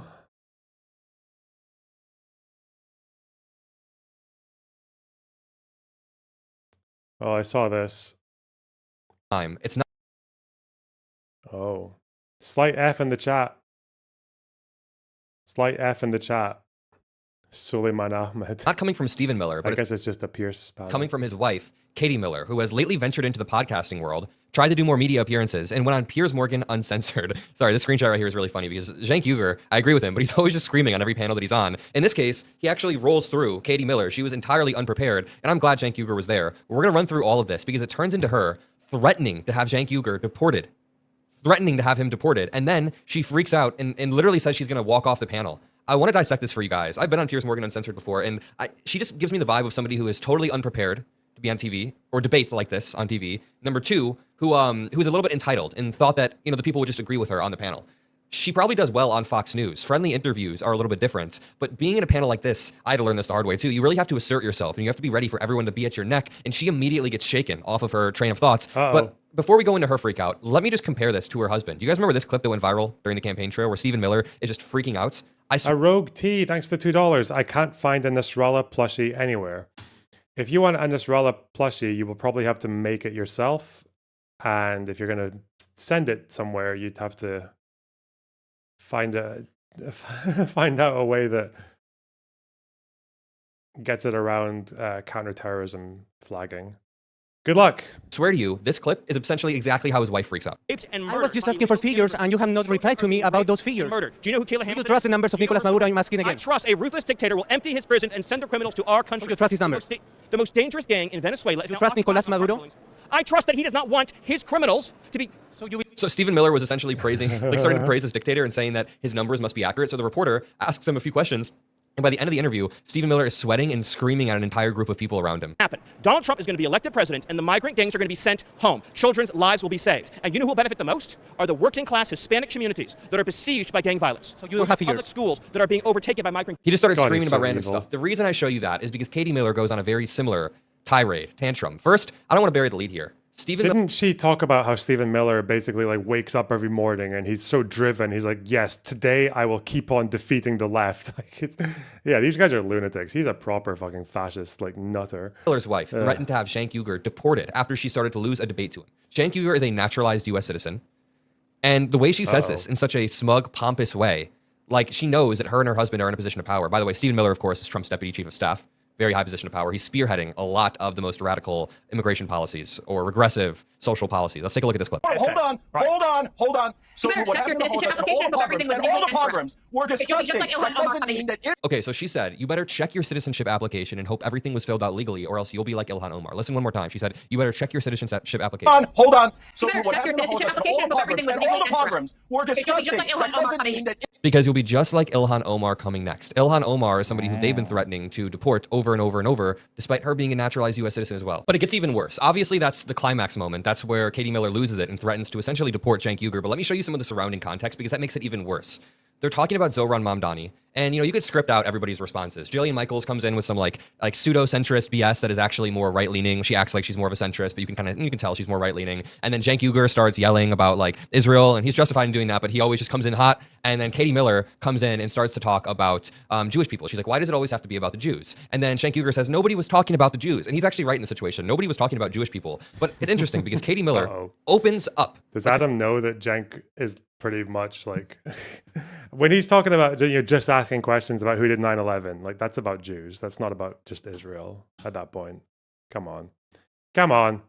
Her debut into the debate world, she opens up saying, we shouldn't use identity politics and talk about, Jewish people as a whole, Jews, when we're doing this. But then within minutes, she's attacking people based on their identity. She's attacking Cenk Uygur based on his identity, based on the fact that he's a naturalized U.S. citizen. And then she attacks Ilhan Omar. So she does make it about identity very, very clearly. Let's take a look. Why is it that every time someone wants to criticize Mamdani, it immediately comes back to the Jews and the anti-Israel movement instead of actually talking about his viewpoints, which is that Nobody said Jews. You just said it. You always do that. We say Israel, you say Jews. We say Israel is a government. Please don't make it about Jewish Americans. And you come back with, you have to make it about Jewish Americans. What's wrong with you? What's wrong with you? Is Israel a Jewish state? Yes or no? First of all, Okay, so Saudi Arabia is a Muslim state, and you can criticize it all day long, all day long. There's no special protection. Because what you're doing is you're decoding language that to calls attack themselves a American Jewish state or a and to Muslim say that we state. should not be here and we should not be in existence, and that you would be happy for other people like No, minorities to use I it. want Israel to be Go on safe. Nothing of the sort. Nonsense. You're totally lying. That's very Go on normal for a Miller to be completely and utterly lying. Quite frankly, I'm really sick and tired of this racist, bigoted rhetoric that comes from people like you against my husband, against my family, and my children. I am raising Jewish children in this country. Who brought your in which you children into this? What a weirdo. Piers, I'm going to be done with this if you're going to allow racist and bigoted attacks against one of your commentators just for the sake that he will not stop speaking. Casey, to be clear, Casey, to be clear. He inserted a line that says the Miller's lie. The fact that it's a fucking MAGA Republican of all people being like, I can't believe you're having racist comments allowed against me on the panel. Like, fuck off. You are literally just doing, this is what MAGA made fun of for like 10 years. Fucking Trigglypuff and shit. Fucking kill yourself, man. Come on. Coded language, or therefore we are Jewish. Come on, Piers, where are you? Where are you standing? God, you're so Casey, pathetic. if I can speak. Everything's your I'm shit. raising Jews. Fire him, cancel him, America. Oh my God. I'm rearing Jews. Feelings have been hurt. Why don't you work for this country? Can we try and get this country? You are Oh, shit. and I appreciate you coming on the show. And I like Jenk's zogging out. She can't even handle it. coming Well, on and the I'm show. saying two other guests on the show are welcome to participate in these anti-Semitic attacks that is so permeating on CNN and MSNBC. This is so ridiculous. I'm sorry. I have to jump in here. Somebody criticizing you personally is not an anti-Semitic attack. If somebody says that you are lying, that is not an attack on Jews. That is an attack on you. And just stop hiding behind identity. This is all the snowflake behavior that the right is supposedly criticizing the left for. That you're simply repeating here. Yes, Stephen Miller is a destructive force in American society. That is not an attack on Jews. That is no reference to his identity. This is an attack on him individually, and just deal with the merits of this case. Okay, wow. It felt like she was totally unprepared. I've been shaken off in a debate before, and I know what it feels like. Trust me, I've been there. And she got shaken. She was shaken in the middle of this. When Cenk Uygur comes in, I mean, he comes in really hot. You see her just lose her train of thought. Is that Omar Badar? Yeah. Immediately. Children in this country. I'm not how you pronounce that last name, but I think. What a weirdo. Piers, I'm going to be done. And then she immediately gets frustrated. Wow, the Miller family cannot handle anything. They can't handle even the slightest bit of pushback. No, the figures here. Or not? Are Venezuelan gangs in this country or not? Yes or no? Yes or no? Oh my God, they even do the same tactic. Yes or no? Answer this question. Yes or no? Yes or no? There's a lot to break down here. I think. Wait. Where did they learn that from, though? Where did the pair of them learn that from? Uh-oh. Oh, shit. Now who's pulling the strings? Okay. Hold the fuck up.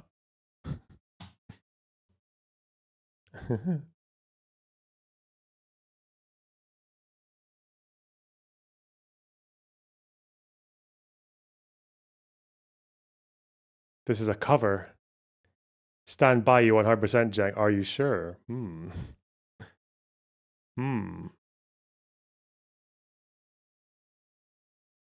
Okay.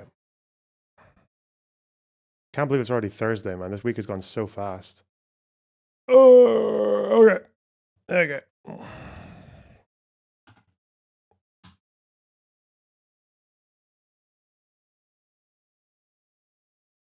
But I have some obligations, so get me the hell out of here. I'll probably do Tucker and Nick tomorrow. That sounds fun. All right. Listen, guys, take care. I will see you tomorrow. Actually, maybe, I don't know. Do I want a 3-day weekend again? Because there is other work I want to do, but it's off stream stuff. We'll see. 50-50. I'll be here tomorrow, okay? 50-50. Wish yourselves luck. You know, maybe you'll get me, maybe you won't. Join the Discord if you want to find out on the day. All right. Bye-bye. Love you. Bye.